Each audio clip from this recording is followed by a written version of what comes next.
Finn's Tailgate. Good flipping afternoon, everybody. Fins up. It is time to talk Miami Dolphins football and the nonsense that just continues when it comes to the argument about QB1. Welcome to the Fins Tailgate afternoon color commentary. I'm your humble host, Culler.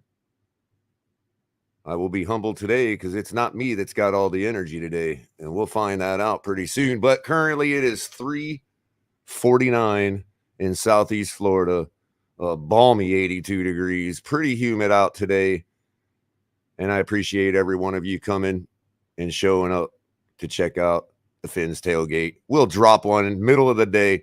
Anytime we'll break out a tailgate, and as always, nothing gets left on the field at a tailgate, at the Fins Tailgate. So I want to encourage everybody to like and share. Please like and share. Subscribe if you haven't already. Come over from Twitch, Twitter, Facebook, wherever you're at. Give us a subscribe. Head back over and watch it on your favorite platform or listen. Thank you to everybody that's here.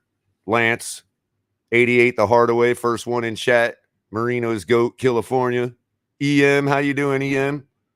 I know you got the link, so I'm going to give a little take on the state of affairs with our Dolphins football team going into Detroit, a team that has a lot more firepower than the Pittsburgh Steelers, despite their record. And we just got to get this hammered out because people are still being continued to told to go root for another team. They don't know football, all that nonsense. It never ends. So since everybody wants to run away from it, we're here to bring it to you. You can have this tailgate. You can say whatever you want. You can yell at people, just no threats, no personal attacks. Don't talk about people's mother. And if you do, we're going to meme the hell out of you. So there you go. We'll drop the link here in a second. I got a couple. I got everybody's favorite Lewis in back. Going to say his piece since nobody can seem to understand where he's coming from and give him a second to talk without personally attacking. See, what y'all fail to realize is when we criticize Tua, everybody says, oh, woe is me. But when we get criticized, the personal attacks start. And it's got to stop. And we're going to call it out every time because it's got to stop. Y'all want to act like everybody's playing victim. Well, quit victimizing people because they don't like the quarterback. Ain't nothing wrong with not liking a player on your team. Who's more positive, the guy that wants to sit here in mediocrity or the guy that wants to get rid of the mediocrity and move forward? Who's more positive? Well, that's a question we're going to answer today. We're going to let people answer for themselves. And we'll give you all sides of every point of view here at the Fins Tailgate. That's what we do. And we're never going to stop doing it. And we love doing it. And for those that don't like that kind of drama, look away. We got plenty of week to talk about the Miami Dolphins and how we're going to beat the Detroit Lions. We're only going to beat them with points. And right now, we're not scoring very many. So, that all being said, make sure you're catching us on Tuesdays. Actually, I am going to be on Tuesday nights now going forward with color commentary. I am doing it today because tonight is a busy night with a whole bunch of content. I also saw the need to get this nonsense hashed out in the middle of the day in the afternoon when people got all their energy. But there's quite a bit of content on tonight, including some film study on a friend of the show, TD Fins Talk. And so I figured I'd just fire it up right now. But you can usually catch me on Tuesday, either in the afternoon or the evenings with color commentary. And, of course, you got Ali on Saturdays. We're going to put Tonk on Thursday nights when he gets back to us. He's almost wrapping up some real-life issues that he's dealing with. And, again, like I said, you can get all the smoke exhaled on late night with Ali on Saturday nights. Home games, he will be going at 9:30. Away games, he goes at 10 o'clock. And it's always fun. And you all always show up pretty heavily for that night. So come on out. Chat with everybody. Get up on the panel. Yell at Ali if you want to. And every other night of the week, you can catch El Capitan with the Fins Tailgate. Having to do a little shorter shows lately just because he's trying to work out his number one. And so it kind of takes a little time and energy from him. But catch last night's show. It was great. He had a lot to talk about. Always does. And always brings it to you on the reel. Because that's what he is. So again, a couple more shout outs. Michael K, how you doing? Looks like we got El Capitan lurking in the back listening. Aquavision, how you doing? Moss, always love seeing you, Moss. Raven 187.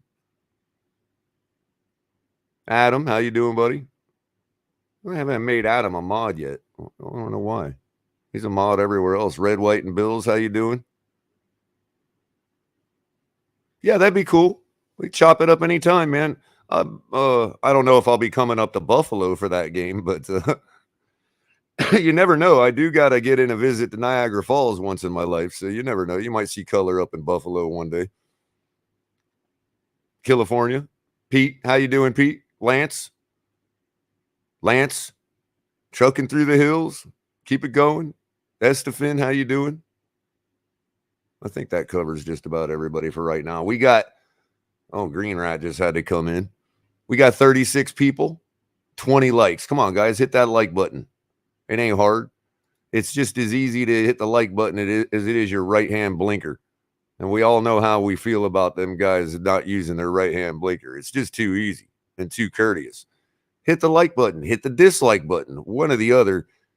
It gets the show in front of more people's feeds, and the sharing gets more people in here to talk to you. So, it's all a win-win. In the meantime, make sure you're hitting the link in the description below for Fanatics. Anything you need from them, officially licensed gear, NBA, NFL, NHL, NCAA, all of it. All officially licensed. Make sure you're hitting Backroom Collections, hashtag TFTG for 10% off at checkout for all custom collectible needs, artwork, really fascinating stuff they got over at Backroom Collections. Make sure you're checking them out too. Make sure you're checking out all our gear, including the flag, many other things. You can find links to all that stuff in the description below. As always, there's plenty of ways to support the channel besides liking and sharing. We got super chats, super stickers. You can Cash App with $, the Fins Tailgate, or Venmo the Fins Tailgate. You can also join our community as a member, like so many already have. And thank you to all of those individuals that have joined our family. Some of which you can see in chat. They have different color names and different emojis, including some of the mods. Appreciate all the mods for making sure all the junk bots get taken out. We all know it's can't stand the mud in chat. You know how that goes. Appreciate y'all. So this, gosh, I don't know how many times we got to go through this, because every single time I fire up my Twitter, which I try not to do as much as I can, all I see is nothing but complete and utter sycophancy. And I'm not talking about fans. I'm not talking about fanaticism. I'm not talking about, support your team no matter what and everybody on it. I'm not talking about that. We all can do that. We all can do that on Sunday. But this complete sycophancy, which is fine for you if that's how you want to be, it gets to the point where, you get everything thrown in everybody's face. You get, I take personal attacks all day from people because I might say something, I might point out a deficiency in our quarterback. And this has been going on for 3 years now.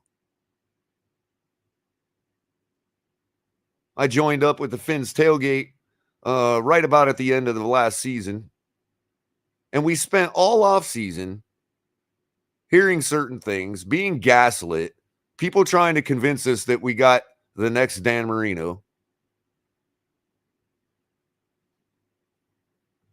I'll do that, Cap.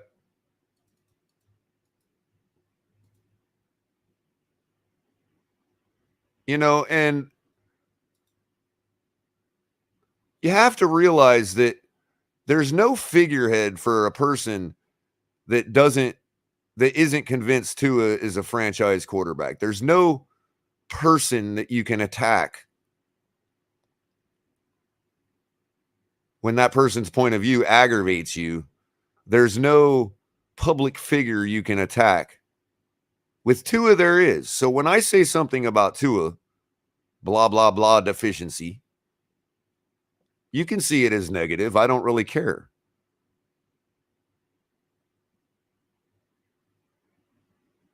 But when you come back at the take, if you can't overcome the point of view with your own point of view, there's no figurehead to say, oh, that guy's just trash.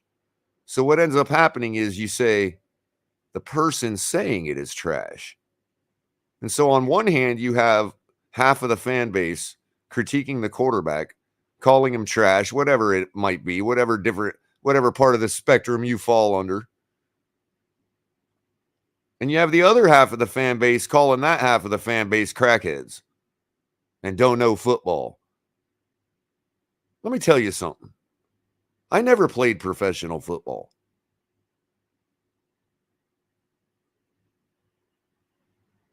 I also never worked on a frontline cook line, and I've never been a chef at a 5-star restaurant. But I can cook a cheeseburger. I can fry a hot dog. I can make some scrambled eggs. And I can play. And I can critique football because I did play it at some level. My body didn't allow me to continue. I wasn't built with the frame to be able to play further than I played. But it has nothing to do with my hands being as big as they are. It has nothing to do with my head knowing what I was doing on the field. And it has nothing to do with the experience I took getting smacked in the head by safeties 3 times my size.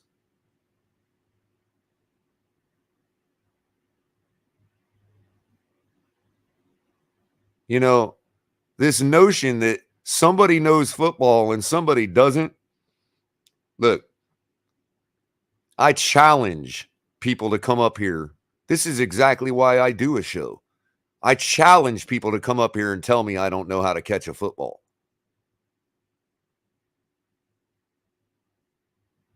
I don't care if I played professionally or not. I went out in the 98-degree heat during summer for 2 hours every single day, every single afternoon after putting in 8 hours of schoolwork, and about died in the heat, putting my heart and soul into my fellow football team.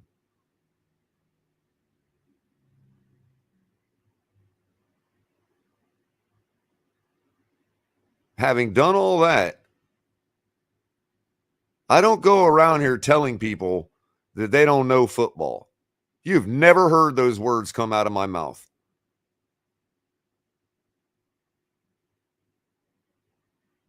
You've never seen me type it in chat.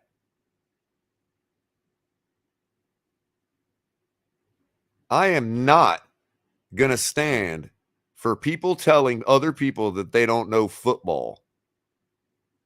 I'm certainly not going to stand for people telling me I don't know football. My mother's been watching football for almost as long as I have. I taught her the game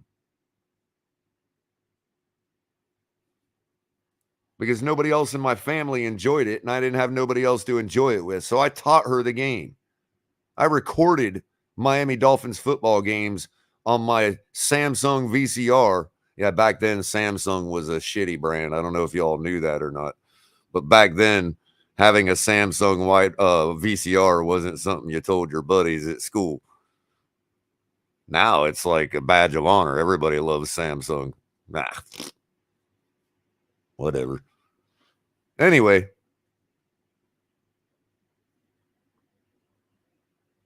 I used to record football games. I actually probably still have most of them somewhere in storage. Whole box full of Miami Dolphins football games from the early and mid 90s. Might be worth some money one day. But I would sit there and pause the TV and show her what's going on because the minutia, let's face it, the minutia of a good run game back then was kind of boring. It was much more boring to watch a football game back then than it is today. It was mostly 3 runs or 2 runs and a pass that drops incomplete and a punt.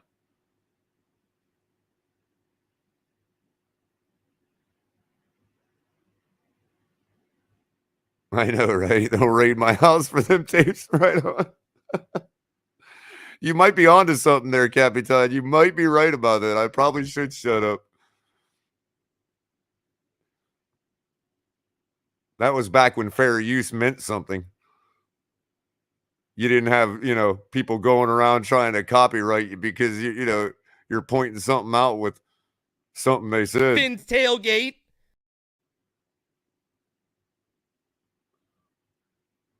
No, not quite, Mudbone. Not. We did. I am old enough to. My family had one of those VCRs, but by the time I was showing my mom football, it was already past that era when the remote controls had wires still. Yeah, and they used to be top loading too. Like you'd hit the eject button and the little thing would lift up, little mechanical thing. There was none of this front facing injection. Beta. All right, Raven. Not even I used beta. They were around, but I never used one. VHS, Aqua.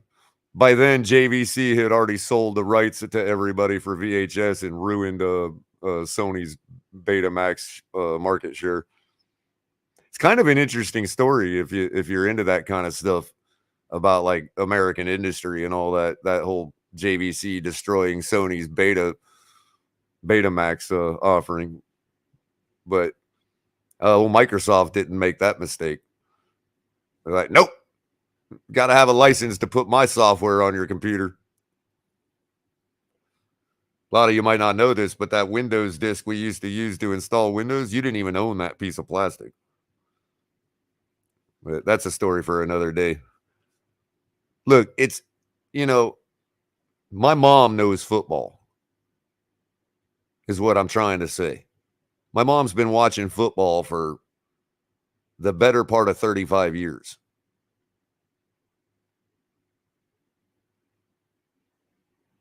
And I'm sorry, guys. She's not like in the weeds like we all are. No, she can't break down film. No, she has no idea what a Mike linebacker is. Okay? I get all that. But that's what makes her eye test so pure.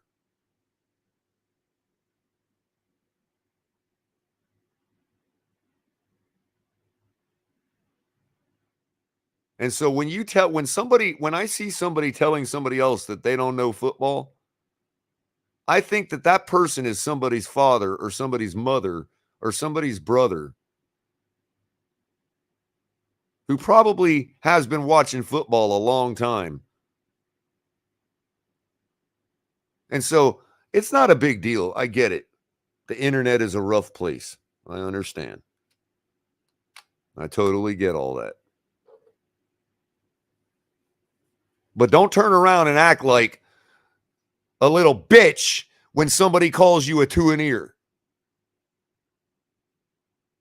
I'm so sorry that's such an insult to you. Two an ear.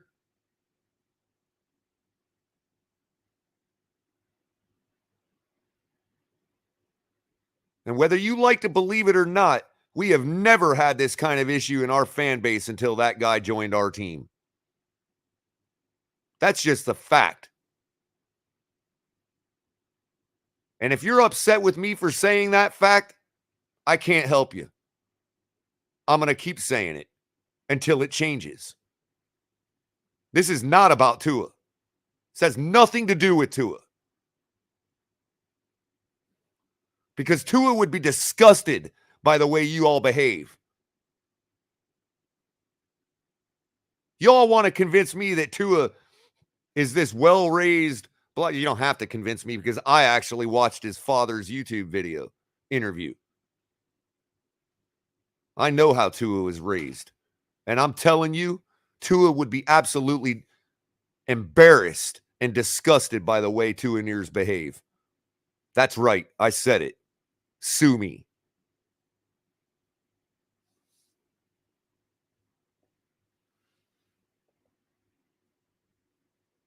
And on that note, I'm going to bring Lewis up because it doesn't matter how many times Lewis says what he has to say.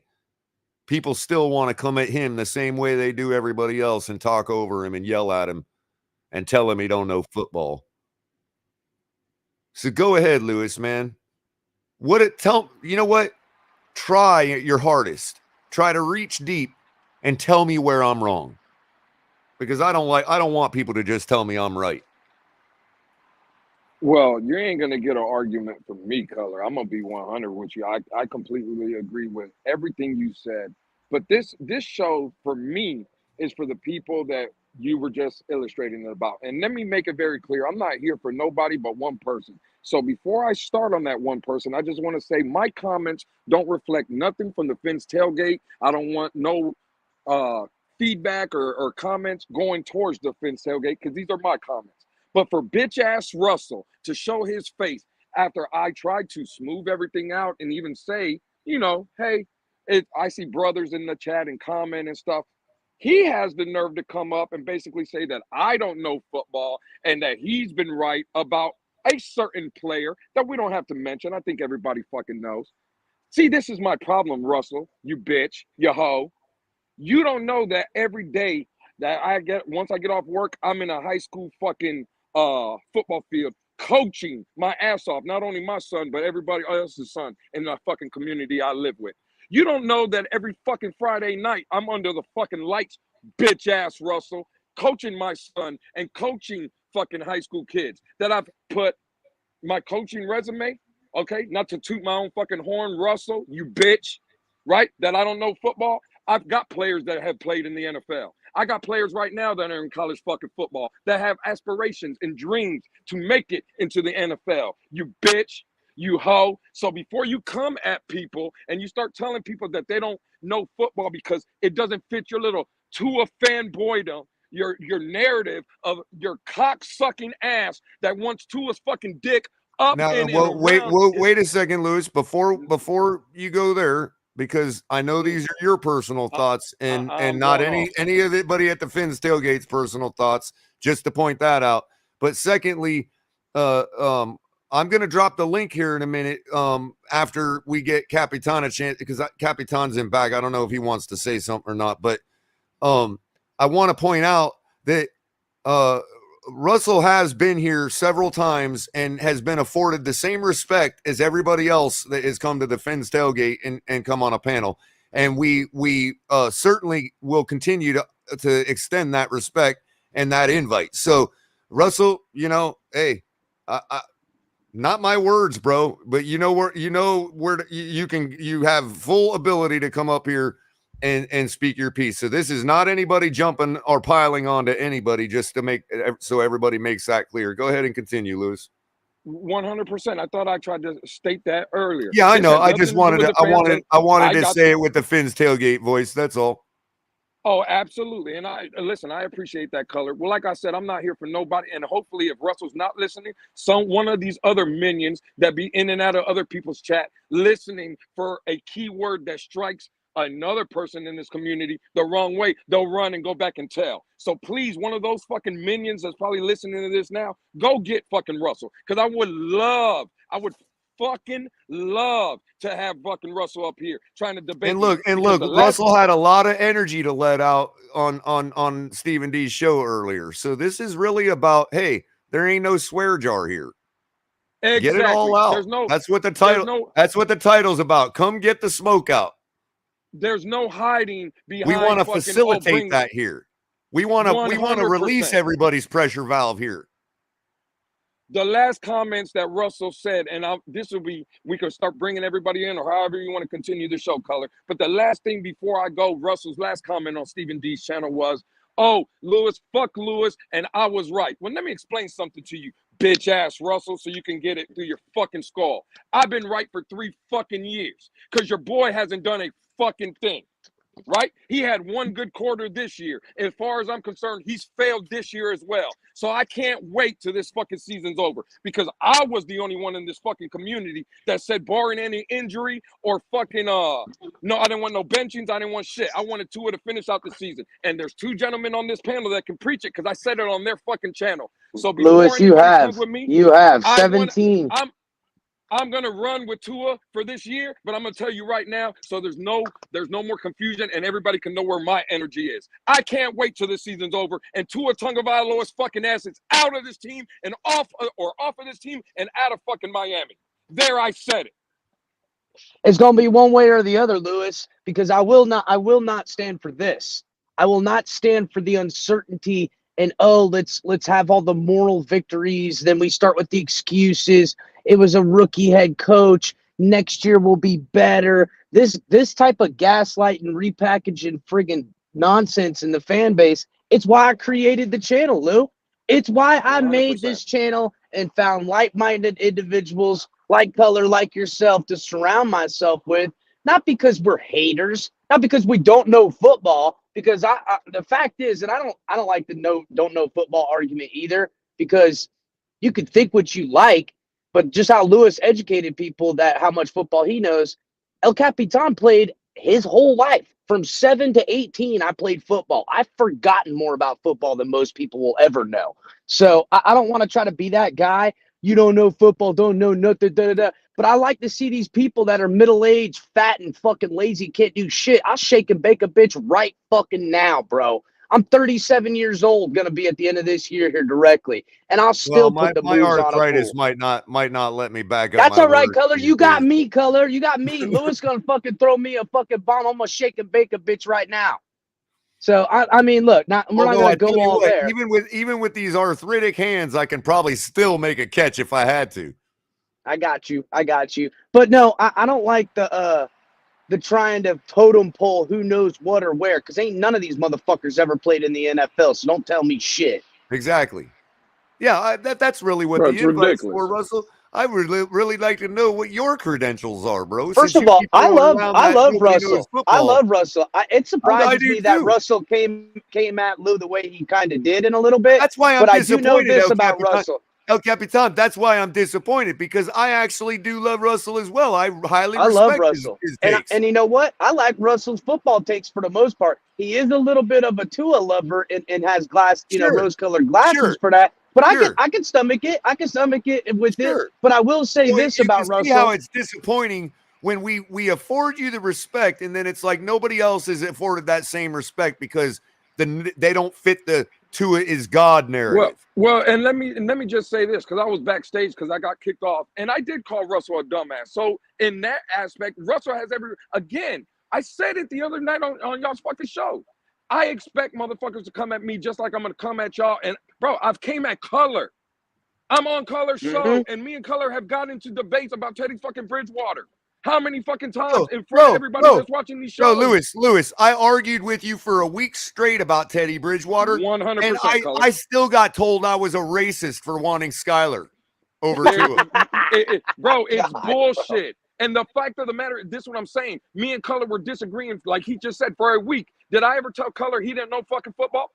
Did Culler ever tell me that? Because it's not about that. It's Culler's opinion, my fucking opinion, everybody's fucking opinion that matters. But God damn it, it's these fucking Tuaneers and just these fanboys that drive me fucking crazy. It's getting to the point, and I told Culler this, and maybe I shouldn't even say it on fucking camera, but I don't even give a fuck at this point. Bro, it's getting to the point that I love this team so fucking much, but I would want them to lose. Don't say it, Lewis. You don't have to put yourself out there like that. I would want them to lose to get fucking Tua and all these fanboys the fuck out of here. There, I said it. It's fucking ridiculous already that we even have to have a show that's titled like this. It's fucking sickening. Just to support a team, just to have an opinion about a team, y'all motherfuckers need to grow the fuck up. And if not, y'all can come fucking see me or whoever else wants to put their neck out there. Look, goddammit, I'm here. I'm at the fucking games all the fucking time. Bitch ass Russell. I haven't seen your bitch ass nowhere. You know, and if you shave your beard a little bit football, more, Russell, if you shave your beard a little bit more, you almost look like Skyler, bro. Yeah, dude, you got the Skylar Thompson going. I wish I was Skylar Thompson. I don't want to win. I wish Skylar Thompson was my quarterback of this football team. How about that? How about that, Tuaneers? Y'all gonna tell me I don't know football now? You gonna tell me I can't be a team of this fucking fan of this team now because I want Skylar Thompson and not y'all's fanboy? The fuck out of here. Well, everybody wants positivity. Well, what about addition by subtraction? Isn't that positivity? I mean, as long as we get to where we're going, I don't give a fuck how we get there. But and this will be the one gripe I would give Russell, and I haven't mentioned it to him, and I wish he was up here because I'd rather talk to him about it civilly, and I don't want it to seem like I'm piling on. But any and every time Brian Flores' name is mentioned, that's when Russell comes jumping up and wants to dog on Brian Flores. And again, it's this same type of action I see when we talk about the shortcomings with Tua in a game performance. And never once have I taken that to the level of calling him the R word, dude. Yeah, no, I don't like that shit, bro. You know how I am about that. I don't like those slanderous things like that, racism and shit. That nothing will piss me off more than that. Anywho, where it's the same type of energy where we're talking about Tua and the shortcomings he had, and they want to bring up other quarterbacks, whether they're better or worse, having worse performances and measuring down. That's not what this is about. So I don't listen. I'll tell you this: I'm pissed as fuck that they did as far as a coach. I'm pissed about the offense, but to Lewis's point, the only person, and that's the quarterback. Now, granted, quarterback franchise guy becomes our labeled great, but he ain't that yet. And even so, he certainly wasn't that when Flores was here. So there's no reason to devalue it because Flores' defense is still winning us fucking football games this year, and he's Damn it. Now Flores don't know football. Come on, man. We got most of that. So, real quick, because Russell is such a respectful person, he has decided to come up and join us. So, in fairness, Lewis, I'm going to drop you back for a second and give Russell the same opportunity I gave you. 100%, Culler. That way we don't turn this into a melee until it has to be turned into one, because at some point we will bring you both on to confront each other if, need be. But I want to give Russell a chance to Culler, I know you ain't got to explain. Culler, I know. Explain. Do your thing, homie. I know. I know. I cut out there. I hit a dead spot, and I know there's no swear, but you can say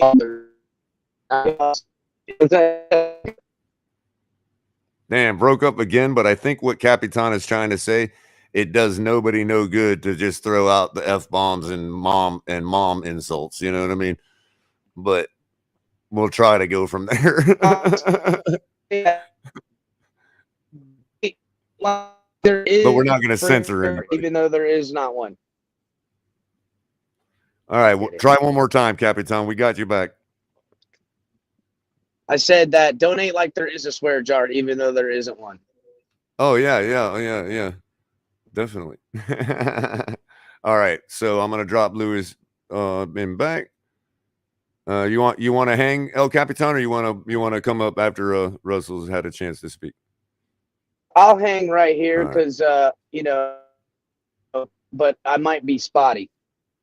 Russell, my man, I'm not going to allow somebody to come up here and just say those things that Lewis said without giving you a chance to speak, bro. So, that would be nice. That's exactly why I completely respect you, bro. I just want you to know this is not about disrespecting you. Oh, I wasn't trying to be disrespectful. This is all about Lewis from the this jump. Is all about this all started with a backhanded comment that only I could see and didn't put it out for the comment for everybody to see, because I have been told there is one golden rule. It is okay to disagree, but it is not okay to personally run your mouth to someone. You can't just be like, oh, you're a dumbass for thinking that. No, you could say, I disagree with you, but I respect you as another fan. That is the problem in this fan base, and that's my issue. And just so everybody knows, regardless, I really don't care either way, but I already unsubscribed to Steven's channel because I'm tired of not being able to speak my end of things, but everybody else can run their mouth. And you know what? Yeah, I do like Reason, because Reason has good content and speaks common sense. So everybody wants to run their mouth about me being a Reasoneer or whatever else. Y'all can think what you want. I like good Miami Dolphins content because I'm a Miami Dolphins fan, and I'm not a dumbass. First and foremost, I graduated high school with a 3.4 GPA without even doing homework because I didn't believe in it. That was me not even putting myself to the task. I'm an HVAC technician, and I can seriously run circles around half the people around here who think that they know anything about anything, because I know all kinds of stuff about the real world. And But I'm not going to be disrespected and called a dumbass in closed comments where I can't stand up and be like, you know what? You're a dumbass because you don't. And it was all because I said Flores is trash. And then he wants to try to tell me it's about race. No, I like Tony Dungy. Jim Caldwell's a good coach. Has nothing to do with that. I don't would it see color. surprise I you don't that Tony fuck with Dungy that. was going to endorse Brian Flores for Coach of the Year? Why? Well, I don't know. Ask No. him.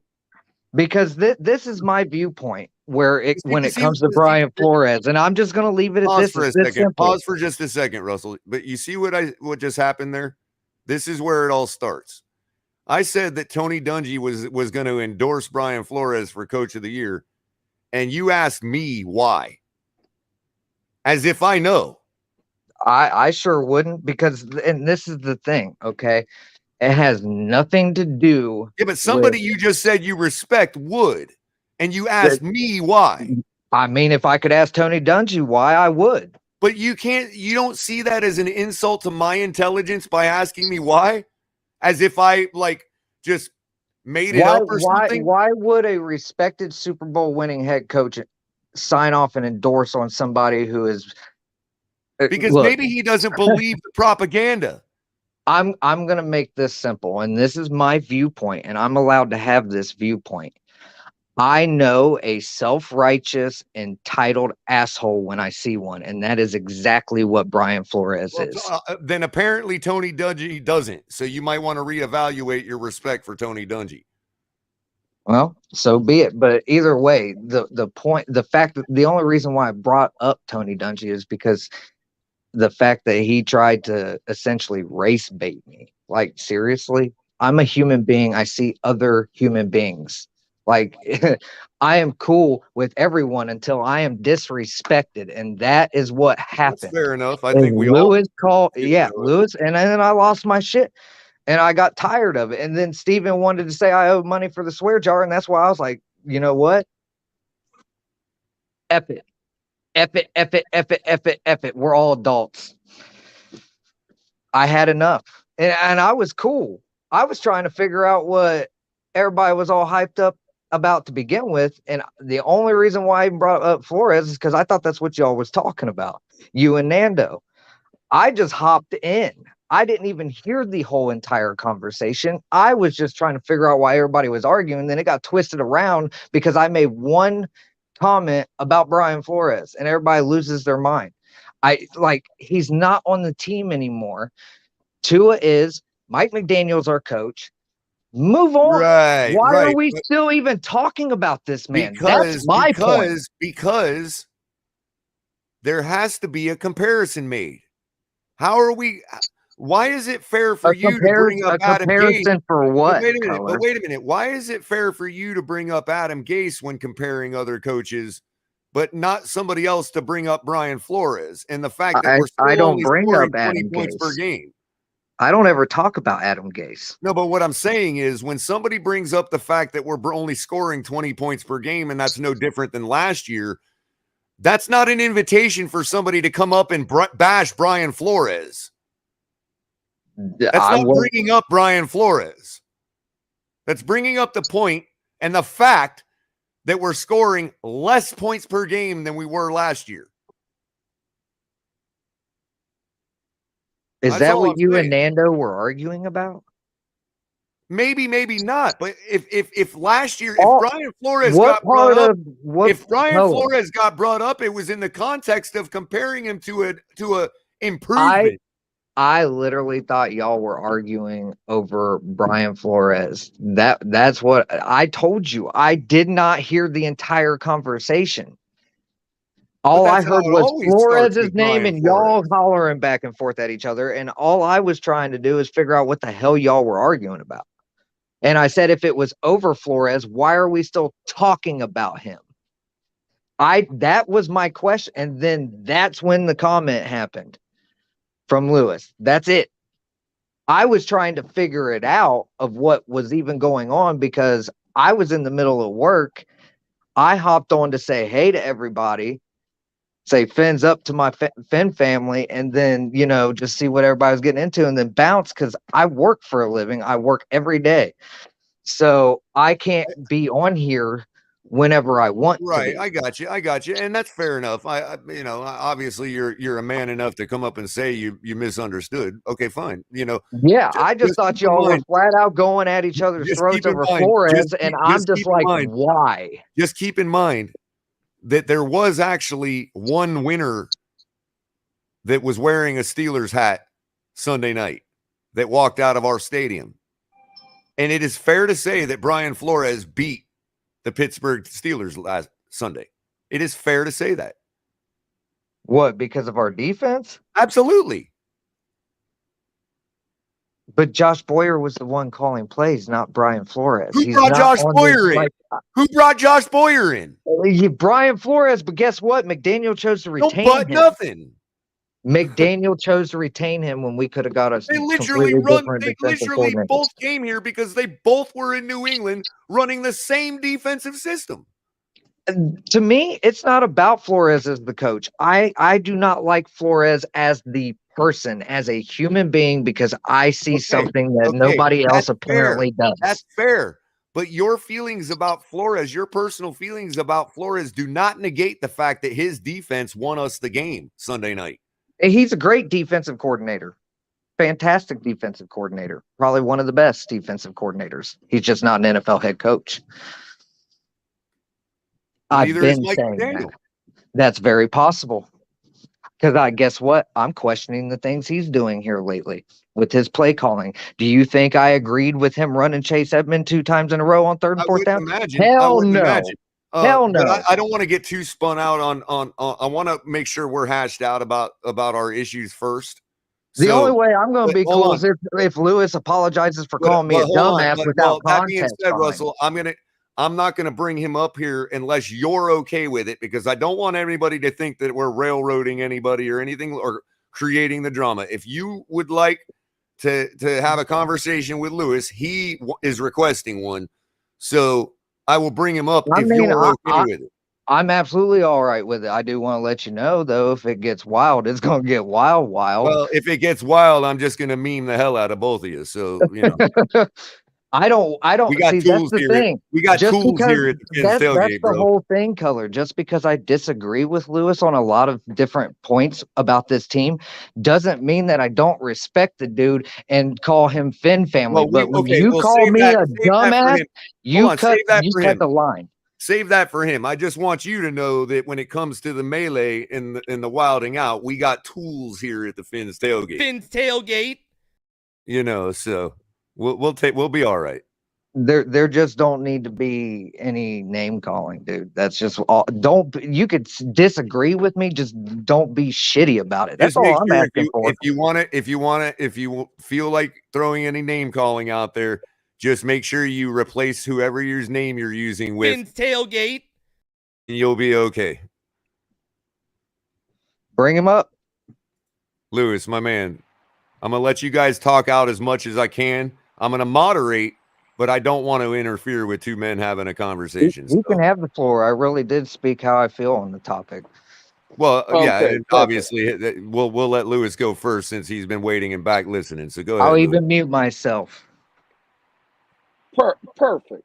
I did bring up race. And you want to know why I brought up race? Because Russell just told you personally, he doesn't care about Brian Flores and the job that he did with the Miami Dolphins. He cares about Brian Flores, the person, because Brian Flores was coming out here telling people what it really is, right? Not trying to coach them hard for them to play better on the field. That's what we should all want as fans. So when I hear Russell attacking a man personally, just like Russell execute. Oh, I disrespected him. Bro, homie, I've been listening to you disrespect Brian Flores for the past 2 years. And it sounds like racial hate to me because you never bring up coaching, which you just admitted yourself on this platform when you said, and I quote, I don't like Brian Flores, the person, right? That's number one. And number two, let me take another issue.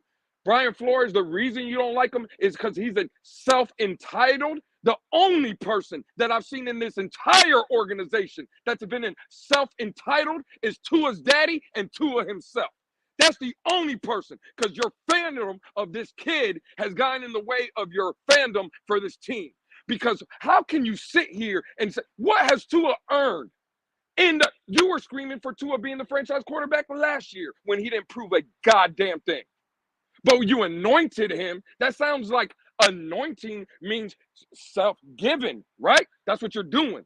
So how in the fuck that Brian Flores didn't earn nothing? The man won 19 games for you, Russell, in the last 2 years. He's the last coach in the last 20 years to have back-to-back winning seasons. But he didn't prove nothing to you, Russell?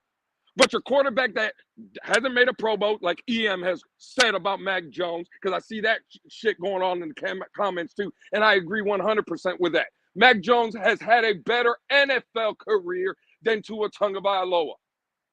More successful, has taken a team to the playoffs. So again, please answer those two comments from me, Russell, because if you want to talk about Brian Flores, the coach, being trash, I'll listen. But don't come up here and tell me the Brian Flores, the person, because you don't know him personally, homie. You don't know nothing about that man. You heard from Reason and those goons that you listen to that Brian Flores was a bad guy because he didn't put enough baby powder on Tua's little ass. That's why you don't like him. And that self-entitled shit you talking about, Russell, miss me with all that. All these other places that you put your name on and you're on these places, like Reason's channel, you can tell those guys that because they are the ones that believe you. And I don't give a damn who wants to believe you on this panel or these fucking chat. I know one person that don't believe your bullshit, Russell, and that's me. Are you done? Yeah, I'm done.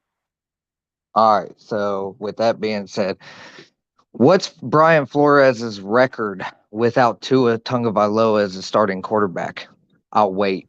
What is Tua Tagovailoa's record without Brian Flores as his head coach?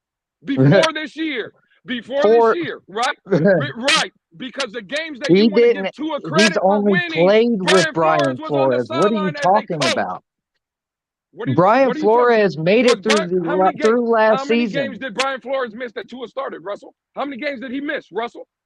He didn't miss any. So how many games that Tua won that Brian Flores wasn't the coach? So that same record narrative that you bring up, that Tua won all these games, well then, Russell, let me inform you, Brian Flores also won those fucking games. But you never want to give credit to that though, Russell. You're all about Tua, Russell. And Tua hasn't done a fucking thing. And so did Brian Flores. Wins. He wins. Brian Flores. Okay, he's 17-8 as a starter, and here's the other thing. I know for a fact that Brian Flores was intentionally trying to come up with unscheduled, unannounced drug test on Tua just to try to get him out of the lineup, bro, Russell. And I know that for sure. Show us the evidence, bro. Wait a minute, Lewis, stop. What, do I have to fly down to fucking Miami and go talk to him myself? Hold on, Russell. Okay, right. If you're gonna come up on this show and say you know something for a fact that's that incendiary, you need to be showing us the evidence, bro. I'm sorry to tell you, bro. How do you not know that? Oh my! How does anybody not know that? Wow, dude. Wow. Because he's not allowed to. Okay. And why is that? Because it's an HR issue, bro. Have you ever worked for a company? I work for one now. Yeah, your own. What are you talking about? Your own, where you don't have to deal with that shit. I don't own my own company. I work for people. Yeah, and let your manager, your manager isn't allowed to drug test you? Your manager isn't allowed to suspect something and send you up the creek for a piss test? I mean, they don't, but are they allowed to? I mean, yeah. And is it right for them to, if they suspected it? If they suspect, yes, but why in the hell would it require 5 drug tests in the same off season? Show me the evidence, bro. I really just don't get why fans support somebody who's no longer here. I just don't understand it. And I never will. Bro. He heard it from Reason, Culler. That's why he can't bring the evidence. Show me the evidence if you know it's 5. Reason won't come on this channel, Culler. He can't get no evidence. Of course Reason he won't come up here. Because and that's he's where a he heard fucking it from. liar. That's why he won't. Put a face on it. See, we out here. We put a face on it. Put a face on it. I put my That's face bullshit. on It's it cap. enough. It's cap. No, I'm not talking to you, Culler. It's cap. That person he's talking about there, he heard it from is fucking Reason. And Reason won't come up here to verify that bullshit. You really think that's where I heard it from, or that's the only person I've heard Tell that us from? where you heard it from, Russell. Why does Go it ahead. matter? Yeah, we want to hear. Why does it Exactly. matter? Because Why you can't go you right take there. my Dude, word at face value, bro, what do you considering mean, how why long does it you've matter? known me, What Culler? do you mean, why does it matter? Because you should look, you and I have actually talked here and there, just me and you behind backstage and all this stuff. You think that you would know me as a person well enough to take my word at face value, because I sure as hell will take yours. You Bro, so you're automatically going to discredit what I say based on where the I have information never came said from. something that deep where you needed to trust my word like that, bro. Are you serious? You don't remember our That deep, conversation bro. backstage? That deep. Saying that the man was sending Tua up the river for 5, you said specifically 5 drug tests, and you don't Yes, want to I tell did. us where you got that information from. I'm sorry, I don't believe it. Okay, then don't. That's fine. I'm not asking you to. I don't expect you to. I don't need you to. I know, but Well, then you then spread it. You spread it just I around. can. out here. You know what? I'm spread it I'm around. good. I do not need to prove any of it to you. I know what fuck happened. I Well, know good you for do. you. We I don't. know you do. I know you do. And neither did Like, Tony Dungy. So there's you the don't know answer to your shit. question. Well, it is what it is. You can So if feel you how got you the feel. proof, why don't you show that proof to Tony Dungy so he'll change his mind?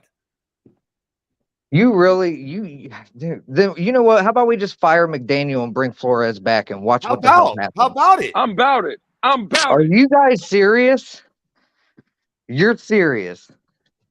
You getting the same You production? said it. What are you getting? What are you getting with McDaniel that you didn't get with Flores? What are you getting? I don't know. Is Tua's confidence is better? Huh? Are you happy that at practice you see him I'd dancing like to around and they poll got the team. special handshakes? I would like to got- poll the team with that question. They got special Go handshakes Go for at it. Poll it. practice? Poll everything. Poll it with the fans in the comments. I don't Poll it need with to hear from the everybody. fans. Let's Hey, see I what don't need to hear let's from see the what fans. everybody The really only thinks people I about need to this. hear from are the players that are saying that our offense needs to produce more points. Like Period. Xavier They Howard. do. Like The Xavier man has Howard. kept his mouth shut. The man has kept his mouth shut for 3 years. You really think that I am okay with the way this offense is producing at the moment? No. Well, who's But the Where's quarterback? that energy? Why Who's the don't you quarterback? like? Why don't you like the Coach McDaniel then, Russell? Why What? you don't like him? Why don't you like Coach McDaniel then, Russell? If you don't like what's going on, I don't hear you with that same energy that you had with Brian Flores. Why ain't you coming out and talking shit about McDaniel yet, Russell? You know why? Because of several reasons. And you can't compare the two because they were different situations. So don't. Yeah, Rookie Flores head- walked into Hold a on. dump. Flores Can walked I- into a can I dumpster fire, finish? and your coach Let walked him in fin- let with him a finish, full Lewis. team. Let him This finish. is bullshit, Culler, and you know it. Yeah, but bro, I've gotten myself too involved already as the moderator. So go ahead. I got you. Go ahead, Russ. Mike McDaniel is a rookie head coach. All of his staff on the offense, this is their first season together. This is their first season with this team. This is, and here's the thing.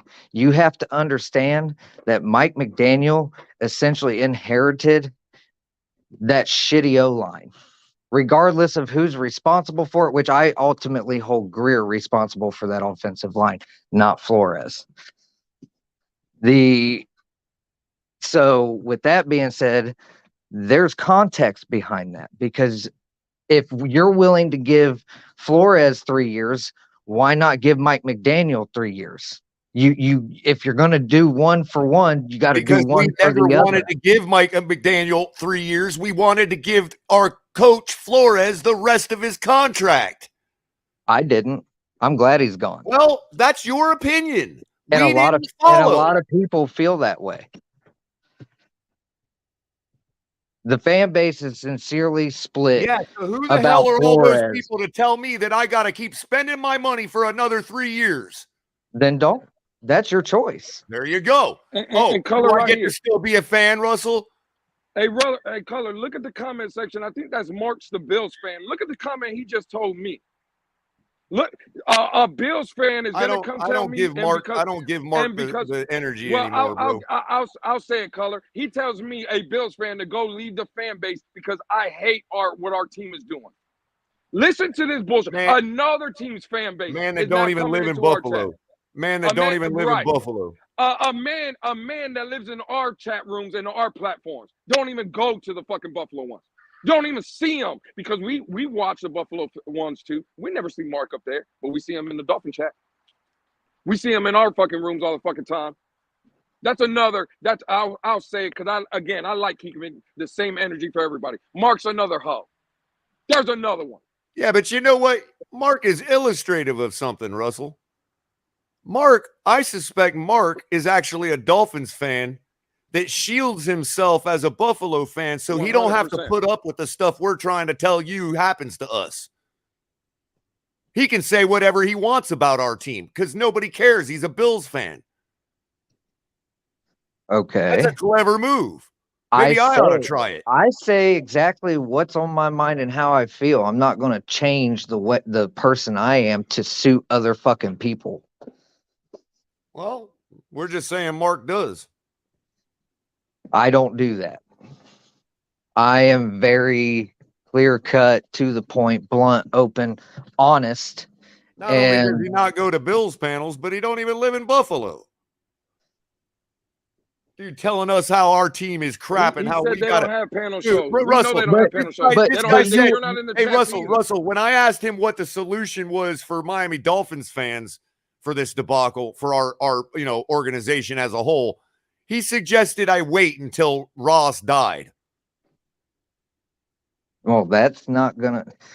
Oh my God! Everybody wants to freaking blame Ross for all the problems. And it's not but when just he goes out. But when he goes at people like me, people on your side of the fence back him up. I'm not backing nobody up. I'm not saying you did. I said people on your side of the fence back him up and start bashing us and saying, yeah, Mark knows what he's talking about. Yeah. Oh, this and that. And I would like to bring up you another. Can't make this shit up, bro. I want to bring up another point because I find this very contradicting. So in the first, I want to say it was the first week, maybe within the first 3 games. Just a second, Russell. I'm sorry. I got to answer Shag. It says, what does not living in the same city as the team you root for have to do with anything? That's not what that was about. This dude comes in our channels talking cash shit about our team and about Buffalo. He don't even live in Buffalo, and he don't even go to Buffalo panels. That's all I'm saying. I'm not saying he's not a Buffalo fan. I'm just saying he don't need to be coming here saying anything to us until he moves his happy ass back to that cold ass Buffalo where maybe we should petition OSHA to make them put a heater in there since we can't get to the Super Bowl because we got to play in the snow. See, I have a completely different approach because this is how I respectfully call someone out, because I recall in Twitter Spaces, and I believe even on YouTube, at one point in time, I know it was recent, at least within the last, it was, like I said, towards the beginning, it was before he got hurt. Lewis was on Team Tua for a very short moment and then flip-flop back off of him. Can I respond real quick? Hold on. I'm not done. Just let me finish real quick, brother. I'll let you Please. Finish. Go ahead. Yep. See, I just called you brother because you're my brother, man. I don't know why you had to call me a dumbass earlier. That's what I'm fucking pissed off about, bro. You did not have to take it that way. You could have just said, your take is shit. I would have been cool with that. You personally called me out. That was my problem. When I was backstage and you were on Steven's channel and you said, fuck right, because you came up earlier and you told Culler, I didn't understand and I came in late, and yeah, that's fine. I did come in late. I caught in halfway, towards the end of that conversation. And that's fine, Russell. But when you left the conversation and you went backstage or whenever you got thrown off, before that you made the comment, fuck Flores, he was trash. and all this bullshit. That's what you said. So in the comments, when I was backstage, I wrote that you're a dumbass. That I believe if you say some shit like that, because again, I told you earlier, the problem I have with you and people like you is that when y'all say it's nothing about Brian Flores' coaching ability, it's never been about that. You said it yourself when you came up here. I don't like Brian Flores personally, and my question would be, but why? Because he didn't treat Tua right. Those are the narratives. Right, again, if I'm let me wrong, put it. but Let those me are the put it in a narratives that Reason pushes out. Those are the narratives let me that the put it in Big O perspective. push out. You understand, Lewis? Have you ever seen resting bitch face? Do you know what I mean by that? That is Brian Flores every day, dude. But what? But how do you But know it's that? resting asshole face. But it doesn't matter about a face. It's Russell, a gut feeling inside my bones. I'm good at instinctual trust with people. I'm around people every day of my life. I know a good person when I see one. We're all around people, Russell. We're all around people. It's not like you got a special you know what? gift. You want me to bring up Flores, the coach? He couldn't hire an offensive staff. He tried to hire your head coach now. He tried to hire your head coach now. And couldn't do it because nobody wanted to work with him because he's a dick. Again, that's a narrative that Reason wanted to push and the Big O wanted to push. It's not just the real reason. The 49ers. Okay, so since you know so really much think he's the Russell, only one I listen to? Russell, okay, fine. All the information you gathered, Russell, the facts of the matter is that the 49ers blocked that trade. They told McDaniel, our offensive coordinator. You're not allowed to go to the Dolphins to accept that position. You can agree with that, Russell. So it had nothing to do with McDaniel saying he didn't want to work with Brian Flores. It had nothing to do with Brian Flores not trying to go get the right coach. It was the 49ers basically blocked the trade. So when you come out and you say bullshit, don't get mad when people call you out on it. Because that's fucking a lie. I have a genuine question for you. Do you think if that had actually happened and Mike McDaniel became our offensive coordinator, do you think him and Flores would have got along, or do you think that it would have been the same situation with the other offensive coordinators where they didn't talk to each other at all for half the season? I don't give a shit. You know when that narrative came out that they weren't talking to each other, Miami was on a midst of a 7-game winning streak. So something in the building was correct. I don't give a flying fuck, Russell, how people get treated or whatever the fuck. Because I watched a 20-year fucking dynasty between Bill Belichick and Tom Brady, and I never heard Belichick going over and having cookouts at his house Saturday fucking afternoon. Because that don't mean shit. And you don't winning championships, Russell, in our division, Russell. And they didn't get along, Lewis, Russell. Do you think that we would have went on that 7-win streak without Tua because we weren't winning with Jacoby Brissett? We weren't winning with anybody else at that damn position. And what also turned that around was the defense got their head out of their ass and started playing real football the second half of the season. Okay. All right. Like I said, listen, we're going to agree to disagree. Context, man. And yeah, context. I know that's y'all's favorite word is context. Well, I'm just going to tell you, I disagree with y'all's fucking context. And again, you opened up. And I can't believe you flip-flop off a Tua on and off and then expect anybody to take your view to heart or take it seriously. I don't give two flying fucks, Russell. But guess what? I don't call you a dumbass for flip-flopping because you don't know football.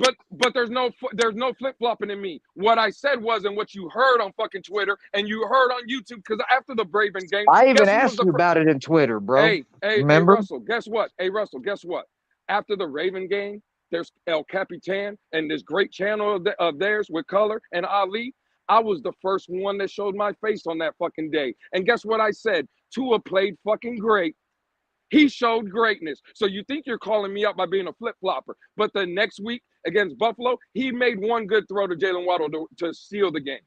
They don't score no points. And ever since after that, I've been on Coach McDaniel's ass. And with me, I'm not one of these anointers that's anointing Tua. It's a week-by-week basis. Guess what Tua did yesterday? Russell had 5 turnover-worthy plays that should have been picked off, and he played like absolute dog shit. What do you expect after not playing for almost an entire damn month, bro? Now that's what we're doing. He's going to knock the rust off because you know what? This is the difference between you and me. I'm not backing off my stance. I do believe Tua is a franchise quarterback. Now it's a point of if he elevates himself into that top 5 category. That whole Rusty narrative is the dumbest shit I've ever heard in my fucking life. We're gonna find out this Sunday, and guess what? I'll be there. I Hey, will I've be got in to. I've just Detroit got to say at for the that record, Lewis. stadium, Hold on, Lewis. rooting Tua Hold on, on. guys. How do you go Hold on from a being second. hot to hold on, Color, real quick, because I don't understand this rusty talk. How do you go from having a productive first 15 to 20 plays that were scripted and being on fire, even though the placement was horrible? At least they were being completed and he was moving the ball downfield. How the fuck do you go from being hot to rusty? That's not how it works, Russell. If he was rusty, he would have been real rusty quick, in the Lewis. beginning Lewis. and then You worked know his that way that into being first Hold on. better. drive, Lewis. That's that a first dumbass scripted Guys. drive, is the easiest to produce Guys, on because the defense doesn't know what's coming. let me Right, add a when little. the plays Let me are not add a little scripted, moderation Tua's to this. not good, Let me unscripted. add a We little all know it. moderation. Russell, you. Tua was great off script Russell, against Baltimore. Russell. It's to my understanding. Correct me if I'm wrong. Okay. It is to my understanding that you have a decent amount of respect for Larry L. Am I correct? Yeah. Okay. That I just wanted to make sure I Do wasn't. I always agree with Larry? No. Right. No, of course not. But what I'm saying is you highly respect his what he's doing. Of Overall, course. right? I Okay. respect you too, brother. That's the thing. Okay. That was just to frame what I'm about to say.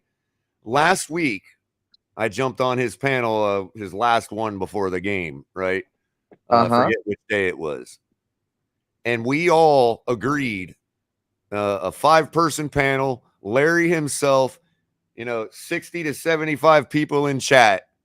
We all agreed at that moment in time that rust would not be an excuse on Monday morning. Because I tried to tell everybody that if I was concerned that rust would cause us to lose at least one game when Tua got back. Then I'll break it down even more simple. Let He had a bad game. Let me finish. I was concerned all week that we should have played him against the Vikings to knock that rust off. I agree. Because people were so butthurt about the idea of playing him against the Vikings, they argued with me and said, no, rust will not be an issue. And that was a mistake. So we all agreed right then and there that rust would not be an excuse this week.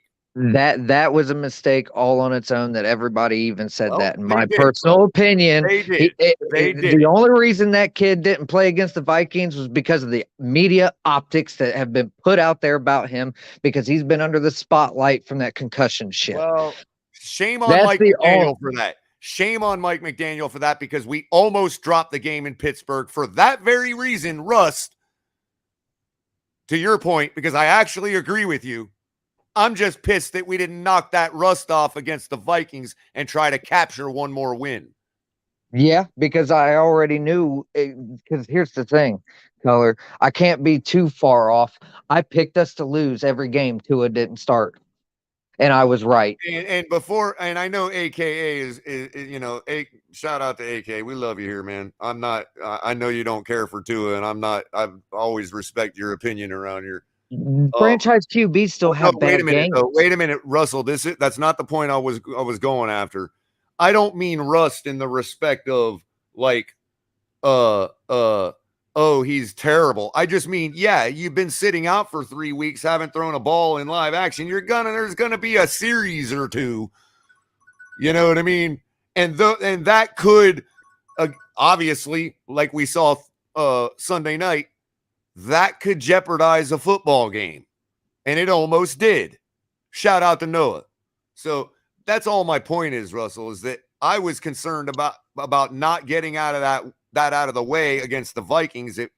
If everybody resigned themselves to lose against the Vikings anyway, which they did, okay? Oh yeah, I picked us to lose. Then why didn't we make that the game where Tua just goes in and hands the ball off all day? I mean, I'm right there with you, Culler, because so we took a big risk, and it was it was right. So wasn't it a home game? My beef with McDaniel was it was a huge risk that if the rust does exist, that it's going to make us drop a second game against a terrible football team. And at the very least, you have to admit that if you're right about the rust, then had he played against the Vikings, we could have very well put up a 40 burger against Pittsburgh. I believe I mean there's no reason to say why we couldn't have. Right. Right. But what if it's not rust? To the people that are saying it's not rust, to Lewis's point, we scored 13 points in the first quarter. We've been averaging 2.6. So Lewis makes a fair point that the rust doesn't come after the good series. Then, like I said, every quarterback has a bad game. And it's not just that, because I also didn't agree with all the play calling, which is my niche with McDaniel right now, with things that he needs to clean up. He looked like a rookie head coach against Pittsburgh. But this is where I wanted to actually chop it up with you about football on. That series where we didn't take the points, okay? We should have. First of all, to your point, I cannot excuse Mike McDaniel for not taking the points there and going up 2 possessions, okay? I cannot excuse that. But if we were in another universe where I could excuse that, how do you take the ball out of Tua's hands if, to Lewis's point, the whole organization trusts this guy to be the next Dan Marino? I was literally about to tell you. I literally said, why not put the ball into his hands when that damn play happened? I was sitting next to my brother watching the game, dude. I did not understand it at all. And if they were going to run the ball, it should have been Mostert. Chase Edmonds needs off that damn field. But it goes even worse than that, Russell. You got now, like you said, you've got scheming, you've got personnel decision, and then not only that, he took a timeout on before third down to set those 2 plays.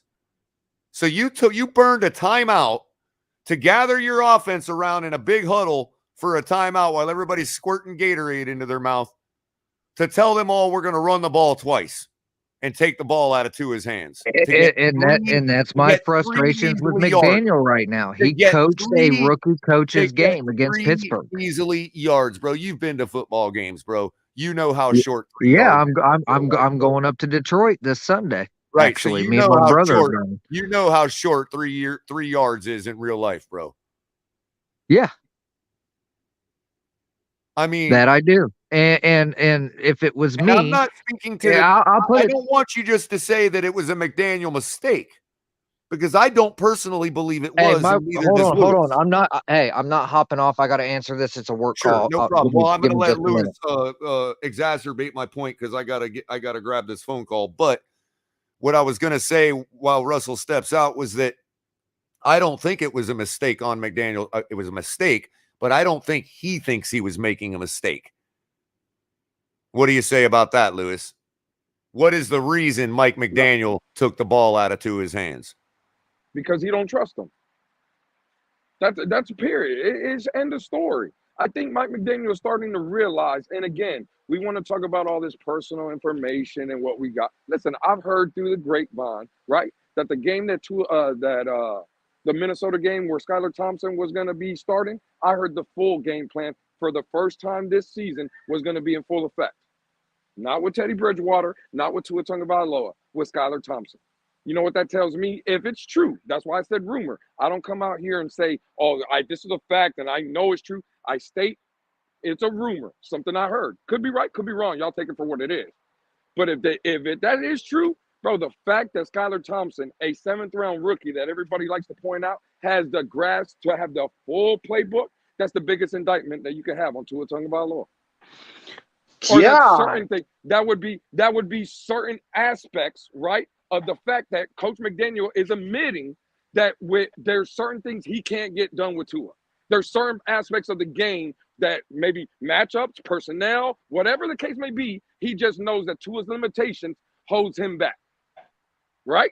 Same concept where your coach came from the 49ers. What happened with Jimmy Garoppolo? Great game manager, winning games, but they traded us 2 first-round picks to move up to go get Trey Lance. A more mobile, athletic, stronger arm quarterback that could do multiple things in this offense, the same offense where we would want to run in Miami. Am I correct?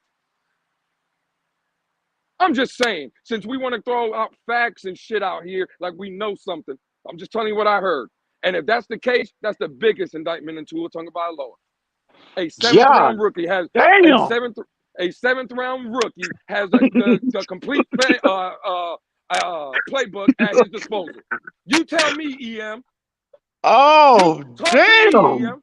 What the fuck is going on? Hey, man, hey, fellas, I don't have long, but I had to jump in here real quick. But god damn, I tell you, listen, man, I thought I knew how to kill a casual, but damn, ding ding, school is in session, baby. School is in session. Now that's how you kill a casual, goddammit. Nah, I'm trolling. I'm just trolling, fellas. I'm trolling. But really on some real shit, damn. Man, this has been one entertaining Talk to session him, right EM. here. Talk to him. This Talk has to been him. one of the more entertaining sessions since I've been on YouTube. I mean, my God, bro, I've been laughing my ass off. But anyway, with that being said, what's good, fellas? What's good? Russ, you still there? What's up, EM? Sorry I didn't introduce you properly. I'm dealing with kind of a little bit of an emergency at home, so I'm kind of juggling both at the same time. But Oh, how bro, you doing? no worries, Color. Salute to you, bro. Russ, you No there? problem. Yeah, and so I'm gonna be going mobile here in about a half hour because I gotta go to a place we all don't want to go to. Take somebody there, but Everything all right? yeah. Mom's just got something wrong in her neck, and she needs to run and get an MRI like sooner than later. You know, I hear you, man. I hear you. That's what's up. huge. But because it's in the neck and all that, it's kind of hard for her to drive. So, anyway, she's coming here for me to run her to the infirmary. But that's what's up, man. I've been good, bro. Just trying to enjoy the season and really focus on the season in peace, bro. But goddamn, YouTube, just when I thought I was out, YouTube keeps dragging me back in, bro. Just when I thought I could break away, but damn. So, but yeah, man, just trying to really focus on the team and evaluate the team properly without any additional outside noise. Try my best to evaluate Tua, to give the most fair and objective evaluation on Tua to this point without, the outside noise being an influence. But other than that, man, just, it's been standard operating procedure on my part, bro. Yeah, bro, I think you get a bad rap, but man, why do you always want to fight everybody, bro? Man, listen, bro. Listen, man. I am not a tough guy, but I'm no punk. I am no punk by any stretch.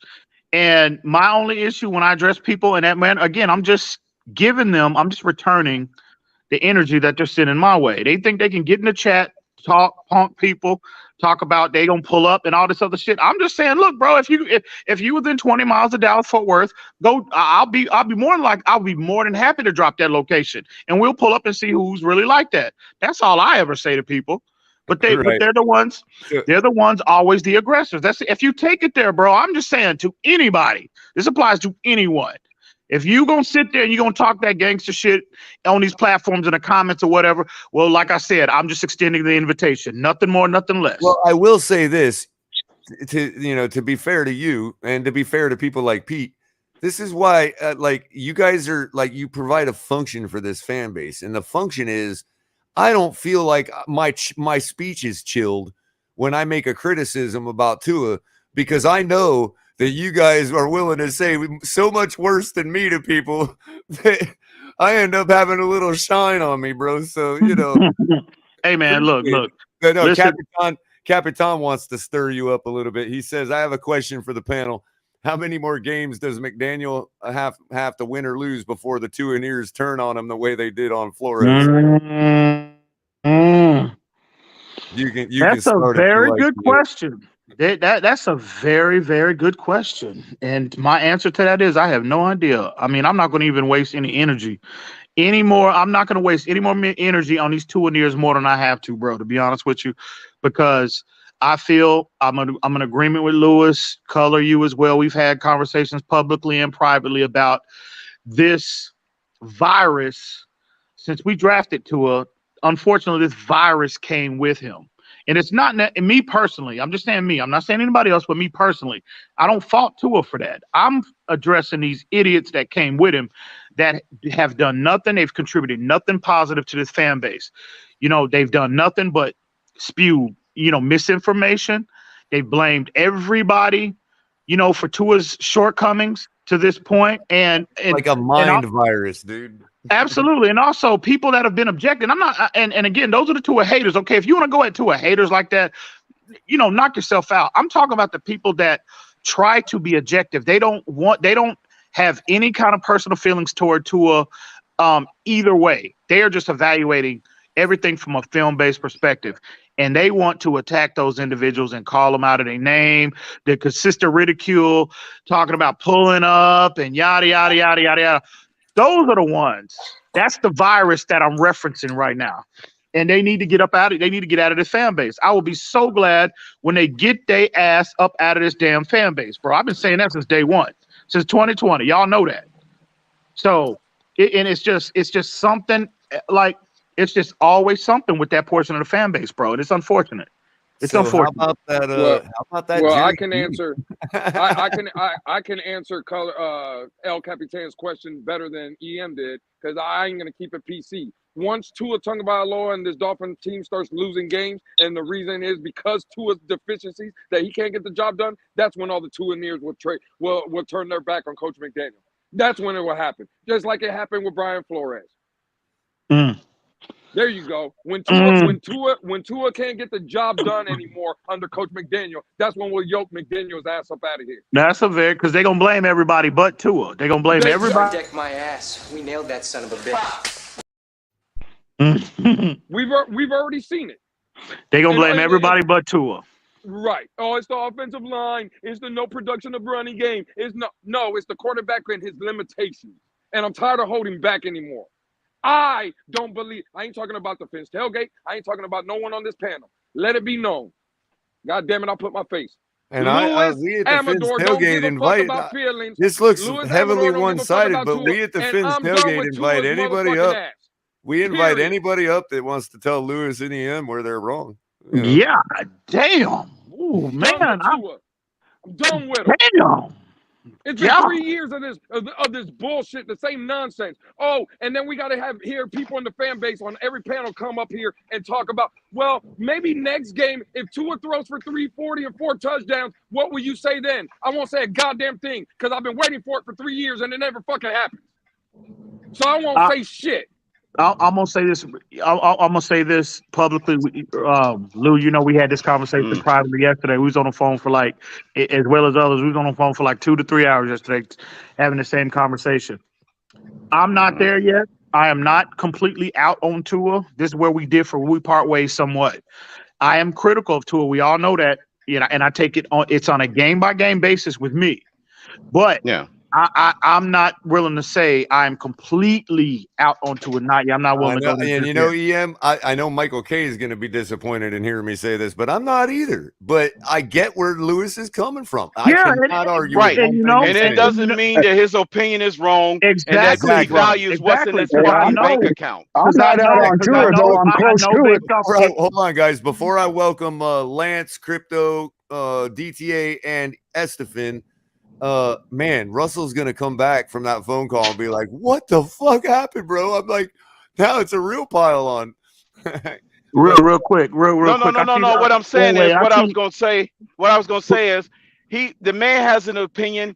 He took his test early on the quarterback. He turned it into the college professor and said, I've made my evaluation. Is no longer staying in the lecture hall taking a test that I've already scored.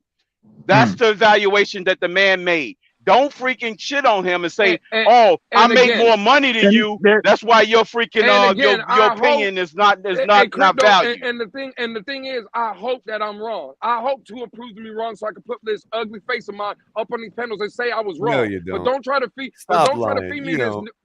Don't try to feed me this fucking narrative and try to tell me that he's already arrived or he's it because he hates. And he hasn't shown the ability. All right, everybody let King DTA chop it up for a second. That's right, it's quarter by quarter. It's quarter by quarter evaluation because we had one out-of-body experience quarter, and we can't espouse that as that's the norm. You just can't do it. One out-of-body experience doesn't warrant 3 years of what we had the evaluation in the prior 3 years prior to the out of body experience. Facts. Those are all complete facts right there. And again, Lewis is not just because Lewis is out. His personal evaluation of Tua, he's come to the conclusion Right, it's just mean he's done with the test. He turned in his test, and the grade will be the professor would grade the exam at the end of the season.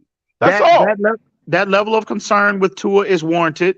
But we just happen to differ on. Again, I'm willing to give him 17 games. I mean, I'll have my evaluation on where I'm in or out on Tua a lot sooner than that 17 game. Once the 17 games are completed. But I'm giving him at least. I'm giving him more. Right now, quit lying, bro. Is he? I'm giving him more. Where's he at right now?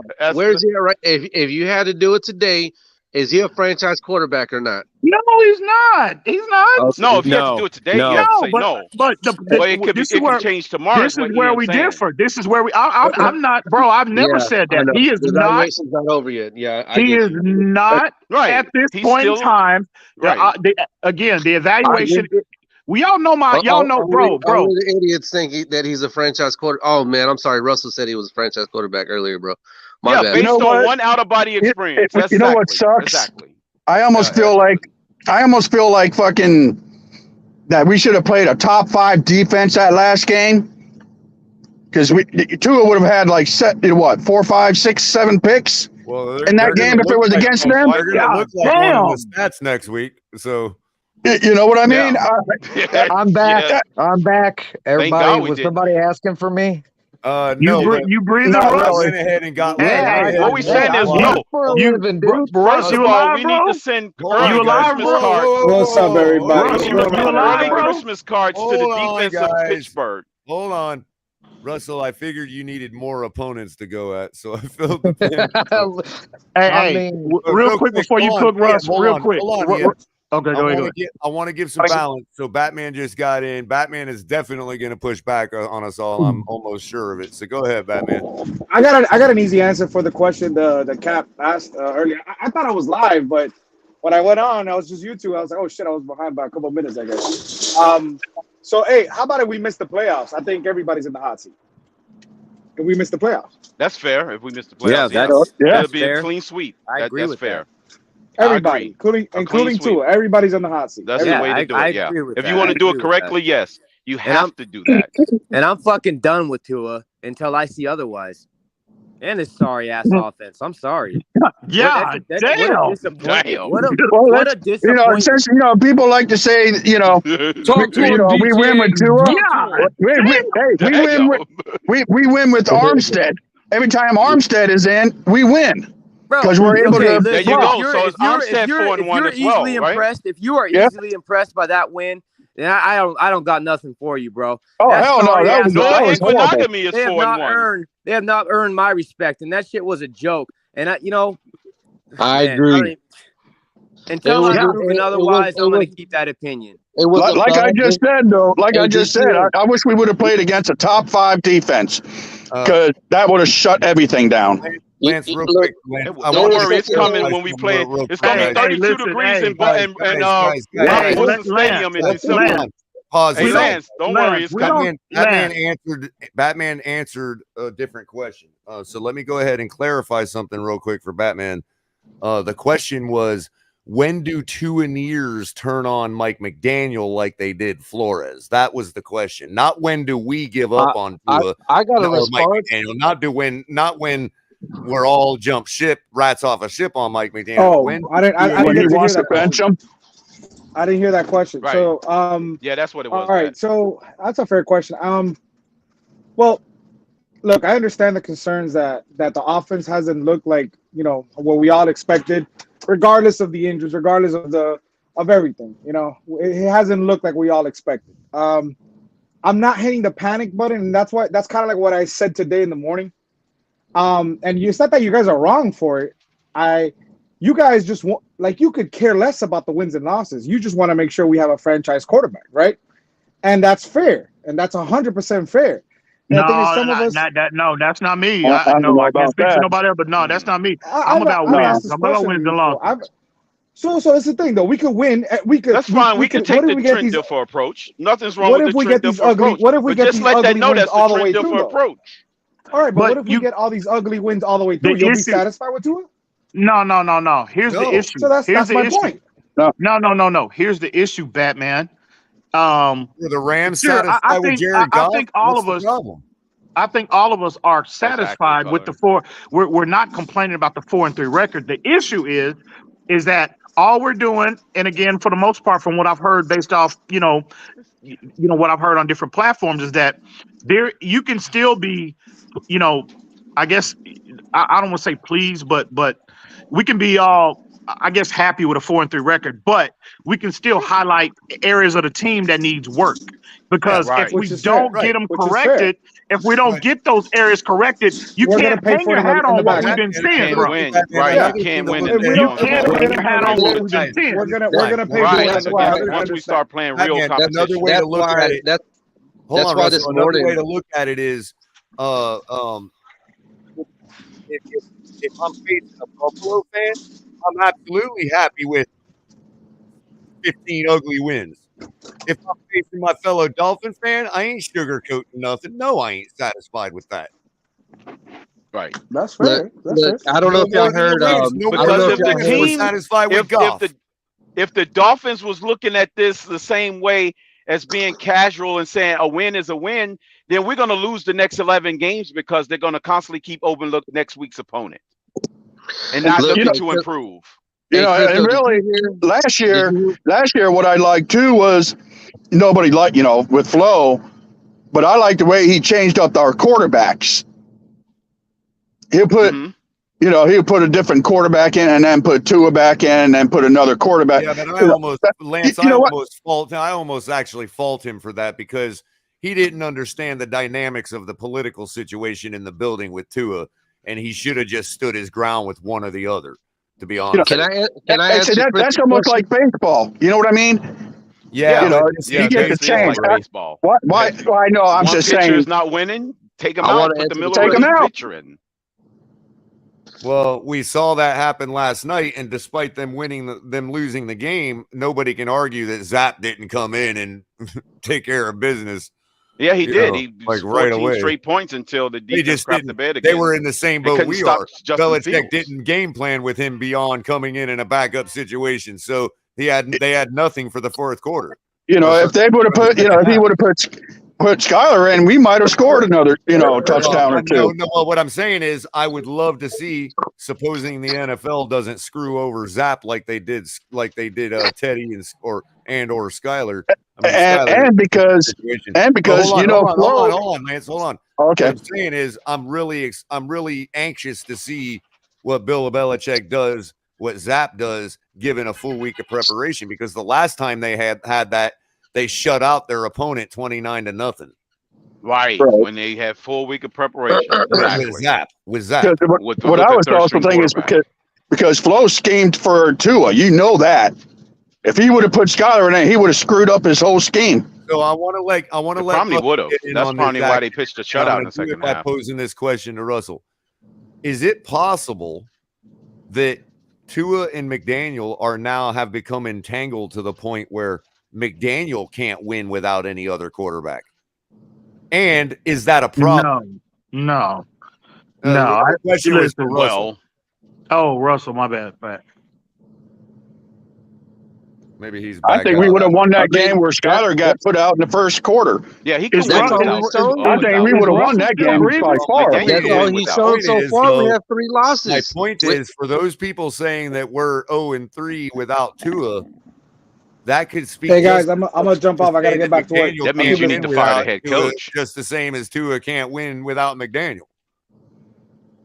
Skyler did that without. And Skyler did that without our starters. Hey, in that first half. Well, we can't know right now because he got injured with his finger right away. But he was balling. I'm talking about Teddy. Oh, okay. My bad. Or anybody but Tua in general. Mike McDaniel has not proven that we can win a game.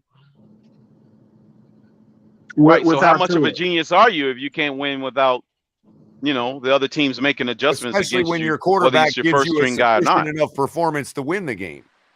He wouldn't be Albeit winning not without great. Hill and Waddle Nobody's neither. going to say Teddy played like Marino, but look, guys, Teddy threw for 329 yards that game, right? Do you guys realize that back when we were watching Marino, the reason Marino was amazing compared to everybody in the league is because he consistently threw for over 300 yards. That was the standard back then. Yeah, that's the baseline. These 500, 400, and 500 yard games are like not the norm. They are the norm now, but they weren't back then. No, right. Because the way defenses and teams were constructed. If you would have put Teddy's performance back in the early 90s, we would have slaughtered any opponent we were playing. Yeah. Yeah, given those numbers. I don't think we lost that Minnesota game because of Teddy and Skylar. I don't think so either. Exactly. And that's my point. Exactly. Can McDaniel I don't agree with that narrative. Anybody else besides Tua? Can he? Tua was the only Because one he that has the can. same limitation that Tua does, that he can't win without that guy. I think I personally. Well, that would be like a Stockton and Malone. One can't win without the other. Is that what you're saying? It's an entanglement. It's a duality. It's like like quantum entanglement, bro. I do think he can win with in particular Skylar as the quarterback. Yeah, I think you know what I mean. I think he could. I think McDaniel can win with Skylar. Like I've been consistent about. I don't think the gap between really all three quarterbacks is as significant as a lot of our fan base likes to lead on. In regards to I don't hear because now the TD did an awesome breakdown. You brought up that point. Deep dive into that. I'm glad you brought up that point about Skylar this morning. Because here now the question becomes, and I wanted this question answered because I think I have my own personal feelings as to what the answer is, and I don't like it. Okay, why did Mike McDaniel call a timeout to set 2 running plays with 3 yards to gain if he was not trying to, as we like to use the word for Flores, sabotage somebody? Damn. Sabotage. Damn. McDaniel sabotaging Tua now. Damn. No, he just don't trust Tua. There's no sabotage. He just don't Well, trust I'm Tua. not And saying that he's sabotaging because I understand So what that's the damn new word narrative? means by its dictionary definition. So I don't McDaniel's think now McDaniel's sabotaging Tua. What I'm saying though is I was just saying that. Don't.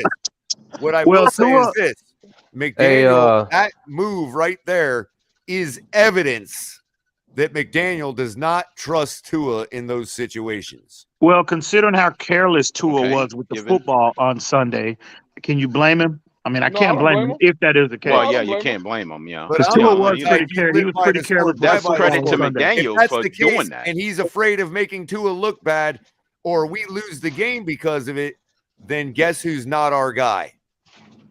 Coach McDaniel. No. No. And Tua. The quarterback. Both of them. Tua. Hey, I got a question for Well, Russell, bro. Lewis, to Ian's Russell, point, how is it that you think that Tua he is? could have won with Skylar. So I'm sorry, who was that was speaking just now? That's me, Estefan, man. Oh, Estefan, I go ahead. just I didn't mean to cut you off, because bro. I remember Russell's, saying that he thought, bro, because like we were on Iceman's panel earlier, bro, and nobody up there. I think there was one person that said they thought that Tua was a franchise quarterback, but like when you're evaluating him this year. I don't say how he's a franchise quarterback because, for one, I'll give him 3 wins. But where I have to say that he basically broke even is the fact that he got hurt on his time. It was his fault. He's the one that didn't get rid of the ball. And our team missed 3 games without this supposed number 1 QB who had a majority of the reps in the preseason and most of these games leading up to these games with all these ones. So where you leave the team compromised, and you're also testing out a first-year head coach on whether he prepared his backups enough. And what came to be out of that was our backups weren't prepared. So that's a knock on Tua and a knock on McDaniel because it's Tua's fault that he didn't make it to those games, and it's also Tua's fault that we lost those games because it compromised the team. So when I'm looking at him, evaluating him, I'll give him credit for those 3 wins. You can give him 4 wins, but that was a bad win that we had this past week, plus the 3 losses. if I'm a general manager, this is not a franchise quarterback in my book, because in the bad loss that we At just least came not at off this of, stage. All we have yeah, to at do, this, at, all we have to It's do still to an determine incomplete. that, It's still an yeah, incomplete. yeah, That's question all. is ask ourselves this. Hold on, he guys. flashed it. He flashed inconsistency in that game, and that's what I don't want. Esther, I want to further your point by saying this. The main litmus you can use as to the question of franchise QB or not is this: how many and which quarterbacks in the league would have not had the ball in their hands on one of those two plays? Like, Derek Carr. Would Derek Carr would have quit the football team if his coach took the ball out of his hands both plays in that situation? Mm-hmm. Well, I don't know. I just wanted to bring that up because Andy Reid would be transported to another universe before he would take the ball out of Patrick Mahomes' hands in that situation. Again, considering how careless Tua was with the football on Sunday, and really Tua has been careless with the football all year. That's my point, Ian. It doesn't matter how careless. Defenses is just they are not converting these turnover-worthy plays into turnovers. There's been games where Patrick Mahomes has made bad decisions, and there is no way in hell, no matter how many bad decisions he's made, that Andy Reid would take the ball out of his hands. I just want to say this. Culler. Tua hasn't established himself enough to be extended that level of confidence. The day that Dan Marino beat the New England Patriots by throwing a touchdown to Tony Page into triple coverage to take the go-ahead score, right? That day, Dan Marino had thrown 4 interceptions. Look, Culler, unless McDaniels flat out sits Tua for a game, which hasn't happened, this entirety of this record, because of the fact that we have addressed the offense with we've filled positions more than you can shake a stick at: offensive linemen, running backs, wide receivers, tight ends. When you're given that much, I'm going to give you that record. You're 4-3. I'm going to give them credit for the whole record, right? And it also depends on how you play. But right now, if I'm looking at things, we're 1 game away from being halfway through the season. It's not looking good for Tua as a franchise quarterback of this team. That's all I'm saying. And I just don't understand where somebody like Russell, which I respect Russell, but I don't get where he said earlier that he thinks Tua is a franchise quarterback. Like, in what world, in my mind, there's no way in hell I'm going to give him a contract, or do I think that he's a franchise quarterback right now? But that's not – I think he's dug himself a hole. But I'm not saying that he can't get out of it. I think you got half the season left, and we need to see consistency and overall just better quarterback play. You know what I mean? And against competitive teams. You know what I mean? Because you're always going to there's always going to be knocks. Well, the Steelers' performance pretty much negated the Ravens' performance. It almost canceled it out. Oh, one other thing. When you guys were talking about McDaniels and the 2 years turning on him, I think it'll start to happen more and more the more the Jets start to win. Right now, you're looking at the Jets are 5-2, and I think they got another toss-up this week, and something happened. Somebody got hurt, or I can't remember. But I think they're going to get another dub this week, and the Jets could potentially be 6-2. Right? I can't wait to start to hear a lot of these 2 years turn on McDaniels. I'm telling you now, bro. Oh no, Liam, you ain't got to wait. It's already slowly creeping. I'm listening to some of the subtle talking points. We'll be waiting. You know, I pick up on. I analyze words. We ain't like they are. We ain't like they are. Real we'll be detail. waiting for them with open arms.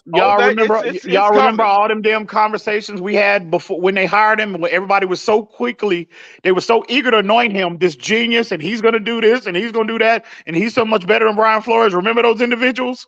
Oh, yeah. I cannot wait. It's coming. I cannot wait. I can't hear wait. the subtle talking points that's being formulated by this people in this fan base on how they're going to use him as a scapegoat. I can hear it now. Bro, it's like it never crossed their put out in mind the ether.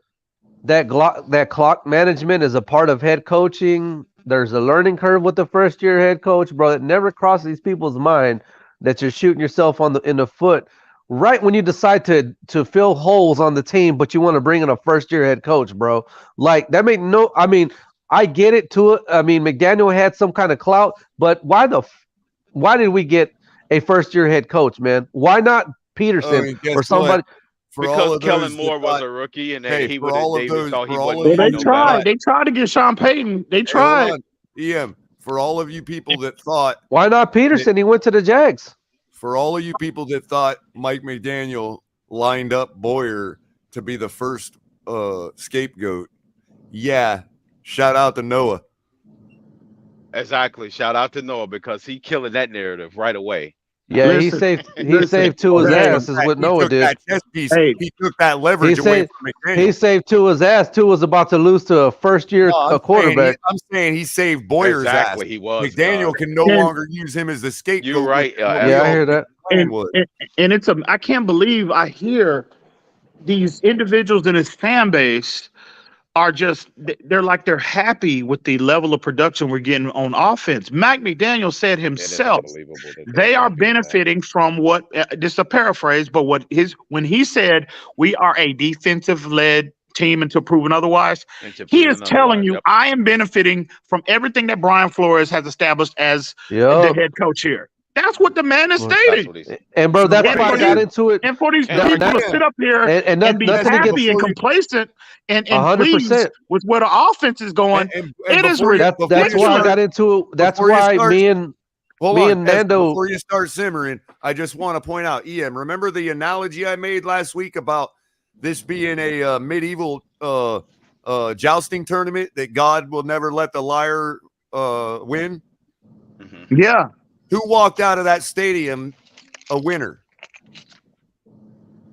in that jousting tournament? Well, actually, Flores walked out a winner. Thank you. You can make a legitimate argument. I'm sorry, but based on medieval jousting tournament rules, Flores was not the bad guy in the Tua Flores situation in Miami. Absolutely. Right. Because God the guy has he spoken. handpicked won an actual game for us in that situation. I just wanted to say real quick to EM's point, bro. That's why I was debating with Nando this morning, bro, because the dude said nothing against him because I said, if you watch the show, I said at the beginning of the show, I put it in the chat, I hope I don't hear somebody say a win is a win. And the first person mouth that came out of was Nando, right? So my problem with that is, bro, it matters how you win. There's red flags and there's such a thing as a bad victory. Do y'all remember? I always bring up the Patriots game from last year. What was it? That first game, bro? We played like crap. We won on the X. We're supposed to be happy for beating a team by 6 points that was scoring 16 points a game. And remember.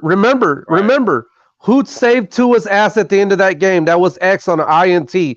What just happened this past week? We played just like we did last year. We played like shit just like we did in that Patriots game. And no one saved the fucking game. And I'm sitting here trying to tell everybody it's not a win is a win. It matters how you win. And there's red flags. There is such a thing as a bad win. And I'm telling y'all, that game with Pittsburgh was fool's gold. How are we going to be proud of beating a first-year rookie QB, bro? Come on, bro. That kid almost beat Tua, bro. They had no TJ Watt. I mean, like seriously, people. Secondary was all. Imagine if Roethlisberger was playing.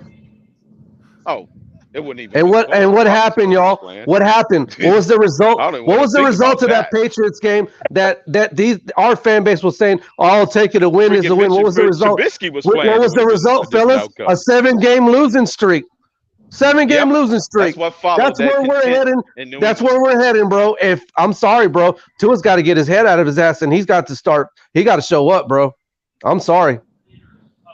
I mean, right to be concerned, this is a stacked roster, bro. There's no excuses. Follow us being content in that New England game last year. Jermaine, I appreciate your comment, Jermaine. It says, "Oh my, OMG, we won." Chill. Save that comment for the Buffalo fans, bro. Yeah, And speaking of Buffalo color, Buffalo week is no Vaseline week, bro. If y'all are okay with that win against Pittsburgh, get ready because Buffalo's about to put it in your rear, bro. With no Vaseline. Esther, you got to remember, it's going to be 30 degrees colder with a wind chill of about -16. Pucker up, Dolphin fans, if you're okay with that Pittsburgh win. Hey, we won the game, right? We won the game this weekend. But all the narrative was when Tua didn't start, Tua was coming back, the savior. We would be on. all that crap, right? Well, all I know, Tua did the exact same that Teddy Bridgewater and Skylar Thompson did. Because Skylar put up 17 points against the Jets. I was at the Minnesota game, 16 by Teddy. The savior, the left-hand armor god, the only thing that he got drugged to the win by the defense, he put up 16 points. So and again, let me make it very clear. Against Minnesota, the same defense that saved Tua's little ass on Sunday night, they didn't cause a turnover for Teddy Bridgewater. He had no extra possessions. They didn't get a turnover against the Jets for Skylar Thompson. But guess what? I won't give big facts. The Benogany interception to seal the game, we won't give him that one. But Tua had 2 more opportunities that Skylar Thompson and Teddy Bridgewater did not receive. And with those turnovers that he received, guess how many points we got from the Tua savior, the left-hand orange I got this, Lewis. I got this, Lewis. Lewis, I got this. Hold on, guys. I got this, Lewis. Give me a chance to cook for a minute. Ready? You want to hear what the real story is here? Okay. You're talking about a team. You got certain players on this team who are only about themselves and about Tua. And let me explain what I mean. Okay. In the loss to Cincinnati, after Tua got hurt, I don't know if Jalen Waddle went to the freaking locker room. I don't know if he flew out of Cincinnati and went on a sabbatical. I'm not really sure. Okay. But he was targeted 5 times for 2 receptions and a 40% catch rate for 7.8 yards per target versus the Jets. Somehow he didn't get on one of those jets and fly over to New York because he was targeted 4 times for 3 receptions, 7.6 yards per reception. And against Minnesota, well, he got a little more.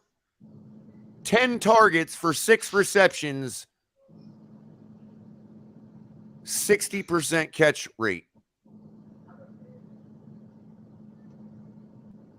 And as they pointed out in the stadium, for those of you that hate on Teddy Bridgewater, 12.9 yards per target. So Wes Welker said, look, bro, you need to get out of your feels about the quarterback and start freaking producing. And that's what he did in Minnesota. Now, fast forward to Pittsburgh, where he got his beloved QB1 back. 5 targets, 4 receptions, 17.6 yards per catch, and an 80% catch rate. And I'm so happy you're pointing Here's the that problem. out. Wait, one more because thing. Not only do I dislike Tua's little front self, Hold on, Pete. It's not done yet. I'm only. My wheels haven't touched down yet, bro. Hold on.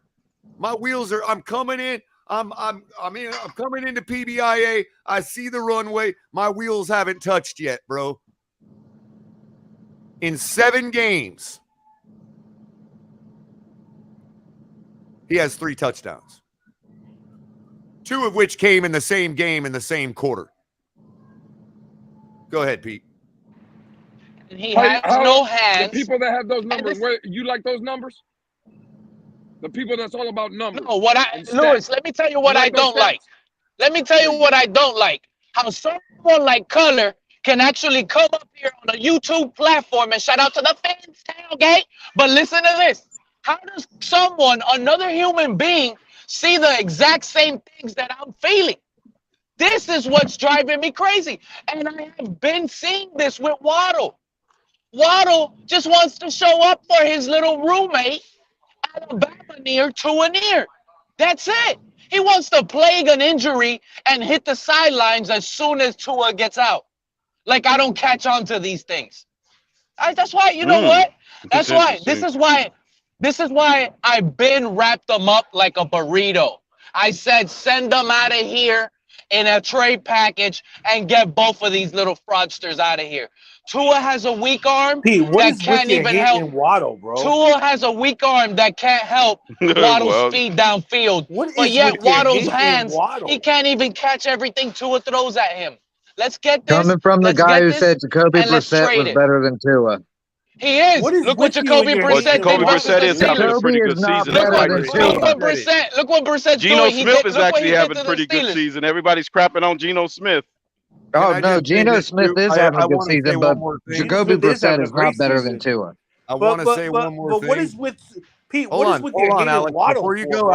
Alex, I'm going to give you the floor because I know you just got here. Welcome, sorry, buddy. Culler, man. But I'm give me a second just to point out one more thing. Sorry, Culler, my bad, bro. No problem. No problem. One more thing. While all that was going on, the performance by Teddy, the performance by Skyler, the performances by Tua, while all that was going on, we're getting the same production out of everybody, overall offense, 20 points per game, right? However, pretty much, you saw what Tua did with Jalen Waddle Sunday night, despite not scoring a touchdown. You saw what he did with him, right? Okay. Tua was pressured has been pressured on this season 20.8% of the time that he drops back. Teddy Bridgewater has been pressured 31% of the time he's dropped back. Skyler, 42%. So I'm not going to have anybody. And he hasn't even played a full game. And we should add Once our Armstead in that offensive line package. got- He only wait, wants hold to on, play Pete. with Tua too. Hold on, Pete. Hold on, with Pete. that nasty big toe. Hold on, Pete. I'm not gonna have anybody tell me that because that Tua came in, okay, and is the savior, okay, with a completely healthy offensive line with a good performance, and Jalen Waddle actually doing something in the game. As a comparison to say that that's a better situation than Teddy or Skyler. Sorry. When you give me Teddy or Skyler behind the protection we saw Sunday night, then you can make your comparisons. Until then, our offense scores 20 points a game. It don't matter who's under quarterback. Culler, let me say something really stupid right now. Go ahead, Kahari. If Jalen Waddle doesn't sabotage, Eddie's got that victory with more than 300 yards and potentially 3 touchdowns. Now that might be going far for even me. Again, it's stupid. I don't know. I introduced it as something really That's what he's stupid. doing. Are you I saying? Hold on, introduced Pete. it as something stupid. Hold on. The reason why I introduced that as something stupid is because that's the same argument that the Tuinaires give us all the goddamn time anytime he doesn't win a game. And so let me clarify for the people in the back. What Kahari is saying, correct me if I'm wrong, Jalen Waddle purposely fumbled that ball so that Teddy wouldn't get shine on the game and have a win. The same way Flores didn't like winning with Tua as his quarterback, too.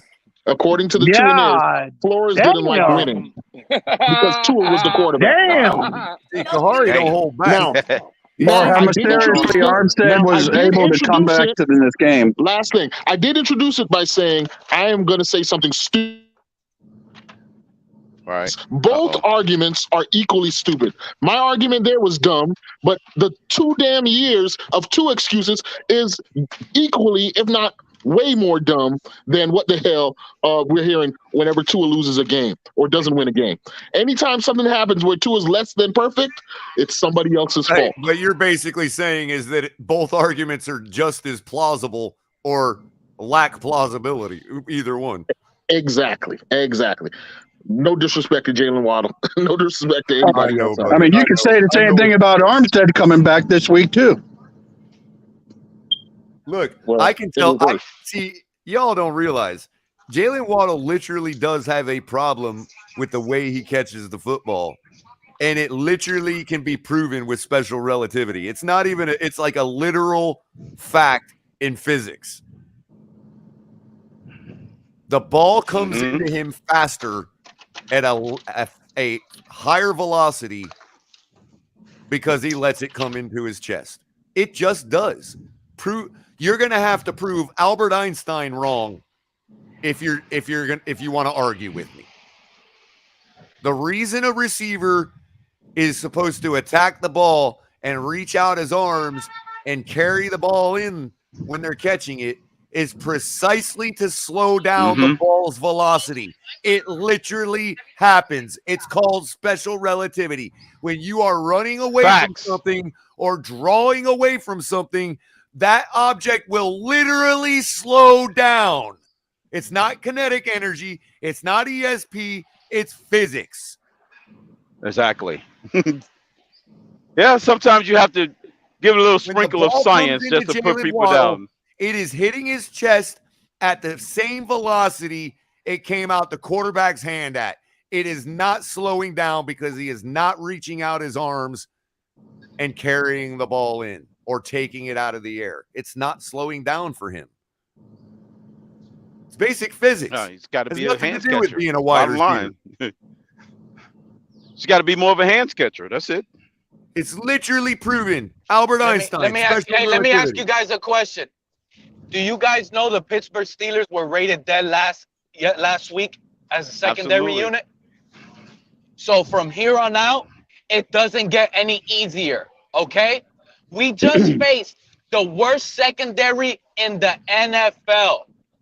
And we could not throw for... Detroit has the worst secondary. They were second. They were second, Pete. They were second. But Pittsburgh Steelers are rated 32nd. They're in the bottom quartet. That's all. This is it doesn't get any worse than 32nd. This is why I'm saying this.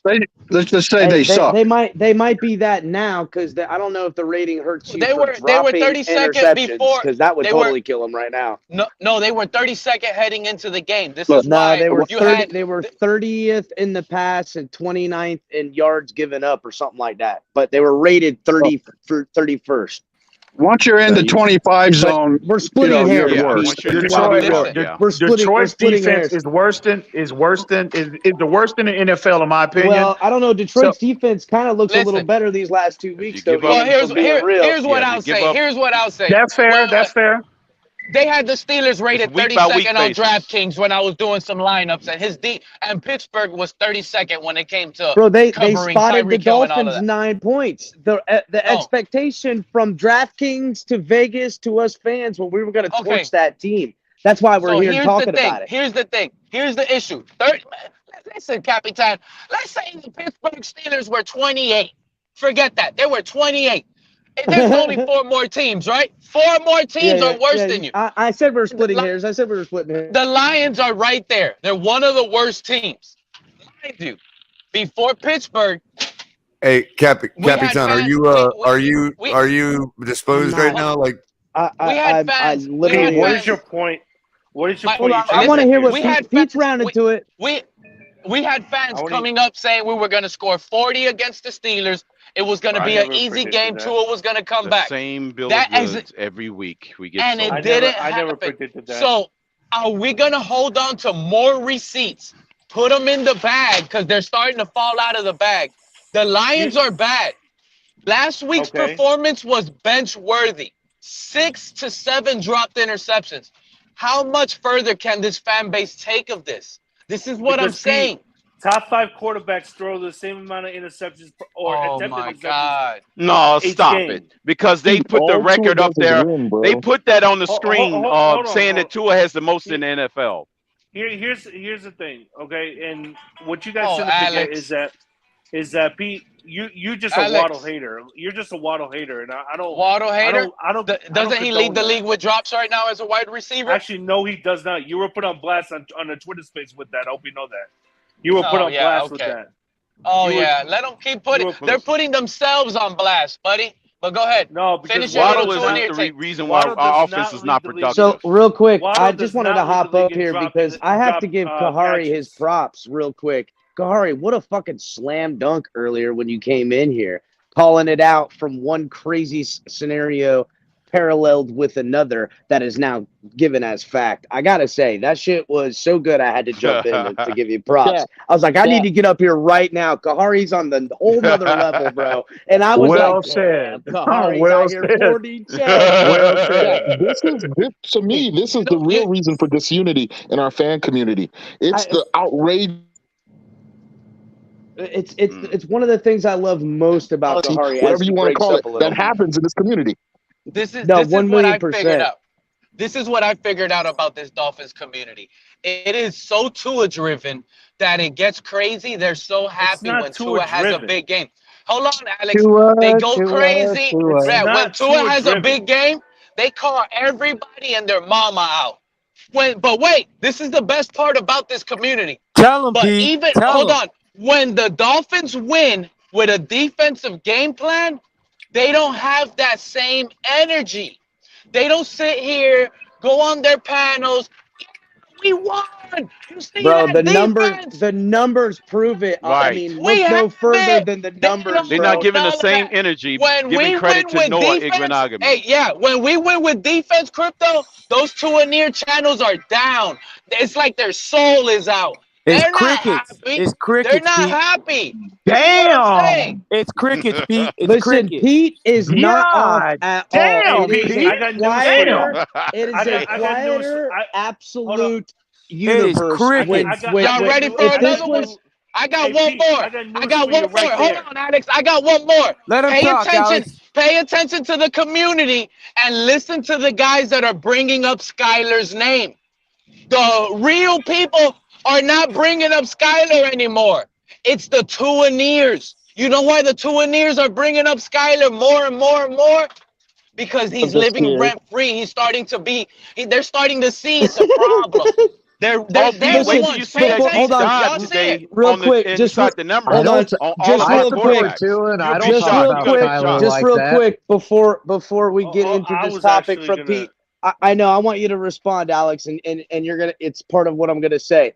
Going back to what Kahari said, in his whole nother level of thinking, Pete is one of the ends. But everyone doesn't take Pete seriously because he is a part of the entity that moves. To what you're talking about, Kahari. It sounds ridiculous till it's actual fact. And my point is that I don't want to break the fourth wall anymore. I'm just pointing out that we are in the Thunderdome of the fucking shit Kahari is literally talking about right now. Go ahead. You know, I don't know though. Real quick, listen. I got love for Pete. I ain't got no beef with Pete. But Pete does bring a lot of this. He brings a lot on himself with a lot of, some things over the years have been absolute ridiculous, like his Josh Rosen narrative. I just thought I'd put it. I just thought I'd put that out there. Pete, I'm jabbing at you, bro. I'm jabbing at you. For Tua right now, if you think I'm playing. I'm trolling you. Receivers run out. Here's the thing. Here's the thing. What you just said about how the Tuaneers are this and that, those are not real fucking fans. Okay? Those are not real fans. Okay? Who are you to sit here and say that they're not real fans, buddy? They're real fans. Who are you? They're real fans. They just don't know football. That's the difference, Alex. The real fans will not care who's under center. Damn. Okay? The real fans will not care who's under center. The real fans will not care if it's a defense or today, the offense, Junior, or whichever, spit it out. Come on, Alex. Whichever has a victory. Alex, you about to get excommunicated from the Tuanons. Yeah, Alex, you about to get excommunicated, bro. You're coming into the Thunderdome now, bro. Keep on coming. Alex, you about to be excommunicated now. Quit backpedaling and careful now. Get it out, brother. I'm the biggest Tua supporter you could possibly imagine. But you know we what? Know. If Tua does not succeed for the remainder of the season and he does not perform where we all want him to be, then we move on from him and get another quarterback in this league. I love you, Alex, because you know what, Alex. There's going to be a knock on your door, Alex. Someone's going to be knocking at your door, Alex. Hey, Alex wouldn't dare say that during the offseason. Remember, it was 48 touchdowns, 6 interceptions, Tua's MVP. Now you guys 42 touchdowns, 9 interceptions, and he still could be MVP. 8 weeks later, and now Alex they'll never is give saying, an offensive quarterback not named Dan Marino MVP. That ship is sailed. Here's the difference here. Thank you, Crypto. Here's the difference here, Pete. Right now, hey, fellas, I'll be right back. We're 4-3. Tua's 4-1 as a starter right now. Okay, we're 4-3. Tua's 4-1 as a starter. He's technically 4-0 if he had finished the Bengals game. Yes. No, you don't have to finish his record as starter. Don't argue with the statisticians. It's 4-1. Even ESPN put it up on the freaking thing. He started and finished a game. He's undefeated this season. No, he's not. His record as a starter. It's 4-1. Stop arguing. That's what the statisticians And say. who lost that Bengals game? It wasn't Tua. It was Teddy. Yes, he started the game. He didn't lose. He lost the game. Then I guess Teddy and Sky hasn't played a Just like game last yet. year when he didn't start in the Ravens game, that was Brissett's win. Hold on, Russ. Then I guess Skyler and Teddy haven't played yet. The thing is that if the quarterback starts a game but doesn't finish, even if they lose or win, it's gonna go to the person. It's gonna go to the quarterback that starts I'm the game. fully aware of that. We were losing when Teddy got hurt. But then it is what it is. That's the statistician. If you would stop talking As over far as me, the Crypto, record. that would probably help. I said, But the point is, you try to gaslight us and say he could be 4-0 when he's actually 4-1. Time, Crypto, I swear to When he's God, dude, I've been 4-1. quiet for over 30 Well, fucking do something minutes. about it. Well, do something about it. Come find me. Do something about it.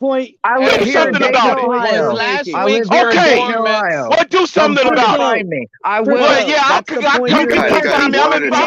Come on now. I'm in Nobody Maryland. can hear any yelling. Bro. Yeah, I'm here in Maryland. You shut your racist ass up. No wonder why you make no fucking sense. You're Yeah. up there with all the Go dumbass. ahead. Go ahead. Yeah. I can catch those white hands. Is that what you just said? I can catch those white hands. Get your racist ass out of here. Nothing about white. Anything. Yes, you did. Yes, the fuck you did. I said you could catch these hands. Oh, yeah, you said white hands. That's what you said. No, I did not. Go back and Oh, listen yeah. to it. Okay, Pick your well, ears catch out his of your hand. ass, dumb Okay, fuck. well, do it. Well, do it then, you stupid numb nut. Look You how know this. what, Hey, Crypto? y'all know Well, it. you Look do how it. Tua You has do these it. guys. You come, you Look how bring your Tua ass has here to these Maryland. guys. Bring your ass here to Maryland. I'm not gonna Bring waste your my ass here to time going to Maryland. that shit ass Bring state, your, bro. and I ain't gonna waste my Look time how going to your Tua- shit ass Ohio. Tua You dumb has fuck. the fan base don't fucking get dumb your fuck. ass beat. Yeah, go get a fucking job. You dumb fuck. Try to tell Again, somebody I that they made ain't got no more worthy what to come because they didn't come. There you go. Yeah, you're not in my fucking bank account, you dumb fuck. Yeah, you, show me your socialist fucking liberal numbers, you dumb fuck. Fuck you. Yeah, yeah. Calm down. Yeah, you fucktard. Yeah, you trying to say that because you think people got the same political opinion as you. Ain't scared of your No, I've motherfucking already heard dumbass. your bullshit about politics. Yeah, You're and a I already fucking heard your socialist bullshit. faggot. You damn right. You a damn social. You Hey. damn a fucking conservative fascist faggot. You a fascist faggot. Yeah. You're a fucking. You're a fascist Yeah, faggot. because I have common Yeah. sense and have a Yeah, fucking you're brain, a unlike fucking you, fascist because I was faggot. educated. Yeah, you're a fucking unlike fascist you. faggot. And You you know moron. what? Hey, and you know what? Both of you are some dolphins. That's what y'all All are. this for Y'all an some average dolphins. quarterback. All right, so we God reached the damn, limit it wasn't- of what I mean, we reached. Guys, hold on. We have reached the limit of what's even acceptable at the Finn's tailgate. So 1,000,000%. these two are gonna have to That sit is in back not until where they it goes. Hey, decide listen. Let they them want be in the back. Let them cool down. Color, you said earlier. I heard you earlier on the Stephen D show about people that were saying in the comments. Listen, man, don't pay attention to any of those people, bro. You are who you are, bro. Oh my God! You know, I mean, jeez, you know, you're dude. Color, You're a good dude, I'm bro. telling you, You're a good man. stay away You're a from good Tua man, near and- channels. Your blood pressure will go low. It'll feel great. No arguing. Those Tua Alex, nears you went are there. a Come over fucking here. brown noser, my guy. Color, you're a good man, bro. Don't even listen to those people. Keep kissing ass. All right. Who says I'm? Come on, man. Don't go there. Let me stand up for Alex. Don't Listen, bother me, he's not Alex. gonna- I'm gonna stand up. Hold on. Let me stand up for Alex here. What Alex, happened with Alex, let me stand up for Alex here. Alex is making a valid argument. You know why? Because he's a true believer in Tua. He believes that Tua. And hey, we should all hope that he is right because Tua is QB1. And I respect Alex because he's sticking to his guns here, right? And he is suggesting that you're free to have whatever opinion you want to have about whatever quarterback you want to have. He believes in Tua. And he has the confidence that Tua will perform in the remaining games. So props to you, Alex, for standing Like I behind told your you, though, like I told you, though, Alex KP. always It's like I told you, though, preferences KP. I want him to succeed. I hope he does. But I have no faith in him right now. Absolutely none. And until he proves me otherwise, I'm not going to. No doubt. You don't have to. DTA, you make an excellent point. Already. Hold on, guys, hold on. DTA makes an excellent point, and I've said it myself a dozen times. There's a difference between hope and faith. And nobody's going to tell me that I'm not a fan, or I don't do it the right way, or I'm an idiot, or I don't know football because I don't have any faith in Tua. Look, you all keep calling him the left arm of God, and I showed you the picture of the left arm of God, and it says right next to his left hand, hope. So you all can argue with God if you want to. Listen, DTA, bro.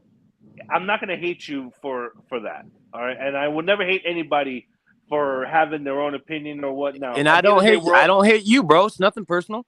Yeah, I understand that. At the end of the day, we're all Dolphin fans. We all want to win.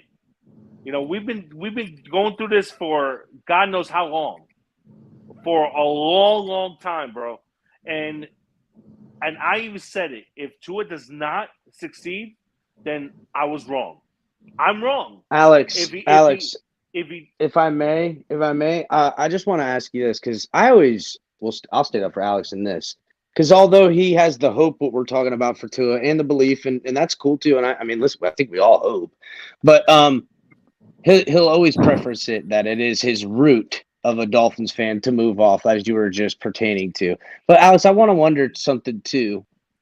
Is that, do you hope for it to end, or is that why you're hoping for it more, or that it's Tua to work out personally? Because I think to us, when we get down to where the hope lies from one end of the spectrum to the other, I think we hope that it's Tua because it ends. And some people are hoping more that it's just Tua. You know what I'm saying? Well, are we fans of Tua or are we fans of the Miami Dolphins? That's thank you, DTA, and that's the turn of phrase I was trying to get at. If you're a Tua fan, you're a Dolphin fan. Hold on, Pete. I had arguments with people for years when Tannehill was drafted. I had arguments for years, and I said that Tannehill was better than Andrew Luck by any day of the week. I had arguments, and people would look at me like I was crazy. And you were wrong. And this shows that you don't know football. And why? And it continues to happen. And this is the problem. Easy People now, are going to Pete. be spewing. We ain't gonna let you tell. Hey, we ain't gonna let you tell nobody knows football too, man. Man. I mean, dude. Like, this is the issue. Some of you Tuaneers are going to have to get so many things right after this to earn some football credibility. You can't be saying that, Alex. You're literally saying that you were going out and around that Tannehill was better than Andrew Luck. Never at no point in Tannehill's career was he better than Andrew Luck. What you're showing is that you're just a Homer fan. Stop that Homerish thing, bro. That's what makes you guys and most of you look silly most of the times. But here's the thing: when Chad Henne was the quarterback, I was cheering for Tyler Thigpen in that Pittsburgh game in Week 17. Alex, we all deeper, dude. You're burying yourself deeper Alex, now, Alex. Listen, but Alex, there's a difference between cheering for a guy. There's a difference between cheering for a guy. Aqua and orange. Okay, but there's a difference. Okay, Alex, but are you listening? Alex, you're just a Homer fan. That's all you are, okay? Maybe these panels aren't good for you. Because if you're going around, you're going to go around and sit here and say Tyler Thigpen is better than an Andrew Luck, then you're just out of luck. You're just always going to be out of luck up here, bro. No, by no means. I'm talking about. That's a good play on words, Pete. Good play on words. Hell no, he's not. First of all, I was talking about when I was at the Week 17 game when Pat White got knocked out. I saw Pat White get knocked out of that game in the Week 17 game in Pittsburgh Steelers. But you're a fan. Alex, that's why you guys like that. That's why y'all don't take the Dolphins, the critique. You a fan like you does not know how to accept a fan like me. And that's why me and you bump heads all the time. Because when I'm here critiquing that this guy's dropping the ball, he has no hands, you're over there blind, and you don't see that Waddle, we spun 2 first-round draft picks for a wide receiver that's supposed to catch with his hands, and this guy is chasing balls. Okay? That's not what you count on. Listen, Alex, you can't listen, bro. What Pete's saying though, dude, you can't give praise to someone like Waddle and then get mad and come on panels and hate when someone like Pete's gonna critique him, bro. We got to keep the same energy for everybody on the fucking team. I get that. Listen, bro, understand that. and we're gonna speak on disappointments. Like, I'm disappointed with this fucking team right now, especially how they should appear on paper based off what we have and the talent that we have, and the fact that I know and feel like we could play better, and I'm not seeing that out there. And that was a sorry ass offense, bro. When we come up here and we say that, it's people like you who get emotional and get your feelings, bro. And that's why I said, are you a fucking Miami Dolphins fan? Or are you a Tua fan? You a Waddle fan? You can't have it all, bro. You got to pick which piece of the cake you want to eat. DTA. The thing is that I was getting I was getting so fucking frustrated watching that game Sunday night when I'm sitting there, I'm throwing my phone to the ground. I'm like, what the fuck is going on? Punt here? after like, punt what after is punt. going Every on? time the punter, came in. That's all we are, Pete. We're a fucking field goal team. That's it. I'm like, what the fuck? I'm like, I was wondering, like, what the hell was going on? Like, the defense is bailing us out every left and right, getting keeping Kenny Pickett off the field, giving the offense a chance, and they don't do nothing about it. I don't know about y'all, but I was hoping the Steelers score I was hoping the Steelers go up to put Tua in that pressure situation, 2-minute drive, maybe only one timeout left. That's honestly what I was hoping for at the end. Based on the first half results, I was like, man, you know what? Tua needs to do something crazy in this game. The Steelers need to go up a touchdown or something with 2 minutes left, and Tua needs to drive us down and get us the win, bro. Because that's the only way this fan base on the internet is going to be able to be happy. And I was right. None of that happened. Tua let us down, and look how we all are. We got guys like Crypto, who I never even heard cursed in his life before. This guy's out here fighting. You know what I'm saying? Like, we need a win with this guy convincingly, and we never get that. We need to get rid of that. Pete, we need answers at this point. The most frustrating thing about what has happened here is that we still don't have a definitive answer on whether Tua is the guy or not. And part of that is because of his availability. Part of it is because of the ability that we're critiquing here on the show. Hold on. Hey, I'm sorry, Kari. Before you go any further, let me ask you a question real quick, sir. Hold on. Let me ask you a question, Kari. You said availability or ability. Now, let me ask you a real question. Which one of those two do you honestly think is more concerning? Well, availability is number one. The injuries are more concerning. To play the game. And when you're constantly getting hurt season after season, I'm on the other end of the stick. That delays the report card. That delays the final decision on whether the guy's your guy or not. You see what I'm saying? Now, but the problem with Tua, though, is that he's not consistent enough when he is on the field. There are times when he looks great, like in the end of that Baltimore game, but then there's times he looks like what he looked like in this Pittsburgh game for the majority of the game after the first 2 or 3 drives. So which one is it? I think the frustration and why these debates are getting so edgy is because, neither side has enough evidence to give up on their argument here.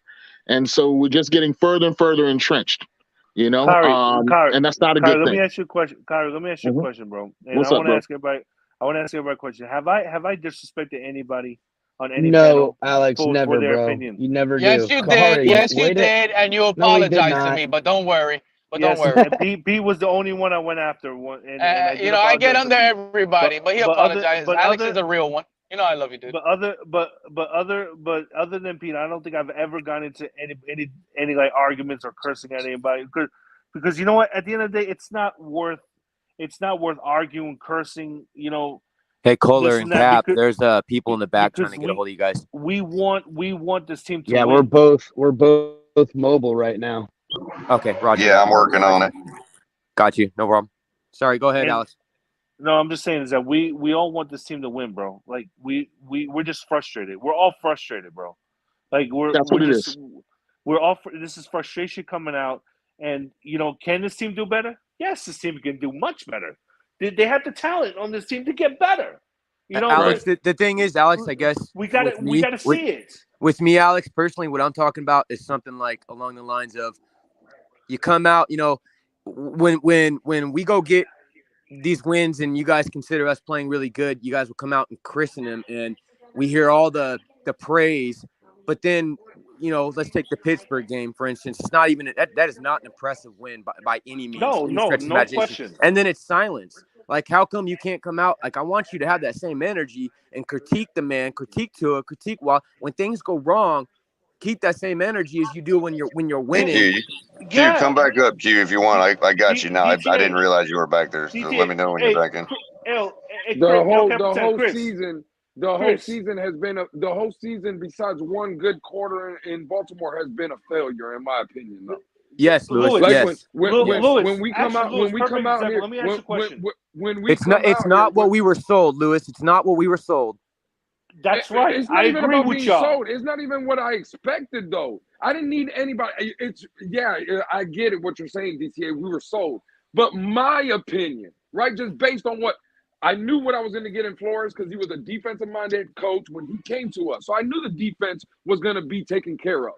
But when I get an offensive-minded coach, a run game specialist, and when I'm hearing that's what we got, my expectation, and again, then we all add on top of that a Tyron Armstead, a Tyreek Hill, a Raheem Mostert. Bro, Connor Williams. I expect more than the offense I seen with Devontae Parker and a guy that supposedly everybody told me can't coach offense. Absolutely. I agree with that. Bro, what are we talking about here? It's been a failure. So when we come out and we say, "Oh, it's only 7 games," to this point, I'm gonna make. That's what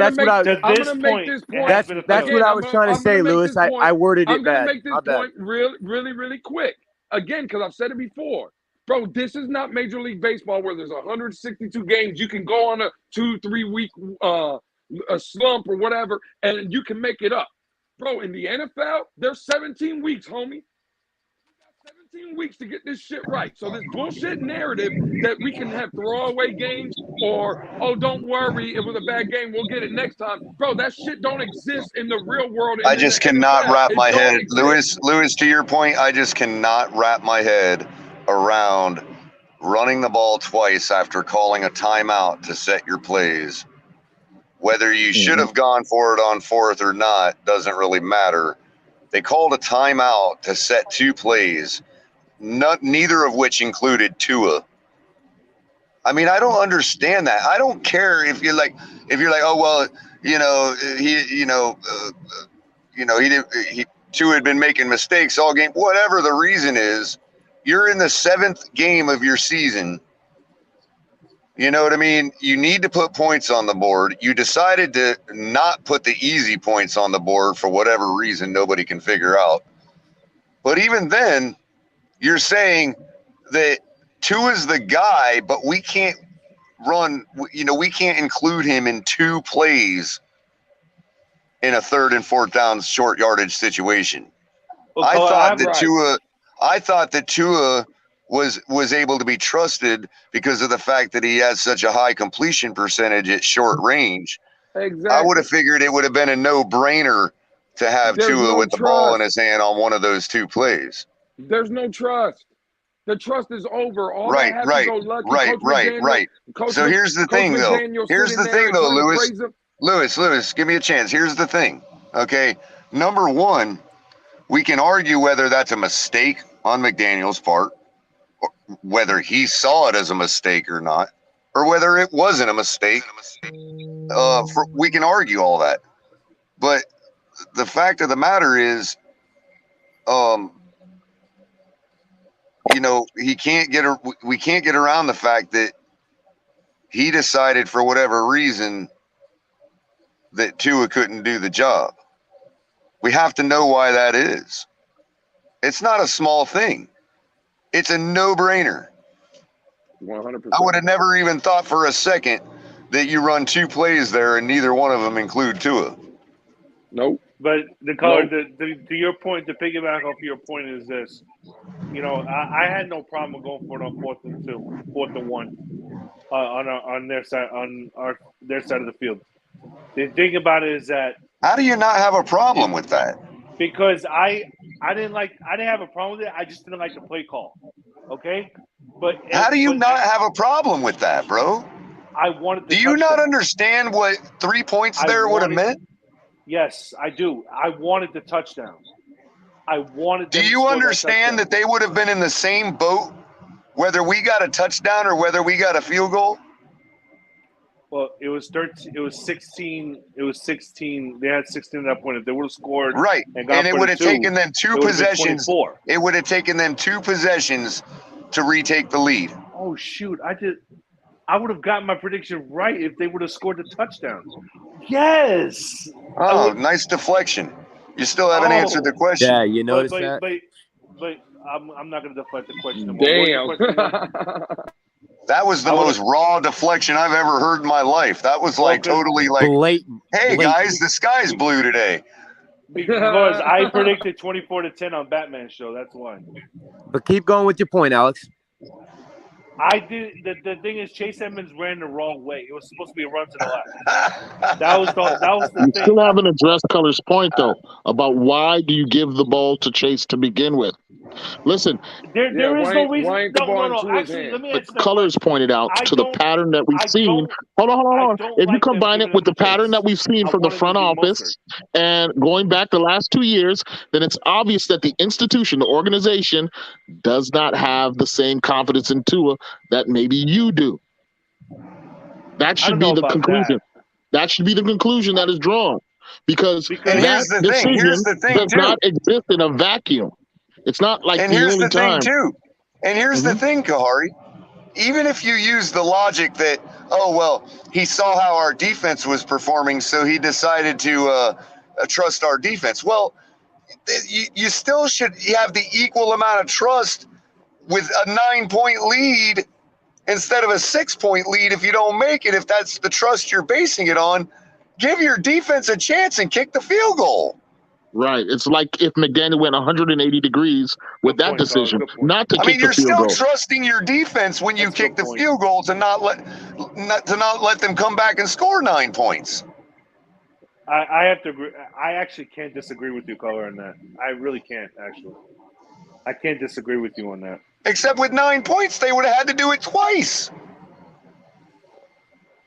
And I don't think anybody in this God's green earth thinks that the Steelers would have come back on us twice in that span of time if we had a 9-point lead. I don't think so either, because they could have barely moved the ball in our defense. Yeah. In the chat, this guy named Merle Garrett brings up the point. He says, basically, Fins fans overrated the team, period, is what he said. But here's the thing. I don't think we've overrated the team. We got the horses in the stables. This team seems to be ready to go, but something keeps on limiting the efficiency of this offense. Specifically, the defense is stacked and it's ready. It's a winning. It's a good enough defense, and we got the horses at wide receiver. Gesicki can be a weapon. Mostert has proven that he's a dangerous back. Our O-line, when it's fully a staff, has proved that it's average, at least good enough. The question mark remains: do we have a quarterback who can be an assassin or the so-called Samoan sniper that he was advertised to be? Yeah. Can he execute our offense with enough consistency at a high level that we can get the best out of it? And if Kahari, I hate to bring it because I'm not doing this to bring up another quarterback, but I wanted everybody to, if anybody happened to watch the Green Bay game last week, did you notice Aaron Rodgers when he called a timeout? He's walking to the sideline. He's like, "What are we doing?" Mm-hmm. Like, where was Tua to say to McDaniel, "Are you serious?" Like, he called a timeout before third down. Okay, gathered the offense together and said, "We're going to run 2 running plays." And Tua at no point said, "Coach, what are we doing?" Right. The difference with the Aaron Rodgers situation is that bro, throw Aaron Rodgers out of the picture. I just used him to illustrate it because he's the one that actually you could read his lips saying it. Every quarterback in this league would have asked their coach, "What the hell are we doing?" If you don't, you're Mike Glennon. Right. Or you're what Tua said he himself is. He said he's not the savior. He's just a part of the team. What universe are we living in here? Here's the thing. You know, we're at 7 weeks right now. We're going into the Detroit game at 4-3. All right. There's still time for this offense to get back on track, get back to where it was the first 3 weeks of the season. Okay. If we get back to what we did at the first 3 weeks of the season, then we're going to be okay. And first game wasn't that great. Alex, you realize, okay, 4-3 right now. If you're looking at the Jets, the Bills, and fuck the Patriots, but we're at third, bro. These losses, and those 3 losses, I think are really going to bite us when you go further into the season. If the Jets keep playing good and they stay on that trajectory, and you got the Bills doing what the Bills do, it's going to make it tough to get into the playoffs or make any postseason move. I don't know. I don't think there's getting back on track, I guess, in my eyes, isn't winning some more games, but missing the postseason. That's not what I was. The Jet fan base is even doing the same thing that we're doing right now. Hope you know that. They're questioning the quarterback. How do you know? They hang out in their spaces? My dad is a diehard Jets fan. And my mom and my dad and my brother who live in New York are diehard Jet fans. So, and those 2 speak for the fan base or what? No, because that's not what I'm hearing. He hangs out with other Jet fans, and even they all think that Zach Wilson is not the quarterback to overcome. That's not what I'm seeing, bro. That's not. But yeah, Zach. I'm not. No. I'm just telling you from what I'm just telling you from what I'm hearing. You know, DT. I mean, I'm not questioning what you're hearing. I'm just saying what I'm hearing. No, but anyways, it is what it is. We just need this offense to get back on track, and I still think they're capable of putting up 30 to 40 points, and I still think they're capable of blowing out a team. These next few weeks will tell exactly where this team is going to be. Okay, if they lose to either Detroit or Chicago, then you would actually hear me on a different tune, and it's not going to be pretty. So, Alex, you're not even a little concerned based on the fact what you saw last week.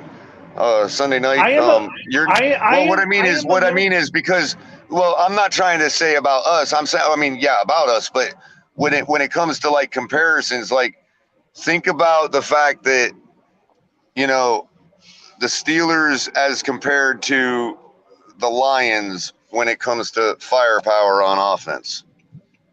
I am a little concerned, and I even said it yesterday. I am concerned. This team has a lot of problems right now. This team has a lot of issues it's not that I'm concerned about our defense per se. It's that our defense is a defense. It's going to give up a certain number of points to an offense like Detroit. I'm concerned about Can both sides of we the answer ball. it? Can we match it? Can we beat it? And so far, at 20 points per game, they're scoring more than that. I'm concerned despite about their both losses. sides of the I'm concerned about both sides of the ball because let me tell you something. And remember who their head coach is. Their defense- head coach is somebody else that's been shunned by this organization. Dan Campbell. I don't know about that, but no, absolutely. Why did he? You know dang well yes, they he interviewed did, Alex. him. Yes, that he was did. a sham interview for him, and they never intended to give him a chance. Yeah, when he was interim head coach, bro, that's all it was. They were never going to give him a shot. Yeah, because I don't think he right now he's. We don't care why you think he didn't get a shot. The fact of it is he didn't get a shot. It matters what he thinks the reason he didn't get a shot is. He's the one that's sour, that could be sour, not you. He's on the hot seat with Detroit, but yeah, exactly. What a nice feather in the cap it would be to come down to take care of business against Miami. Hey, can I just go back real quick because I know Alex brought up I was doing something. I wanted to jump in. Alex, in your opinion, and again, this ain't our team. I just want to know so I can get clarified. What are your opinions of Zach Wilson with the Jets? Like honestly, what is your assessment after watching him? Like what do you think about Zach Wilson? I don't think he's something special. Okay, I don't think perfect. I don't think he's up there with Burrow. He's not as good as Burrow. Okay. He's not as good. He's not as good as I think Kirk Cousins is better than him. Okay, 100%. Listen, and I'm agreeing with you, right? I agree with you. But just let me land real quick because this is the problem that I have with our fan base, right? Because the same way that the Jets now are sit 5-2, and all of us fans want to say trash Zach Wilson and say he's trash, right? But he's doing the same things and is asked the same things to do because that's what Tua's given us the last 2 years. bare minimum in the passing game. Don't make mistakes so our defense and running game can bring it home. Now, we didn't have a running game, but their defense is comparable to ours, right? But we want to sit and track, because I be in those Twitter spaces, right? And we, as fans, jump into Jets Twitter faces and say, Zach Wilson is trash. He's not special. Well, then that's an indictment into Tua Tagovailoa. Because that's what we asked Tua the last 2 years to do. Don't make the big mistakes. Let our defense carry us, right? But then what? So are you trying to tell me, Alex, that Tua Tagovailoa, you don't see nothing special in Tua Tagovailoa? Is that what you? Because if you're gonna say that about Zach Wilson, then that's the same energy that me and the Cullers and the Pete and KP. That's what we're saying. That we don't see nothing special in Tua.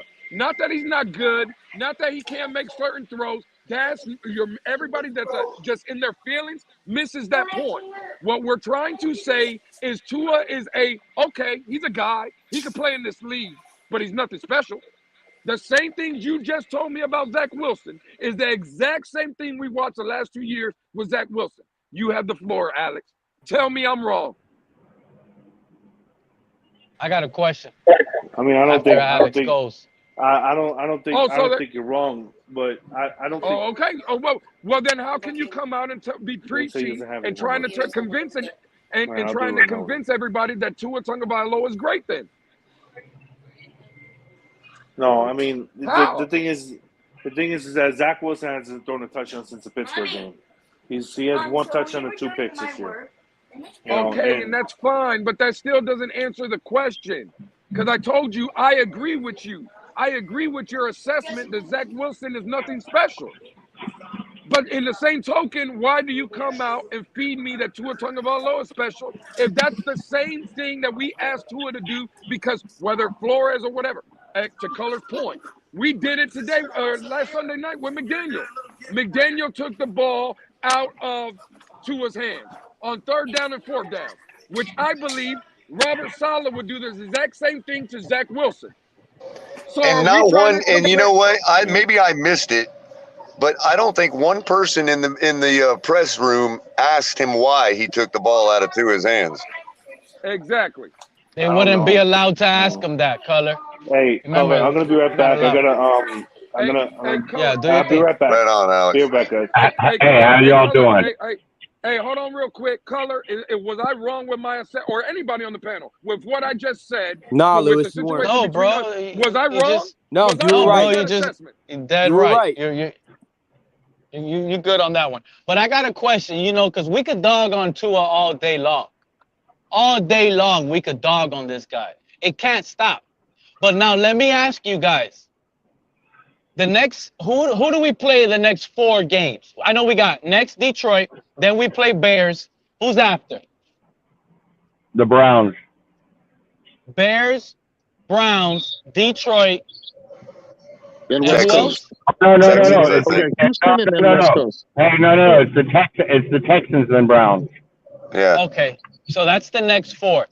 Now, do you honestly think in the next 4 games, is there something Tua can do in the next 4 games to change the narrative?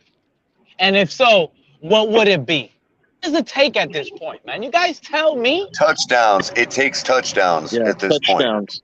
Touchdown. We cannot be a field goal team, and that's what I was saying earlier. We need touchdowns. If he balls out like that 4th quarter against Baltimore, I mean, that for every single, we hope he does, but if he balls out, man, a lot of this argument will go away. We want to have confidence in our quarterback going forward, and we want to have the proof to back up that confidence. Guys. There's a segment of the fan base that has confidence with no proof, and there's a segment of the fan base who says, show it to me. More than just a quarter against Baltimore. You know what I'm saying? So that's the argument there. He needs to show it. Guys, this is our chance to overtake the Jets, because the Jets are about to drop. When they lose their biggest weapon, their rookie running back, and their best offensive lineman for the season, that's like a gut punch. Yeah, we took a gut punch too when we lost Brandon Jones. No, it ain't. No, it ain't because we And had still have no injuries Byron. and we just won. Bro, this narrative that he was getting carried by a rookie running back, they just traded for James Robinson. Yeah, but I'm in Jacksonville. I'm in Jacksonville. James Robinson's not that special. Number one out the backfield. This guy was killing people out. With that Jet offensive line. No, he won't, because they just lost their one guy who filled in everywhere, who's their best offensive lineman. They only traded James Robinson because they didn't want to pay him, though. It's not James Robinson's fault. James Robinson was productive. Guys, that guy, look how many yards he's averaging a game receiving and rushing. He's almost 50% of their offense lately. Okay, so what? What does that mean? Where's the fall? That's a big hit. No, it's not. Yeah, Etienne is coming on. No, I'm talking about the Jets. It's going to be a big fall off. Yeah. That's like us losing Armstead for the season. Well, Carter ain't that bad, man. Carter produces out there too. Yeah, but that's like us losing Armstead. They still have Lake and Tomlinson, but that's all they got now. They just lost the guy they drafted a couple of years ago from UFC who was balling. Becton. All right. We'll see. I don't believe that. I think the Jets are going to be fine. I think the Jets are going to be just fine. It's going to rely more on Zach Wilson now. That's you see. James Robinson's not that special. I'm telling you guys. He is definitely not what they lost. Yeah. Let me ask you this, Todd. Would you want James Robinson on the Miami Dolphins? No. I don't think lost your mind. I don't think he's that special. I really don't. I played running back. I know what he does. I've watched him. You know, I'm telling you, I want to draft one in the first round next year. If we keep our first round pick. Did you all see who came to visit us today? Who's that? Malcolm Butler was working out for the Dolphins today. Ah, okay. Yeah, our secondary is taking a hit. And that's for sure. So we do need somebody in there. I don't know if they're going to sign him, but they worked him out today, so we'll see. You know, that could be. We do need a corner because Jones is not coming back this year, I don't think. Needham's out. I'm more concerned about that. Yeah. Our backfield, our defensive backfield is suffering right now. Be honest with me. Be honest. Who's going to be our best slot corner now? You know that's the hardest corner spot to play because you don't have the boundary. Well, tell McGenius to get his Google eyes and start scouting some talent. Go find it, because you ain't gonna be winning out here with our Flores proteges. We don't need his googly eyes to find talent. We need his googly eyes to score more points.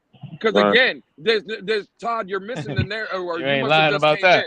The problem here it's been the coaching and the quarterback play that's been holding this team back. That's why I'm happy the defense sucks now. How about that? We're not a defensive minded team no more. Remember the scapegoat we ran out of the building. We're an offensive minded football team.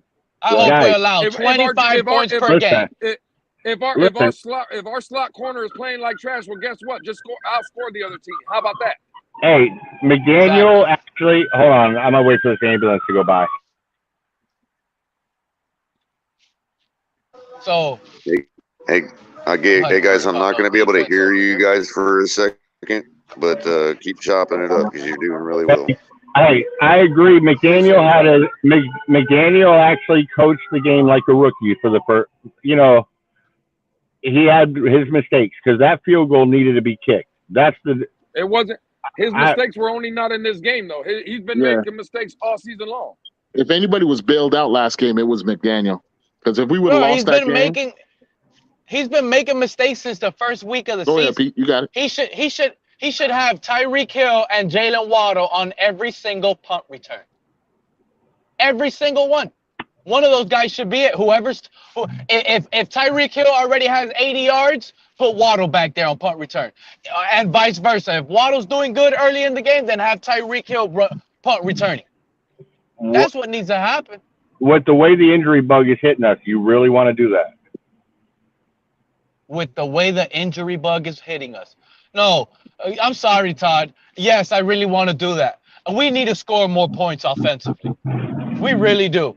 And we need to take every advantage we have with the speed that we have to put our offense in position to score as close as possible at every time.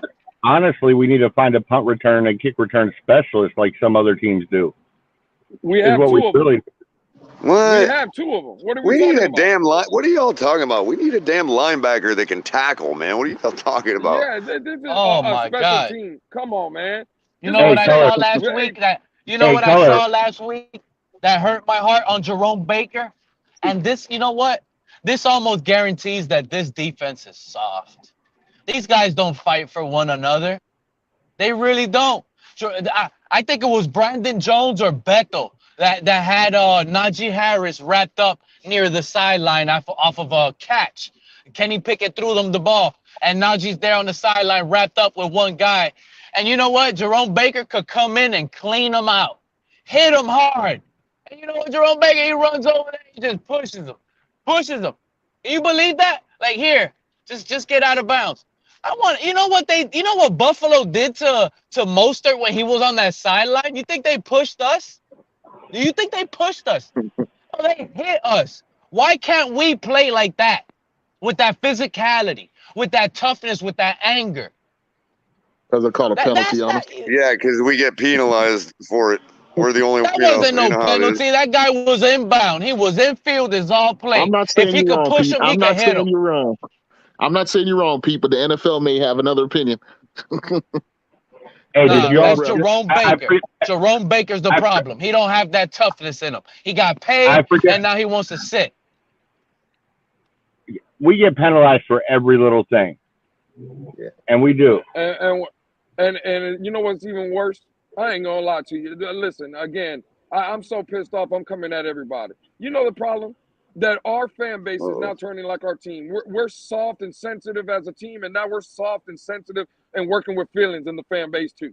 It's ridiculous. The fans are always a reflection of the team, bro. You know that? Yeah, it's soft, man. Soft, just in our feelings, man.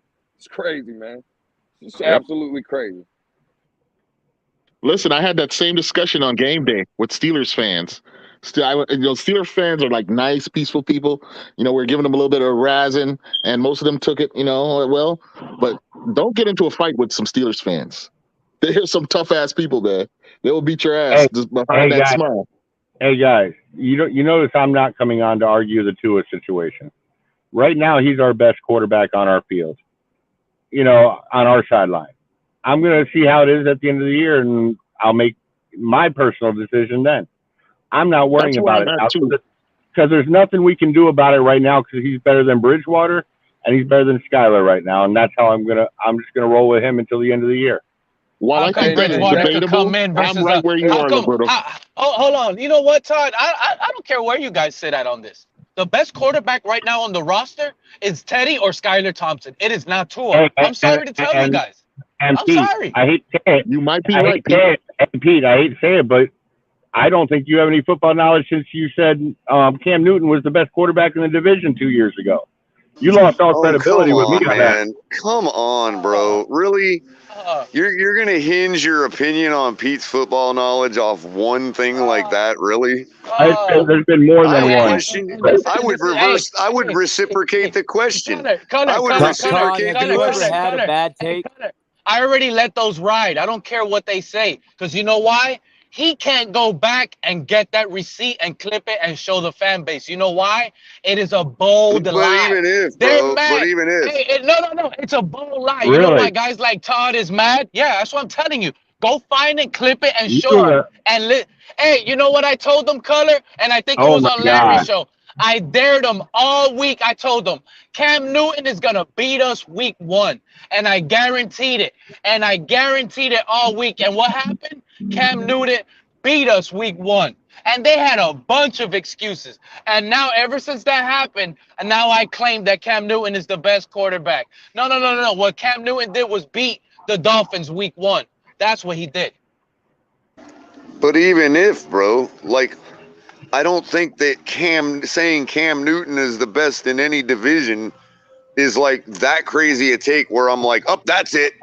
Football Pete just doesn't know football. Like, really, bro? I would question, I would reciprocate the question and question this person that says that's football knowledge. Hey, Culler, here's one thing I do know. Every quarterback I root for, they get plastered and they get hurt. I think I'm stuck having to start rooting for Tua. What do you guys think? Should I start just becoming a Tua-neer? If I root for this guy, he's done. I mean, broken ribs. It'll be 9 broken ribs. Well, I mean, they would lose their mind. He is 4-1, Pete. No, and guess what, Culler? This is the thing that's funny to me. There's a chance. That's why I said it earlier. I'm getting phone calls. Unreal. He might be 8-1 in the next 4 games. Look at the schedule. He might be 8-1, and these Tua-neers are going to be sitting here. Lewis, you gonna let him get away with that? We're gonna be 8-1 nonsense. Listen, Pete's off the rails. Pete done lost, man. I love Pete. I said there's a chance. Look who we play next. We got the Lions Sunday. I'm not gonna lie to you guys. The Lions should win, but there's a chance we could beat the Lions. I think Mostert's gonna go off. We beat the Lions and Bears. Bro, this guy wins the next 4. Think about it. He's going to be 8-1. You see, Pete, but hold on, Pete, because this is my problem, and I said it last night, and people took it as a joke like I'm trying to be funny, right? But you said there's a chance we beat the Lions, and there's a chance we beat the Bears, and then there's a chance we beat Cleveland and Houston and all these other teams, correct? But if I tell you right now, if I walk my ass 500 feet to the corner store and I play the lottery, I have a chance of hitting Powerball the next time it's dropped. What are we talking about, bro? It's always chances and hopes and dreams. But and this is what I'm saying, Lewis. I know. It's what I try to tell people all the time. Like I'm done with the hopes and dreams and faith. I just want to. I mean, at least I gave a slot machine in a casino. You're going full lottery, bro. Dang. Listen, man. if I go to the corner store right now and I put $10 down, I have a chance to wake up a millionaire. You know what I'm saying? Like, what the fuck are we talking about? We need the tangibles. Yeah, we need the evidence. We can't keep having this debate. Yeah, bro, I gotta see it. This is why I asked that question earlier. What is it going to take to change that narrative? Because let's say, right, we are 8-1 with Tua. We win these next 4 games, but we get the same scrappy, slow pace, not scoring. Jason Sanders. I'll tell you what it's going to take for me, Pete. I'll tell you what it's going to take for me. Well, I'll tell you, Pete, let me answer. I'll tell you what it's going to take for me. And a lot of the big time Tua fans are not going to want to hear me say this, and they're going to call me a hater. Okay. But what it's going to take for me is we go into Buffalo on a cold day. Okay. Put a little snow on the ground, put a little ice in the air, and Tua goes toe to toe with Josh Allen, and we win 48-45. That's what it's going to take for me, bro.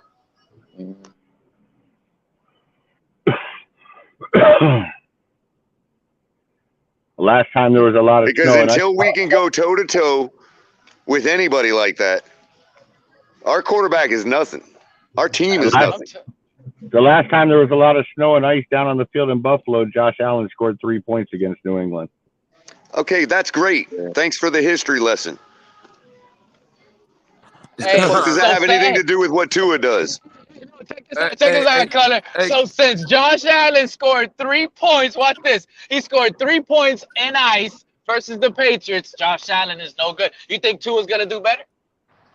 Todd thinks Tua's going to do better than all you're saying to me, Todd, all you're saying to me is it's okay. Wait a minute, Pete. Hold on, Pete. Pete, hold on. What you're saying to me there, Todd, is it's okay if Tua only scores 10 because we can still beat a 3-point scorer in Josh Allen. No, what he's saying to me, Culler, is Josh Allen is struggling in ice. Imagine Josh Allen is struggling in ice. What is Tua going to do? I'm saying you don't see those types of scores. Bonjo, my brother. I sent you the link, Bonjo. I sent you the link. Yeah, Matt. Hold on. Let me relax. Bonjo, it's not me. It's not me, Bonzo. It's a wartime Tuesday. They say Tuesday is the day of war. Well, real quick before you go, Vonjo, let me reiterate for Todd's purposes. Then, okay, we go into Buffalo with a little snow and ice in the air. Okay, and we beat them 48-3. Is that better? God, you guys are just acting like. Never mind. I'm out. Hey, y'all have a good one. Wow, man, really? Look what y'all did. Hey, Y'all what? got off Have a good one, Todd. We love you, bro. Hey, this is one thing. Hey, that was easy. Two ears are Hit not the going to easy be button. liked here. You guys can keep trying. You lost credibility. Hold on, sir. I'm not a two and near. Guess what? And you're not gonna run me off with that. Listen, that take that you said. I said it this morning. McDaniels went full retard, but I guess everybody's going tropical thunder. You going full retard? Toss up. Detroit should beat us. They got more firepower than Pittsburgh, bro. Listen. I don't. Oh give yeah, a damn if they have five. Really believe. I don't give a damn if they had Krakatoa. I Want to hear my score prediction? I don't care if they had the U.S. I don't give a damn if they had the U.S. Navy. What the fuck we talking about? Detroit? Beat the Dolphins? Yeah. Must be God. Do you know how many points they average more points per game than us, Vaughn, and our secondary? And listen, they average more points per game than us, Vaughn, and we have Malcolm Butler in the building. We have Malcolm Butler in the building. How many points they put up last week? Bro, they're slated They to have played DeAndre Dallas Swift in back and Dallas. healthy. And how many Aaron points did St. they Brown put up was last out week? last week with a They played concussion. Dallas in Dallas. Doesn't matter about last week. How many points did we put up last week? We put up 16. How many and they points did we put up? And they put up And you less than think that. They 16? put up less than us. And that was at home. We put Vonjo, up you 16 honestly at don't home. think Detroit can put up 17 points on us? Because that's all it's going to take to beat us. Bro, we put up 16 points at home. He had the 12s on his back. Listen. That defense leaks. That defense is like San Diego last year. They could put up points and they leak it all back out. There's no way we lose to Detroit, and it's acceptable in any fashion or form. There's no expectation that Detroit beats us. Detroit is not. I got us losing, bro. Lewis. I got us losing, bro. Jared Goff is better than Tua. Jared Goff is Well, better I than don't know Tua. if I go that far. I agree with Vonjo. I think we'll win the game, but but people that are chalking it up like Vonjo is, I would say pump the brakes, man. So Culler, you know, Culler, this is the problem I have with Pete, because Pete, I get you do not like Tua. I get it. You even said you hate Tua, but the fact that not every quarterback is better than Tua. Keep it objective, my guy. Jared Goff is better than Tua. Who played every game this season? Look at the stats. Who has more yards? Who has more touchdown passes? Jared Goff has been to the Pro Bowl and the Super Bowl. And Super Bowl, bro. Culler. I'm not even stopping at Goff. Stronger arm. He's smarter than Tua. He's more of a leader, bro. All right, hold on. Let Vonjo finish, man. This is the thing. To Pete, everybody is better than Tua. He is on record that everybody, if you list a quarterback, if you give him 32 quarterbacks, Tua is 33. And that's I mean, he is ranked 32nd in a few categories, dude. And Culler, you want to hear the crazy part? You want to hear the crazy? Hold on, Vaughn. No, you got me sounding like a Tua near, and I'm pissed because at the same time, I'm critical of the team of every position. But we can't I'm about to get you ticked a little bit madder. I'm about to get you and some of these Tua nears a little bit madder. Just based on last week's performance, PJ Walker has leaked past Tua in my rankings. I want to see PJ Walker more, bro. That's brutal. Of course that's not even a joke. That's brutal. Again, ignorant statements don't get me pissed. For one game. Exactly, one game, and PJ Walker is that guy. Come on, Culler. This is what we arguing about. This is what we talking about. That is. Well, you know, Vonjo, Carolina. They're finally like, oh, PJ's getting his shot. He's earned it. Yeah, now that you've gutted the team, you know what I mean? Like, wow, that's PJ ruthless. Walker is better than Tua? Who's but there is the Geno Smith phenomenon going on this year, bro.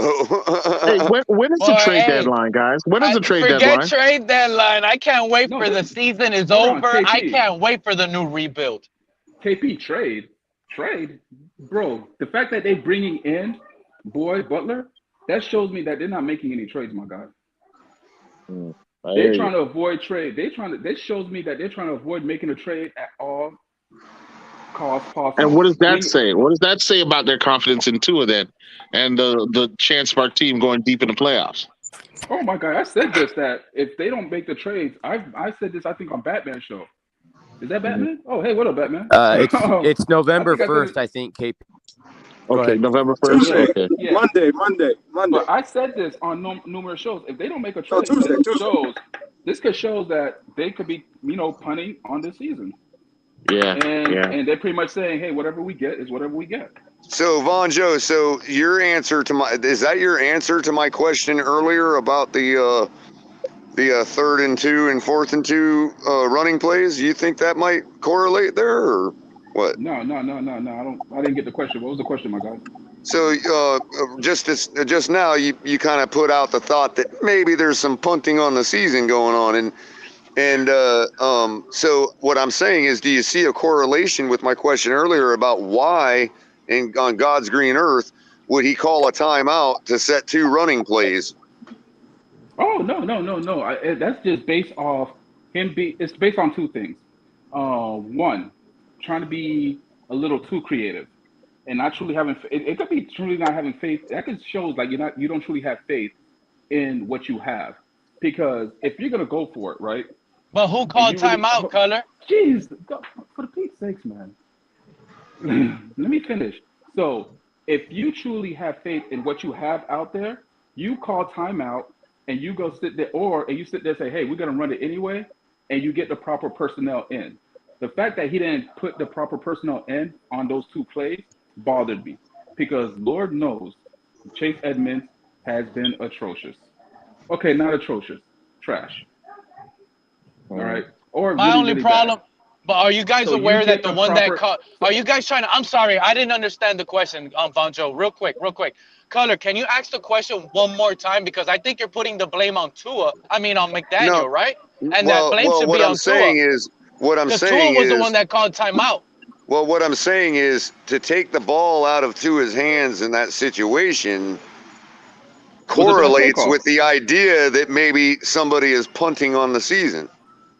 It was a bad play call. It's like, okay, let me go ahead and try to run the play back again, and hopefully he'll see the hole this time, but he hasn't seen the hole numerous times. So why would you run back the play? But I mean, Von Joe, bro. But Von Joe, just in the macro, like if you're sitting there watching the game, bro, or you're any other coach in the league, are you not thinking to yourself, what the heck is he doing?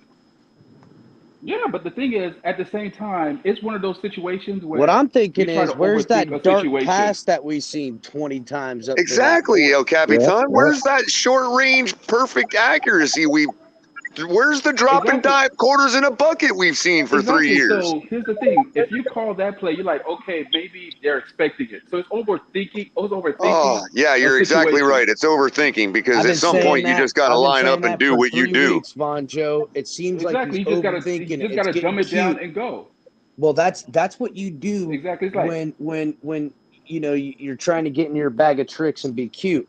And really, a sound, disciplined football team grinds out stuff. They take it away from you. You don't have to trick the defense every play. Sometimes you just need to do what you can do and take it from them. And use this speed. Take these guys and move them speed, sideline to sideline. Come on. Bro, if we would have Von Joe. Perfect. It's perfect. Here's the point. What El Capitan said. And what you said too, Culler, that you just grind it out. You have some teams that just have the identity, we're gonna run the ball and we're gonna play defense. We're about to run the ball. Bro, here's the thing, man. Here's the thing, Von Joe. Anyway. Von Joe, here's the thing. This is kind of another way to say what Capitan's saying. If one of those 2 plays was Tua rolling out on a bootleg and throwing it in the end zone, or if there was a quick drop back to a quick slant in the end zone, whatever, or for the 2 yards that we needed for a first down, or how about because you have so many options pitches? There. How about hold on. You have so many options there. When you're passing in that situation, because you don't need the end zone, you just need the first down. What I'm saying is, if we would have seen something like that and Tua would have thrown an interception, it would be much easier for me to credit the defense with a good play rather than what we saw with 2 runs in a row. You see what I'm saying? Like, I don't think we'd be really down on Tua as much if we're saying, okay, McDaniel trusted, we did what we do well, and it just didn't work out because the defense made a great play. I can accept that more than what we saw. No, you wouldn't blame the coach, but at the same time, it would be a line of snipers taking off Tua's head, all headshots. I don't really care because I would have seen it as, hey, we did what we thought was the best we can do, and we failed at that moment. That's just one moment in one game because it wasn't the end of the game. What we did by not taking the 3 points and by making 2 running plays was concede the drive. That's what we did. And I have no patience for that. I would have rather seen an interception in the end zone because Tua was going for it and you know, grabbing his nads and going for it. I'd rather have seen an interception there to get taken out to the 20 on a touchback than nothing. You know what, Culler? On that 3rd down when we ran it, they went hurry up offense on 4th down. That means they planned something, okay? We don't Pete, know. that's what I'm saying. I don't think Tua called that timeout. I think the timeout was called what to do you set mean? It 2 was plays. Tua that called timeout. He went to the line of scrimmage. I'd have to look again. He could have been told to call timeout, bro. I mean, if they put it in his ear, but maybe they already had 2 plays. Wait. Let me answer that. Maybe they had already decided to go for it, and Tua was unsure about the 2 plays. So he calls timeout. They gather the offense together to set the 2 plays because they've already decided at that point we're going for it. We're making the stupid decision to go for it. Okay, but fine. They decided that, and that's at which point they decided it. Then they proceeded to gather the offensive line around, have a big powwow just to set 2 run plays. Okay, look, it makes no sense to me. Look, Culler, it makes sense to me from this standpoint, okay? You do not call the timeout. Number 1, that halfback to the left was working all game. It rarely got shut down. So we had the advantage there, right? Running right. So the second play, when it didn't work, so when it didn't work, the second play should have been something into his hands at that point. No, let me finish. This is why I still think it could have. It could have. It could have. But listen to me. On that 3rd down, we ran it. We tried to get it. It didn't work. Then we went hurry up, right? What I think would have been the good decision was run the same play, get to the line of scrimmage real quick, and catch that defense off guard. You see, at that situation, a lot of the times the defense might think they're not going to go for it. That first snap, that first call, they want us to jump on the snap. But if you get to the line of scrimmage quick and you just snap the ball and give it to Edmonds, and we know we're running as a team. We never hesitated going for it. We never hesitated going for it. We did hesitate because on 3rd down, we didn't get it. 4th down, Tua went to the line. He was about to snap the ball. He calls timeout. No, the timeout was called on 3rd down, dude. No, it was 4th down. He called timeout. It was 4th down. I'm going to have to rewatch. I'm pretty dang sure the timeout was called on 3rd down. This guy called timeout on 4th down after a hurry-up offensive sequence. I'm telling you, Pete, they called timeout on 3rd down and set 2 plays. Okay. Watch it again, bro. I'm telling you, look at that. I mean, I remember my reaction in real time. I know we called timeout on 3rd down. So, I mean, I'll have to go back, but I'm telling you right now, the way it looked, the way it was, based on what I remember, Culler, that we didn't kick that field goal and the whole fan base went crazy, right? On 3rd down, we ran the ball, went hurry up offense on 4th down, and Tua called timeout.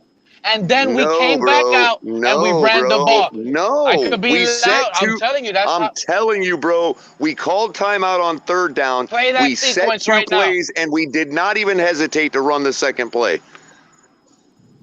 I'm telling you, it feels like it's the way I'm saying it, but why would you burn a timeout? Why would you burn a timeout to get a third down play set? Or why would you burn a timeout on a 4th and 2 and decide and not take that time? And all that time, you don't decide that taking the 3 points is the best. I'm telling you, we called timeout on 3rd down.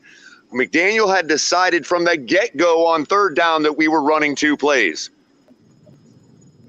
Go back and watch, bro. So it could have been just on 2nd down. Then he went hurry up on 3rd down, and then no. What I'm saying is before the play happened on 3rd down. Before the play happened on 3rd down, we had a big gain down to that yard line. Okay, and so the play clock was running down.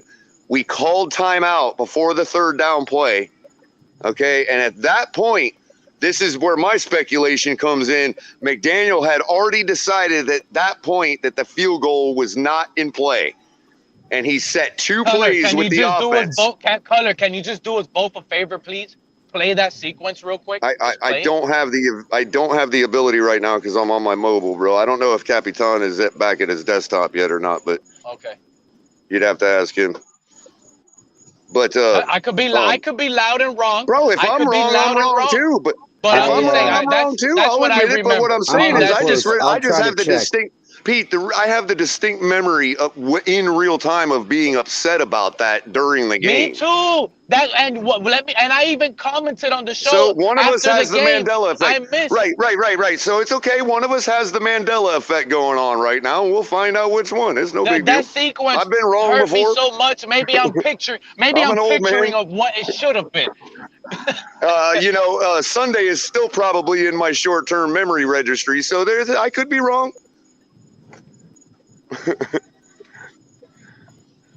Once it gets the long-term memory, there's no doubt. That's my hard drive space, man. I'm sure about that. But Culler, you don't want to know the crazy thing is, I'm younger than you. What if I'm wrong? I know, messed right? up at this point. Well, you do. That's that gas station weed. Exactly. You around the gas station fumes more than everybody else. So I mean, Pete. Come on now. Well, y'all youngins went from 80% to 99%. Us old guys had 20% stuff, and now we're smoking on the 90% stuff. You know what I mean? I think crypto's in back. You guys just ramped up right out of the gate. Only way to do it. Yeah, crypto's in back waiting. So yeah, what's going on? There's a lot to answer for, bro. I got you. I just 16 points per game. Yeah, the next 4 games. DTA, this is one of those cases where I have to default to the proprietor of the network and let him decide on that. I got you, bro. I wasn't trying to interrupt anybody. I'm sorry. Oh, no problem. No problem. Did I miss something in the last? Culler, thanks for having me on, guys. Hey, I appreciate you, Von Joe. I know you think Detroit's trash, bro. I don't disagree, but man, I'm shaking from Sunday night, bro. I'm shaking, bro. Oh, no. You, Ali, and El Capitan better not root against Detroit. Okay? I got money on it. Oh, I forgot about that too. Yeah, hey, I ain't rooting for him. I'd rather give you the. the money right now than root for them. Points. My man. I just hope we score more than 6. Score prediction before you leave, buddy. That's not gonna happen. So I'll holler at you guys. All right, he ain't giving a score prediction. No score. Tuesday. It's Tuesday. But it's the You heard him. Lions. He said $1 We billion. got Tua back. You heard him. He said $1 billion to 2. We got your quarterback back. I gotta get back to work. Which means if he thinks we're going to win $1 billion to 2, that means he thinks 2 is going to get sacked in the end zone. Hey, hold on. Is that Batman? Yeah. I don't see Batman. Is that Batman? Yeah, he's up there. Hey, Batman. Didn't you predict 40 points last week? I did. It was my first 40 burger. And I think you predicted the first 40 burger of your life for Tua, right? You predicted that because the Pittsburgh secondary was really bad, right? Is that what you said? No, I didn't say that. I said Levi Wallace was going to come back into all the narrative, everything that was going into the game. I felt the Dolphins were going to kick ass. It wasn't just the Pittsburgh secondary. Because I said they got Levi Wallace back, and he's pretty good, and they got Minka back. So I didn't think it was going to be like just the secondary being an issue. I just thought we were going to win. There was too much narrative that I thought we were going to blow them out. That's crazy, man. I didn't disagree with Batman. Matter of fact, and I ain't afraid to admit it. But I tell you this: all predictions of a blowout win are now suspended until further notice from Culler commentary. Just letting y'all know that. That's fair. That's fair. I didn't think we were. I mean, I didn't think we were Batman, going to you get know blown me, bro. out. I've made that prediction 7 weeks in a row, bro, and I ain't doing it again. I knew for some reason Tom was telling me that Flo knows how to stop Tua, and he did just that. I mean, you play man to man on Tua, he's done deal. You can't play zone on him because he'll eat you up, like he did in that first half. He went man to man, and Tua didn't know how to do nothing. Make him make bad decisions. Capitan, you good to go for a minute? My battery is about to die. How long are you guys gonna go for? I mean, kinda. Not really. I mean, I can monitor and chime in, but I'm like half here.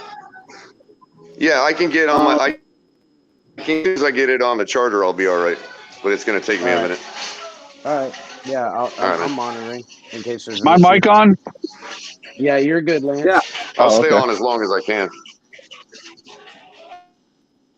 So my thing is, right now, moving forward with this team, guys, honestly, look, I got to be honest. This is the way I see the season. Look, I came into this season, and never forget, I had us starting 0-4, okay? I had us starting the season at 0-4. We are ahead of what I honestly thought was going to happen. Now, I honestly thought Skylar Thompson... And you predicted 3 wins, so we're already ahead of that, too.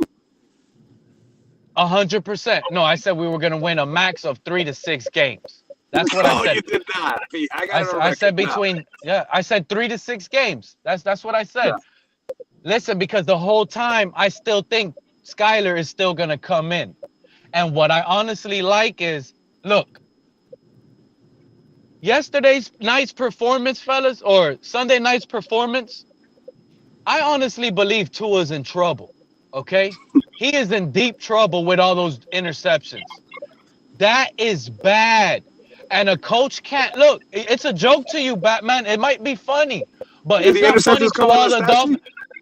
Listen, these dropped interceptions are concerning, Batman. And you cannot... Okay, but he didn't throw no picks. Right. Okay, but they're concerning. So he's gonna have a microscope on him. He already does, dude. It's like, I think we're ahead of schedule where we should have been. We're 4-3. And I think if, like, as a team, dude, we just gotta cut ties with Tua, Batman. We really do, bro. Those 7 dropped interceptions that Sunday night, like, we can't take this chance. We cannot wait as a team to sit here and say, you see, I told you, and then we're going to have that 4 interception performance. We can't wait for that. We see it almost every week, dude. Every time Tua plays, there's a 2 to 3 dropped interceptions. The is dying for that game, but it hasn't happened, right? So yeah, look, I get it, but it's at such high risk that you're literally like, you're at the ceiling. You're on top of a rope trying to cross from building to building with nothing strapped on. You're really about to fall off and just fall flat on your face at some point. You know what I'm saying? Because, bro, that is too much of a risk to overcome. And I don't think this team has many games left on the schedule to like play around. We can't play around with the Lions on Sunday, Batman, and lose this game and Tua throws 3 turnovers. I agree. This is a must-win game. Every game is a must-win game, and that's the way I see it. No. Detroit, we could probably lose Buffalo. It's okay. But this game, Detroit, this is a must-win game. We can't lose to this type of team. Every game is a must-win. I go every game like a must-win game. I don't understand why it has to be this one. Every game has to be a must-win. You want to make the playoffs, we got to win games. Simple. No, what he's talking about, Batman, is this isn't a must-win because we must win every game. What he's saying is this is not a team that the Dolphins that are going to be a winning football team lose to. That we don't lose to teams like the Lions that are reeling year in and year out. Even though they had some hopeful they had some moves and some hope. They're literally getting whooped all up and down. And if we drop to a team like that after the game we just barely got out of, after the Jets, we're talking off the fucking rails. I think. Look, we definitely we have to figure everything out with the play calling, and I know that it has not been what we expected to be. The narrative that another quarterback on the roster would have done better is ridiculous. At the end of the day, you could have your opinion, but hey, it is what it is. Now that being said, though, we gotta get healthy. I think I'm not using it as an excuse, but I think this team is we're gonna take it game by game. We go back to what we predicted at the beginning of the year, game by game. And yes, some of us, I wasn't one of them, but some of us were saying undefeated for the first 7-8 games. I wasn't one of those.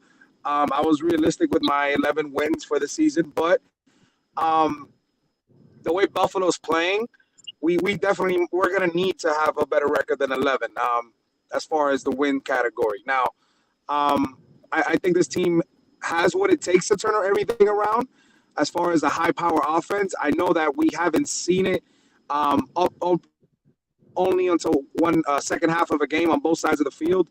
But, like I said, like Alex has brought it up, we haven't played a complete game, and we've been wanting that for a very long time from this Dolphins team, not just this year. And we have the makeup to do it this year. We just haven't hit it yet, and I think we will. Now, I don't downplay my competition. I set a 40 burger last time, and it was my only 40 burger because of the circumstances of Flo coming back, to giving the thumbs up probably for McDaniel. A lot of factors. Ross back in the building. Sunday Night Football, all eyes on Tua. His concussions, and people that didn't even watch football, I'm sure, tuned into the game. But going forward, you don't downplay your competition. I understand what Culler was saying as far as not wanting to drop 30, 40 burgers until proven so. And that's fair. That's 100% fair. And we're going to go up from here. Now, just because, I know the trade deadline is on Tuesday, I think 4 o'clock. And we brought in Malcolm Butler today for a tryout. I like the idea. I know that he might not have much in the tank, but the fact that he's a veteran that we can bring in case so these kids can have a veteran in the emergency. Like if an X were to go down, you don't want to go through what happened in the Bengals game where our secondary got torched because there was no leadership. There ain't no veteran out there to help you out. And that's what we missed in the secondary in the Bengals game, which I thought, even though towards the end, we got torched, it could have been a winnable game from Jacoby. It could have been. That being said, I think that, we just got to continue game by game. Yeah, by Teddy. Game by game. Let's see it game by game. I know that most of us want to hit the panic button. I don't want you. I mean, you're entitled to be panicked and whatever you want, however you want to feel. But at the end of the day, like let's pump the brakes. Let's see what this game comes up on Sunday. Let's see if the offense can pick it up. I know every week we say this. Real talk, Batman. I'm panicking. Matter of fact, whatever's after panicking, I'm that. I'm in emergency mode, dude. Like I was telling you, bro, record-wise, this team is ahead of what I thought they could have been at any stretch point. Okay, record-wise. We have to take full control of this team. And what I meant when I was saying that we have to beat the Lions, we have to beat them the way you thought we were going to beat Pittsburgh. This is a 40 burger. And let's go ahead and do that on the road convincingly. I don't care if Tua throws 2 touchdowns and Mostert scores 4 rushing touchdowns. But as long as Tua drove us down and gave it to Mostert in the red zone and gave us that shot to score, at some point Tua has to turn that corner. And these weak teams that he's facing, he can't just be rusty, dusty Tua out here, bro. I'm sorry. He can't. He can't be out here making punters look like they should be getting MVP card votes at this point. He can't, dude. We need to score points. And at some point, he has to come out and perform versus one of these teams. He didn't do it versus Pittsburgh. That was a complete failure. You could hear the fan base through every platform. You go on MySpace, and they're complaining about Tua in Spanish over there. Excuse me. You turn around and beat Detroit and blow them out. Just like you said, they're hurt, they're beat up, then treat them like they're beat up and hurt. That's how we got to do it. If this is a low-scoring game, dude, but you know what? I already told this fan base, I think we're going to lose. I really do think we're going to lose because I do think Jared Goff, that run game, and him, him being able to score that many points, Tua's going to have to prove me wrong, but I don't think Tua's going to be able to outscore the Lions. I don't think so. So he's going to have to prove me wrong, Batman. And if, like I said, if we lose like I think we are, this is the statement game, and I'm sorry. You bench Tua from here on out. We're 4-4. It was the first 2 quarters of the season are done, bro. This is the first 2 quarters. First quarter, maybe he did okay, but he got injured. He showed us he can't stay healthy. And it was an ugly injury. He left in an ambulance. The second quarter, well, maybe the second quarter was when he got hurt and left in the ambulance. But he still got hurt. And he lied to us in the first quarter. My bad. The second quarter, he left in an ambulance. He had all the fan base crying. He had everybody in tears thinking that guy died, bro. And you know what? Maybe that is too much for him. He is not going to play big enough in big moments if he can't beat the Lions. McDaniel's not benching Tua. You have to. Not going to happen. If he only puts up 16 and he loses, you have to, bro. Regardless, Teddy and Skyler could of put how up you more. feel, regardless of how you guys feel about Tua or anybody, not just you guys, anybody in general, you got to listen to what Tyreek said at the end of the game yesterday. And this is what I've been saying. And I know it's not fair because Tua is not the all-to-be-alls as far as the team. We have other players. But, like, the fact that it is a fact, the team rallies around. It's not just the offense, it's the defense. They rally around Tua's return. It's a big deal. And Tyreek said it after the game yesterday in the presser. Not yesterday, I apologize. On Sunday. But, yeah, whether Skyler's your quarterback, whether Teddy's your quarterback, due to injury, the team should be rallying around them. And I mean all parties, defense and offense. No, forget that. Not due to injury, Batman. Stop that. I'm sorry. Stop that. No, I'm sorry. Stop that. Pete, did the line play good yesterday? I mean, on Sunday? Did we talk about the line being bad? 0 sacks allowed. 0 sacks. And we played, look, listen to this. 0 sacks allowed. Okay. 3 turnovers on defense we got. And Tua only scored 16 points. Yeah. That is unacceptable, buddy. It's unacceptable, but why you got to put the blame all on Tua?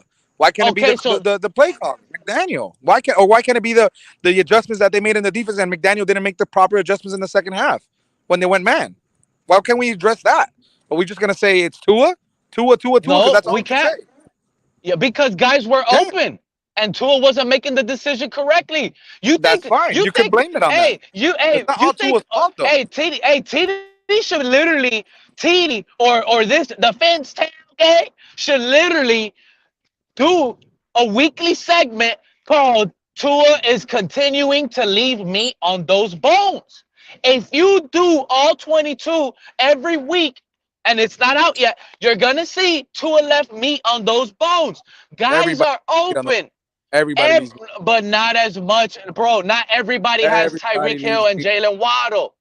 Not everybody has Tyreek Hill and Jalen Waddle. There's any quarterback in the league. Every quarterback leaves meat on the bones.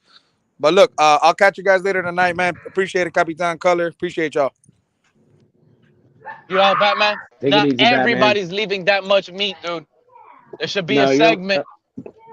Listen, to Batman's point, I got up plenty out in front on McDaniel. Back when Tua wasn't playing, I was seeing questionable play calling, execution, discipline, and I heard all week that it would be cured because QB1 was coming back. And yeah, they cleaned up some of the penalties, but that play calling was still abysmal. And execution was still pretty friggin', ugly at times. Still, and Pete and panel, didn't when Flo was here, and it's just something weird. Did we not practice Mondays and Tuesdays? Did we only practice, Wednesday, Thursday, Friday? I can't remember. Well, that's what they are. Too. You're breaking up, Culler. You're breaking up, Culler. Sorry about that. You're better now. Any better? All right. That's better. You're better. I'm not sure I remember what the league rules are and what we were doing last year though, but that's a good question. My thing is Tyreek really asking to get thrown the ball all the time over the other players? Because there was plenty of times where I saw Waddle wide open and they're still throwing it to Tyreek when in coverage. And one of the plays that I'm screaming about right now that they're leaving too much meat on those bone lats, Waddle scores a touchdown and Tua throws it instead of throwing it to Tyreek Hill. I agree. You saw it? He scores a touchdown. Yeah, I saw it like 2 times And Sunday. you know what it is? He's so scared. He's so scared. He has to listen to the leader of the team. Oh my God, no. He comes to my house, that guy will do, he's scared. This is the offense, bro. You should be scoring. Listen, bro. If Batman predicted a 40-burger versus Pittsburgh, I forgot to ask that guy before he left. He better be predicting a 40-burger versus the Lions. Every Tua near better be expecting a 40-burger versus Detroit. It has to be. It literally has to be. We're lucky we didn't get a 40-burger on us last night. Let's hold up for 1 second. Pete, man, I generally don't agree with you, but we know this. I do agree with you on one thing.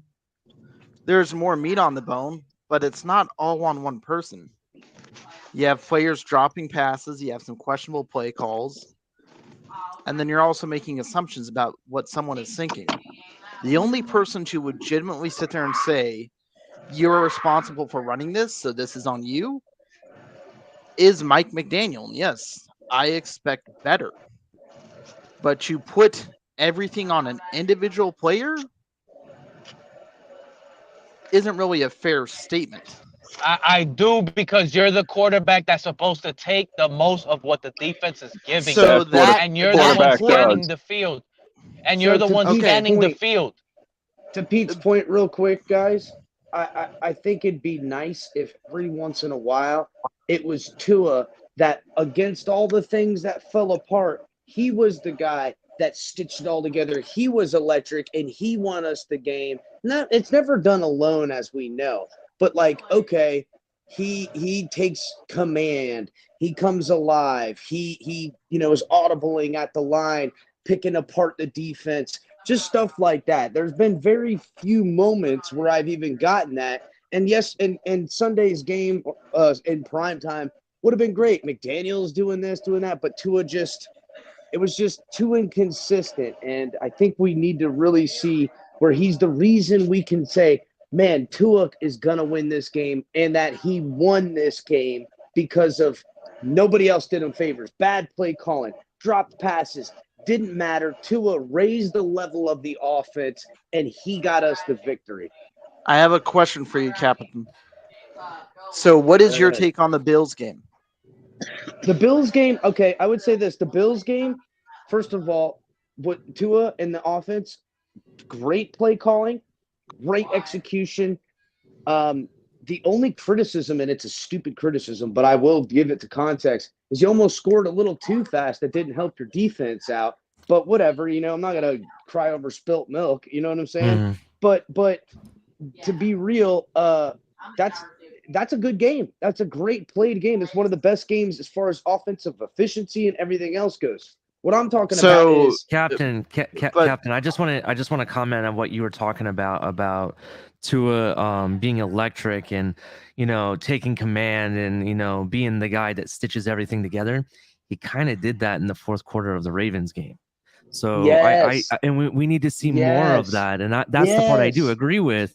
If he does that, I'm good. But here's something else I just want to bring to perspective. I was talking to someone else about this yesterday, but if you go back to McDaniel's offense with the 49ers and you go look at last season, that 49ers offense, even with Debo, that team was very, they looked average in most games. Even the games that they won, they looked average. It was almost boring. Finesse, and that's what I think we're explosiveness. expecting, this explosiveness, right?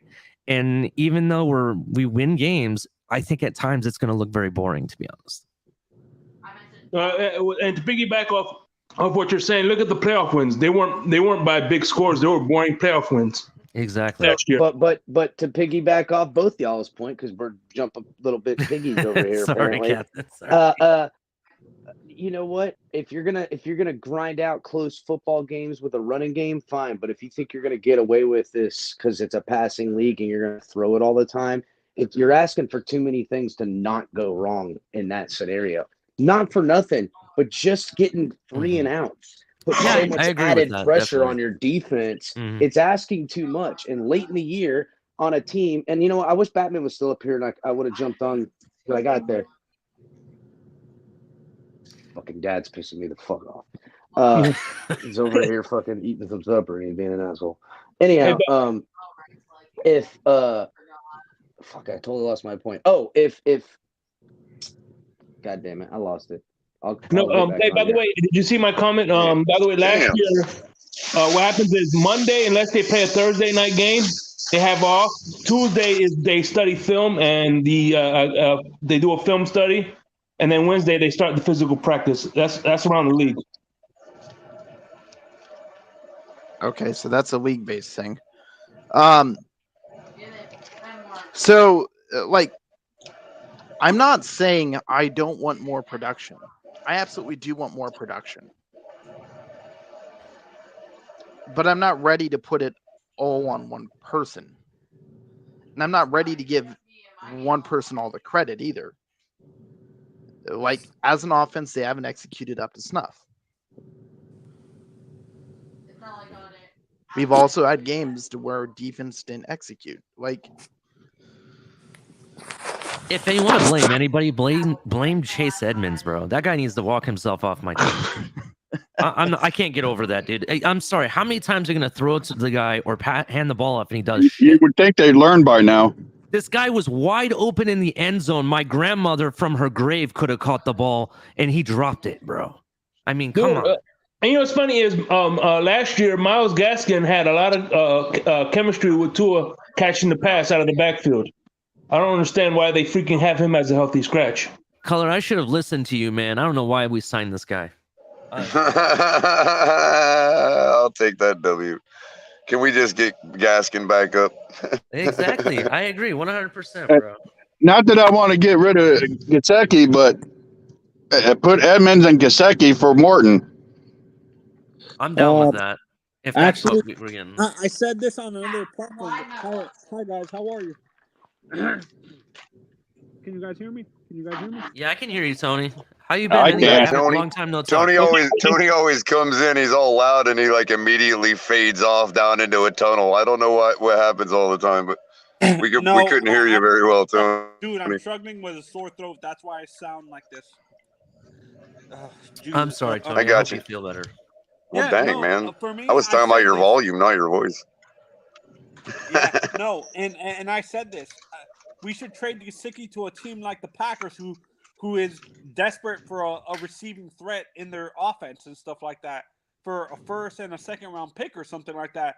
And people said I was crazy. The Packers are not going to give up that amount of draft capital for Gesicki. When the team is that desperate, don't you think they would give up that draft capital? This is why. Yeah, but see, here's the thing about Gesicki. If you notice, Gesicki is only a weapon if a linebacker if a linebacker is covering him for the most part. If he's being covered by Minka Fitzpatrick covered him and he was erased in the second half. But the thing I said, because I love Gesicki in the red zone because the guy's a beast in the red zone. Like, I think he's our best chance of scoring in the red zone than any other player. I got some pushback on the Gesicki thing, and this is why I don't want Gesicki on this football team. Not because he's not good, and not because he ain't a good weapon, but because he's not good with this quarterback or this offense. This offense can agree with that. quick open windows, and Mike Gesicki is a guy that he don't give a shit if someone's blanketed all over him. You throw that guy open, and he reaches out and grabs the football. But Tua doesn't really like to throw those types of passes, and I get it. It is how it is, whatever it is. He likes to put them where they're open with separation, seeing the guy with some separation, having his man beat. Tua uses peripheral as far as where he's looking at where he wants to throw the ball, looking like he's not staring into that window. He does sometimes, but that's why, like, around him, he'll notice the different color jersey. And so if that guy's too close, it's literally not a good throw. So he'll move on to the next one. It happens all the time. Yeah, no, and That's a good point, For me, Captain. this Definitely. as a quarterback is a better fit than Tua in this offense, to be honest. Like, in terms of how Skyler played, of what we saw with Skyler, I think he fits better because of the more consistent deep throws. And stuff like What? It's like I'm playing with my sister's kids, man. Jeez, it's like the guy, man. I didn't like what you just said, Capitan. What you just said, Capitan, scares me, bro.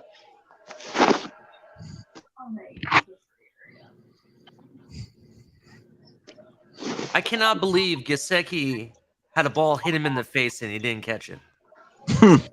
I'm looking at the video right now. Yeah, Ali. At least you're not the Patriots right now. He's done that a few times. Hold on, guys. Hold on a second. Let Culler go first. I watched the All-22 last night and slowed down that play. His arm was not taken down before both hands were up in the air, and it went through and hit his face mask, dude. Dude, the same thing happened in the Vikings That's why game. the ref didn't call a penalty. Videos. Oh my god. This is ridiculous.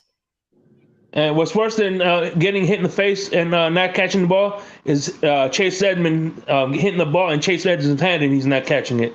He hit his hands and he didn't catch the ball. That's worse. He looked like a little kid trying to catch the ball for the first time. Chase Edmonds should go make some USFL team famous. No, I just think I think if he was with Kyler Murray, he would have caught that pass because Kyler Murray knows how to throw the passes he knows how to catch. Unfortunately, maybe. And funny enough, he's taller than the quarterback. So don't they need a running back over there? So trade him back. I think they need a running back. I mean, he's not bad in the backfield as a running back. I mean, there's worse running backs. He's not the greatest, but the problem is there's a better one on our squad. Yeah. I mean, at least with other players, we're like, you can't crap on them because there's literally nobody to replace them with.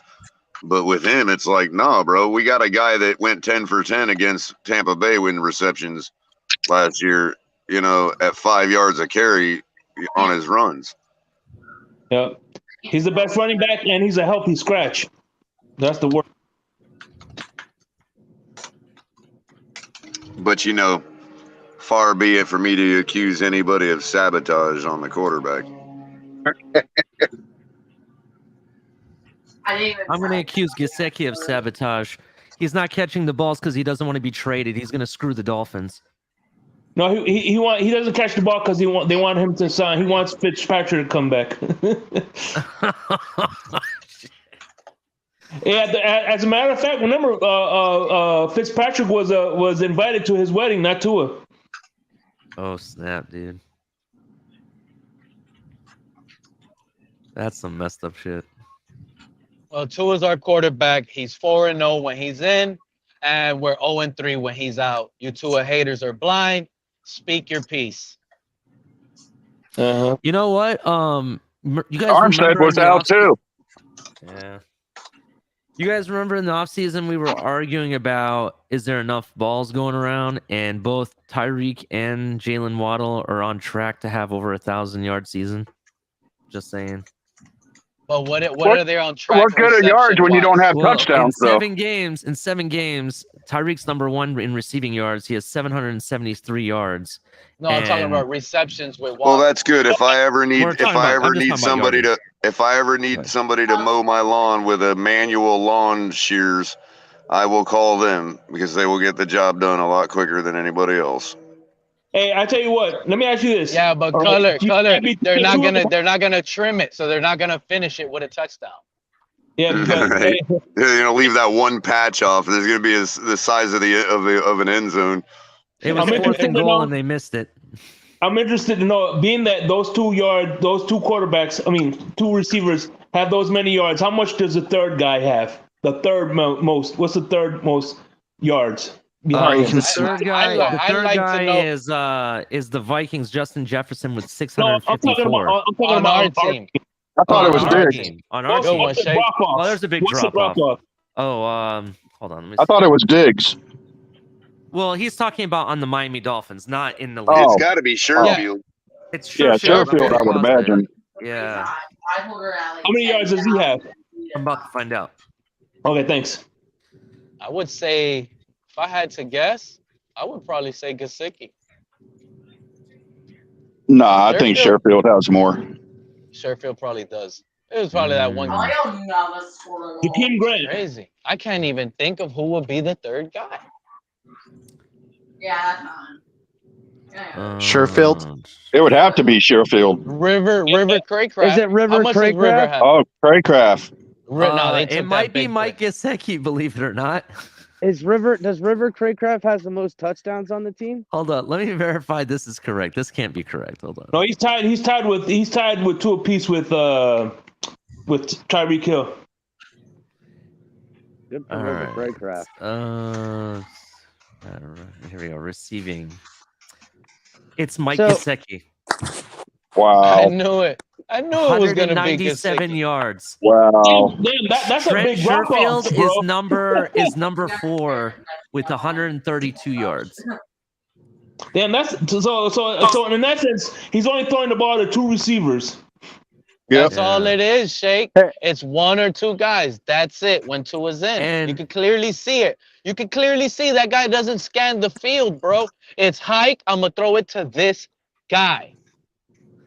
Bro, this is how bad this is. Still first read, Pete.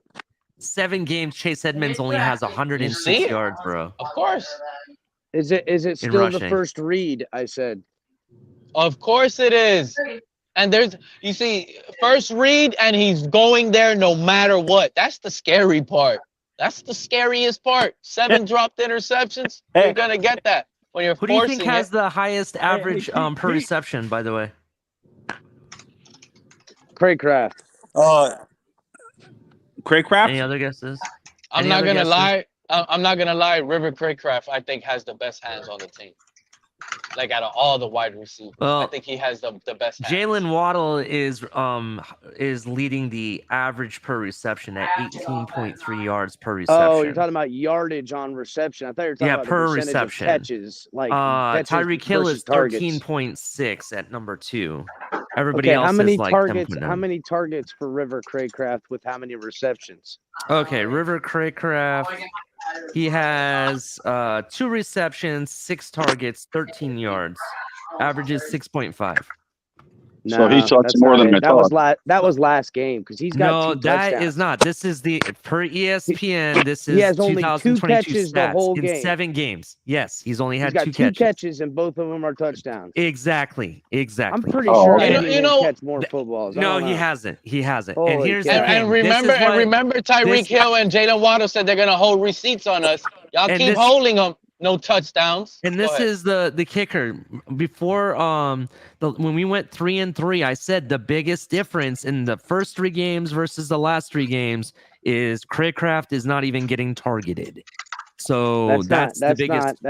That's no joke. I mean, so how are we planning on even getting tricky of an offense if we're not even going to target guys like Craycraft when he's out there? He's You only know got what? how many targets? Ironically, 6? look at how our offense looked when we were targeting him. That's what I was gonna say, Culler. You know what? Should we start targeting River Craycraft more and spreading this ball around? Sprinkle him in. What we're doing now, it's not working. On your left. And Hey, by the Ollie. way, Pete, you said this was going to happen all off season. Yeah, you did. I warned What people about targets for Sherfield? And Sherfield has way more targets, of course. He has. I was ignoring the phone call. Sorry. Let me see here. He has 20 targets, and he has 13 receptions. All right, 132 so yards. He's hitting 6.5, 65%. What is how many how much for Gesicki targets and receptions? Gesicki has had 26 targets, 18 receptions, 197 yards. So Gesicki's hitting about 75% almost on his receptions.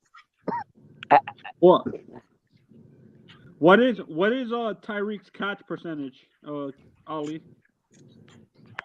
Does it have it there? Oh, yeah, Let me go to Pro Reference. The ESPN is not the best for looking at percentages. 1 second. Oh, God. And I can tell you why Pete should be able to take an L or take a W on his takes all off season, because of the fact of it is Tyreek Hill is the #1 wide receiver in the league right now in yardage. Yet we're only scoring 20 points a game. So yeah, I was there's screaming. that. I was screaming. You're right, Culler. I remember. I'm screaming at this fan base not liking this trade. I did not, and I don't think I'll ever like this trade. I like the player. That's what people fail to realize. All right, I like so Tyreek Hill, but not what we gave up and what he's doing to us in a locker room standpoint. Whose catch Ball percentage hogging, did we bro. want? Gesicki? No, Tyreek. Tyreek. Okay. So Damn, Color going strong. What up, Tyreek y'all? Hill's, hey, what's up, man? Tyreek's catch percentage is 73.1%. Where is that rating compared to the good guys with hands in the NFL? You want to know who leads the NFL? Is that basically That's about right for the long term, Pete. That's about right for guys that have been in the league for a while. It's about like What are we talking 71, about? Drop 72%. passes? I would say like compare him to like a Cooper Cup. It's about comparable. Y'all Remember do know something that else, Pete. The longer a guy's been in the league, the more chance he has of going through, bad stretches, where they drop a bunch. And then when the sample size starts to get high, it's hard to recover that percentage. So usually 65 to 75% is pretty decent for any top wide You receiver. guys want to know who has the highest catch percentage in the team? Gesicki? Nope, and it sucks because he's been injured a little bit lately. Durham Smythe has 85%, 0.7% catch percentage. That's what he's been averaging the past 2 seasons. Yep. I want to say he ended with 87% last year. Hey, y'all do know it's good. I would not discount that, Capitan, even though it might be revert, like it might be 83 last year and 87 the year before, but it's averaged 85 the last 2 years. I'll tell you what, Color. That's the one thing I could say me and you have in common is the belief in Durham Smythe. I've been saying it since the beginning too. Well, and Shake, the thing of it is that along with, now granted, his sample size is smaller than Gesicki's the past 2 years, but it's still large enough for the percentage to matter. You know what I mean? And so when you look at what he's getting yards per reception, it's about the same as Gesicki's was last year at 10.1 or something like that. So if you're talking about his completion percentage coupled with his yards per reception, 3rd and 10 should be 85% to Durham Smythe. He should be 85% to get you a first down on 3rd and 10. I agree. A lot of the passes he caught last year were crucial first downs in the seam when they needed the first down. So he was a very reliable weapon. You're right. Hey, you know what team I could actually honestly see Durham Smythe being good on? I could actually see Durham Smythe being a good tight end. No, like honestly, like a starting good, reliable tight end. Dallas would use the hell out of him, bro. The Titans, dude. The Titans Giants, would use the hell. any of those traditional big tight end teams would use him like that, bro. Giants, Dallas, Philadelphia, all of them. Tennessee, yeah. Work them off the play action off one of those big running backs. Smythe will be always open down the seam. That guy got. But I don't see why we don't utilize tight ends more. Tua already said he can't see over the offensive line. Doesn't that make it more visible for him to have a target that's taller? Estefan, you don't remember I said that when we traded for Tyreek Hill? I literally said, why did we trade for Jakeem Grant 2.0? And isn't the fan base mad that we have short receivers? They were mad at Jakeem Grant. He couldn't see him. And we added more short receivers. I don't get it.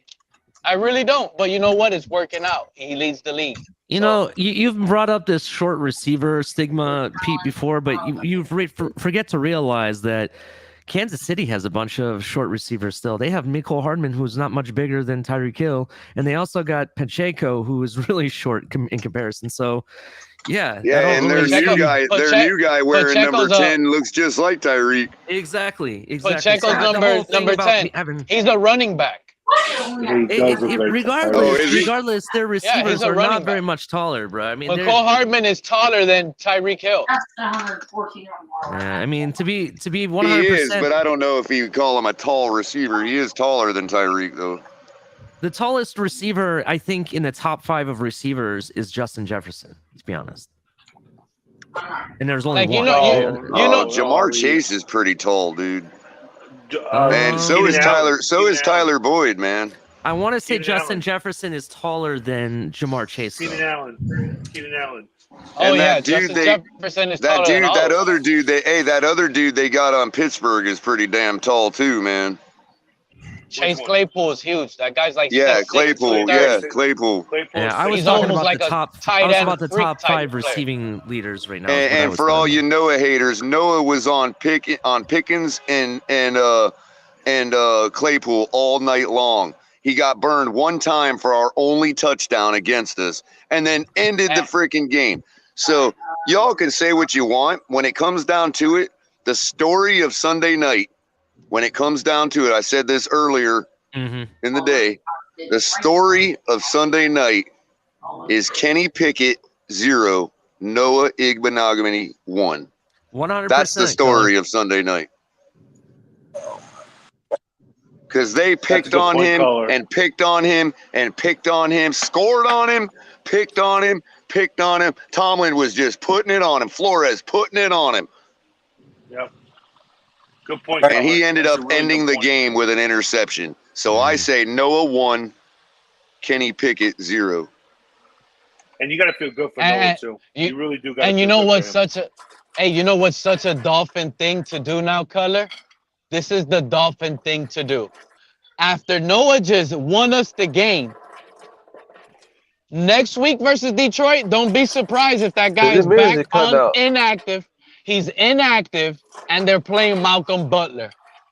Would that shock you at some point right now by this time? No, it wouldn't, because he's probably still on some kind of program, which is what I look. Last week against the Vikings, when I was at the game, during pregame, I was watching all the action during pregame, and they literally had Noah set aside during warm-ups. He didn't warm up with the rest of the team.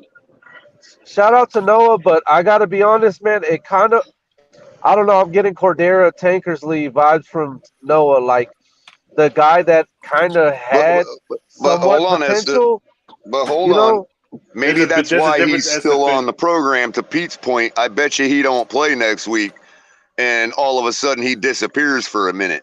You know what I mean? Because I don't think the coaches are sold yet either, even though he had a great game Sunday. You know what I mean? Tankersley was like a second rounder, I think, and he was on the roster for a while, and I always had hope for that guy. But the last year, that's when I. Injuries. Yeah, he did. Tankersley got hurt too. He did. My only point was like he didn't warm up with the team. He's standing on the sideline, anxious the whole game, as if he knew he was going to get in, bro. You know what I mean? And there was no way he could predict the injury. You know, so why would he was playing the part, dude, and that was at least good to see it. I'm like, maybe they got him on a program. Then he goes in the game against Adam Thielen for like most of the game and holds his own. You know, and when he got that look on the first play, when he got that pass interference, he's trotting back to the huddle, and the rest of the defense, the rest of the secondary is immediately patting him on the head like he saved a touchdown on that. Yeah, but also in the post game, so I'm thinking if they pull him and don't play him and he disappears for a minute, maybe it's because they don't want to knee jerk Esta, you know what I mean? Which could end up, helping him succeed where others haven't. Let's say if you're thinking about Tankersley, you know what I mean? Yeah, we saw Tankersley ball out, and then it was like, oh yeah, get him back in the saddle, and then he never. It's all about the reps at this point. These are like, it's kind of a blessing in disguise because he's got the physical attributes to play that position, but he just needs. He's raw. He's a raw. I'll use the Tua. Exactly. I'll use the Tua argument. He's a first-round draft pick. You know what? Guess what? Nobody's talking about this guy, Clayton Flagellum. And it's Fegidellum. Oh, Fegidellum. That's a flow guy. That's a flow guy. I knew I been on the screwed that roster. up. What three seasons? But to both of your points, he came in the fourth quarter in relief and like totally locked it down, man. He did fine. He did the opposite of what he did a couple years ago. But shout out to Flores. Thank you, Flores, for that. Hey, but guys, pump the brakes though, because that might be why he's a backup. Hold on. That might be why he's a backup. He may be a Teddy Bridgewater type where, you're going to get that in relief, but don't expect him to be a starter like that. You know what I mean? Yeah. Well, he better start and play before Malcolm Butler. If we get Malcolm Butler off the streets and he plays more snaps than Flagellum, this coaching staff needs a microscope over their head. I want to give Alex a chance. I want to give Alex a chance, but real quick, I think between the three of us, we literally pronounced that guy's name like 4 different ways just now, and I think Pete did it 2 different ways. But go ahead, Alex. That's Fatulum. Eric, Pete, it's Fegidellum. You're talking about Eric Rowe, not Malcolm Butler. You're talking about Eric Rowe. We don't have Malcolm Butler on the Dolphins. It's Malcolm Butler came today. He's in the building. He might sign. This is what I'm trying to say, Alex. Okay. I'm going to say something real quick. It's not Clayton Flatulence. It is Fegidellum. I Everybody want to say say it something slowly. about Fegidellum. I want to say something about the Steelers real quick. The Steelers, in my opinion, I don't think they're going to be down too long because I don't care what nobody says.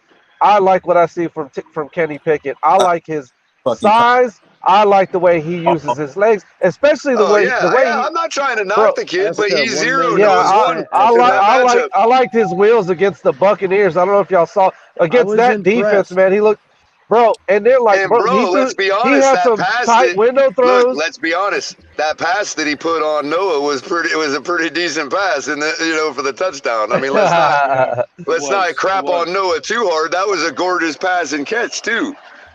Yeah, I know he's not our quarterback, but I don't like shitting on. I like to give credit to some, guys that show the ability. I think Kenny Pickett is showing that. I picked them to score 17 points, so I knew he was going to get his, here and there. You know what I mean? I got a feeling. I like their backfield. I just got a feeling that Najee's body's not going to hold up by the time Pickett comes around. But I mean, it's a running back. It is what it is. But if that kid could come around, maybe they can go the Giants route. Like I know the Giants didn't fake an injury or with Saquon or nothing, but it worked out ideally for them because now he's still a fresh running back now that Daniel Jones is coming into his own. You know what I mean? It's almost like they just drafted him again.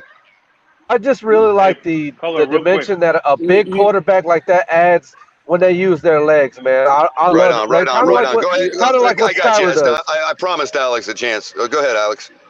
I was going to say Clayton Fegidellum, Clayton Fegidellum is the Larry Izzo of the Dolphins right now. That's not a bad comparison. Well, Larry Izzo was not good as a linebacker, but he was a very good special teamer. Very, Are you very saying good Clinton special looks like Barney Rubble? No, but Esther has a point about Kenny Pickett. Kenny Pickett, I think that kid has something. Is talented, and I think that Pittsburgh is in a good place with Kenny Pickett as a starter. Of course he's talented. You guys are talking about, the guy has two small hands. Who with two small hands can hold the ball like he does? Of course he's talented. How dare you, Alex?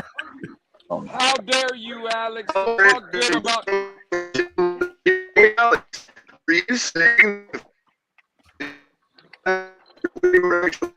I can't hear anything. It's all cutting out Yeah, really Culler, bad. you're breaking up. You're breaking up, Culler. You got Hold the on. Sorry, how robot about now? voice, How bro. about now? Let Lewis cook, How about now? Culler.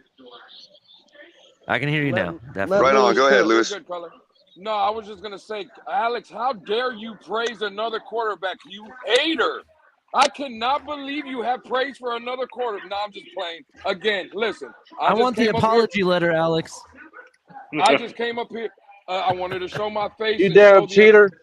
I wanted to show the appreciation for the Finns tailgate because, again, there was a situation that happened earlier this morning.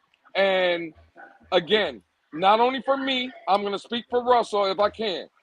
Culler, Chris, Ali, and the Finns tailgate gave both of us the opportunity to come out here, and whether we agreed to disagree, however it ended, they gave us both the opportunity to come speak our piece. So for that, again, that's why I fuck with this channel. That's why I fuck with these three gentlemen up top, and that's why I will always support this fucking channel. Because again, Amen. there's no gatekeeping. There's no telling people that they can't speak or whatever. It's all love. So, fellas in the top row, hey, listen, I salute all three of you gentlemen. I love y'all from the bottom of my heart, man. For real. Yeah, man. I second that, bro. I think I want to say something real quick about this channel, man. You know, one of the things I appreciate it is they ain't fucking homers, man. I can't stand that shit. Appreciate that, fellas. 100%. Well, I don't know. We From the scored on deepest Sunday. I'm pretty areas- homerish, bro. Yeah, but you know when the game's over, I like at least you guys keep it real, man. I can't stand But you the know homer what, shit.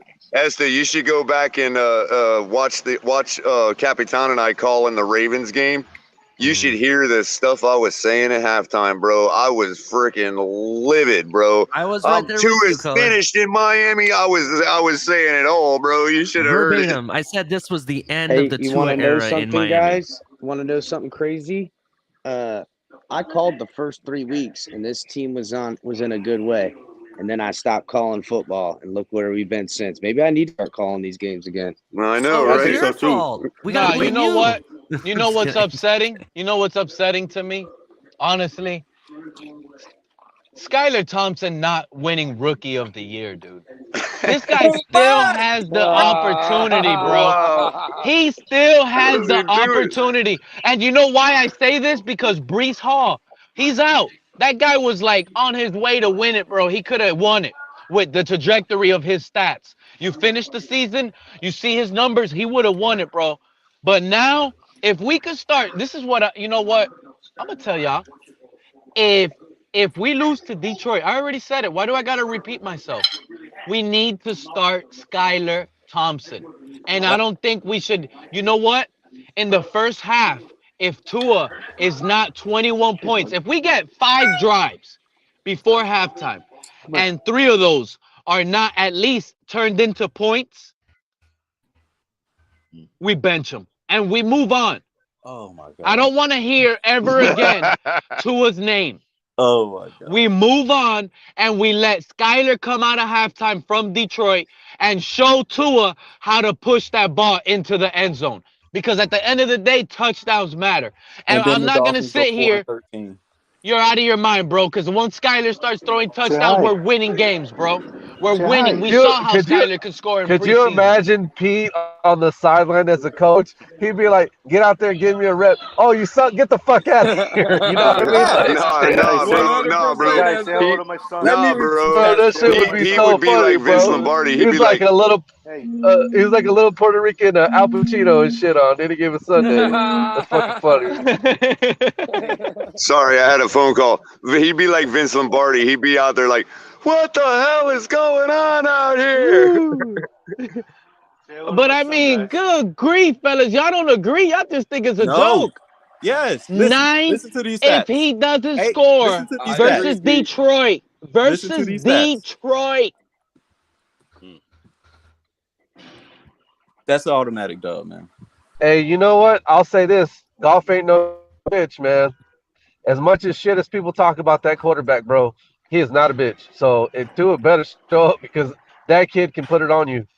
We might actually have to trade touchdowns.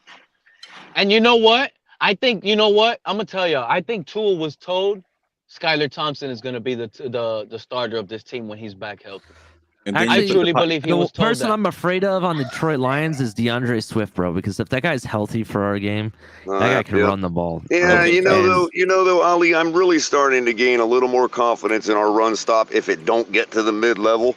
Yeah, You know that's what I mean? the only key. If we don't get to the mid-level, we're good. Our first level defense is actually good against the run, despite the occasional Phillips gash. is on You know what I fire, mean? boys. Don't I worry. agree. Jalen Phillips is swallowing it all up all over the place, man. He ain't gonna let nobody get us the way they have been when they're running like that. And I Don't did overlook notice a Christian difference Wilkins. with Van Ginkel Sunday too. Like even when they got to the mid-level, he was behind. He was chasing behind them, but he wasn't far behind. They were still only getting like 3 or 4 yards. You know what I mean?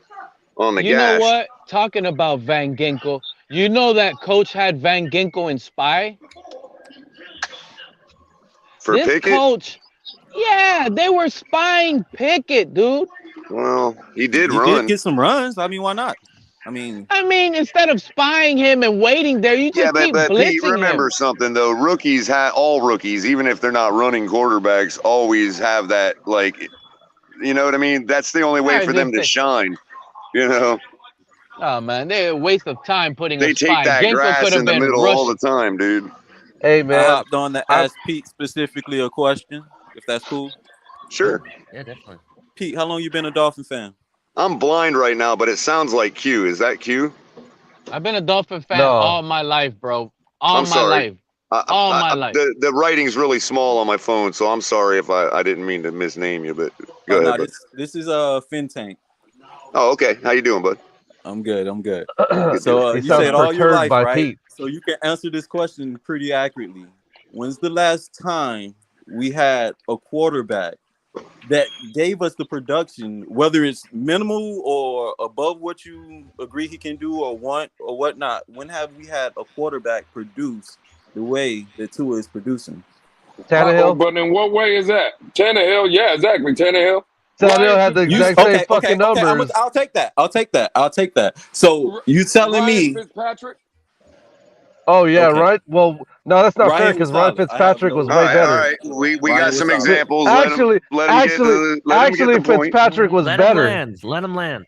Okay. We got a couple examples, but he's accepting, so let him get to his point. Go ahead, Bus. Okay, I got that. So I look at the overall production, not from just this year, not just from last year, from his whole career now, and the stats is crazy.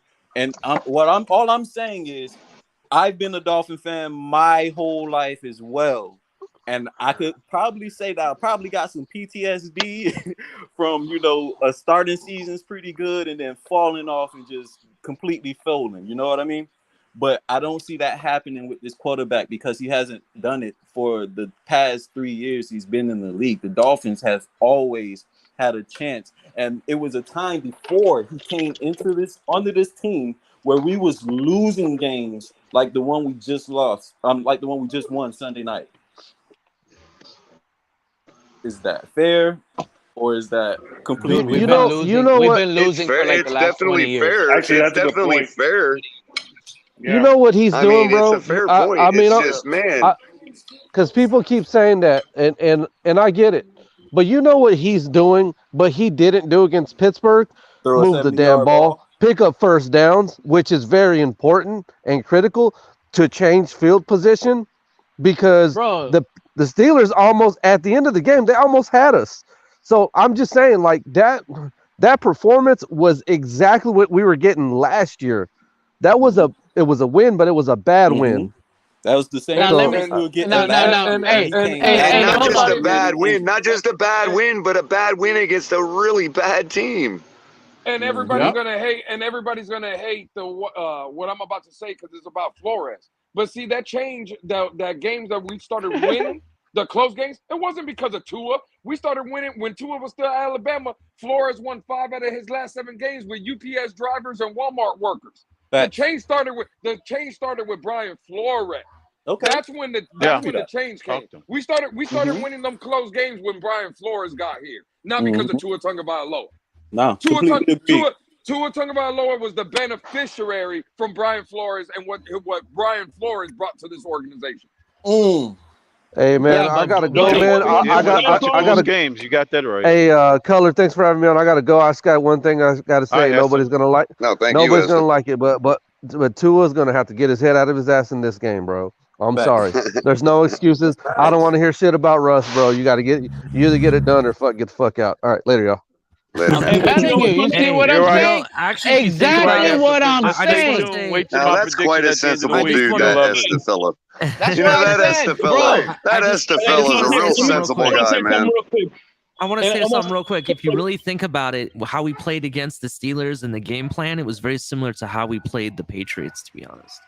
I told you, dude. How we played the Patriots last year. I told you, didn't I? Even the calls they were playing, the players they played, the formation, and everything they did, it seemed very similar to how they played the Patriots.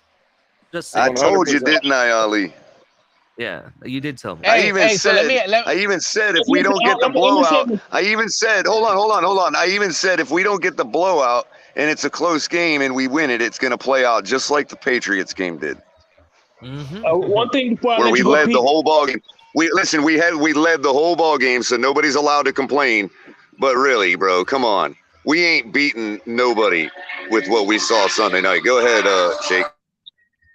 I was gonna say last year under Flores as head coach and the so-called Three Stooges as the offensive coordinator, Tua was at least putting up 3 touchdowns a game, at least. Now he's averaging just 1. What's the difference? With better weapons, by the way.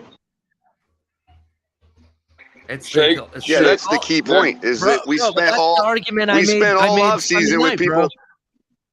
I'm sorry, Culler. Yeah, we spent all offseason with people chirping in our ear that all we had to do is get this, and that, and we're going to be a blockbuster team. And I'm sorry, we ain't no block. Now we're being asked to accept wins that.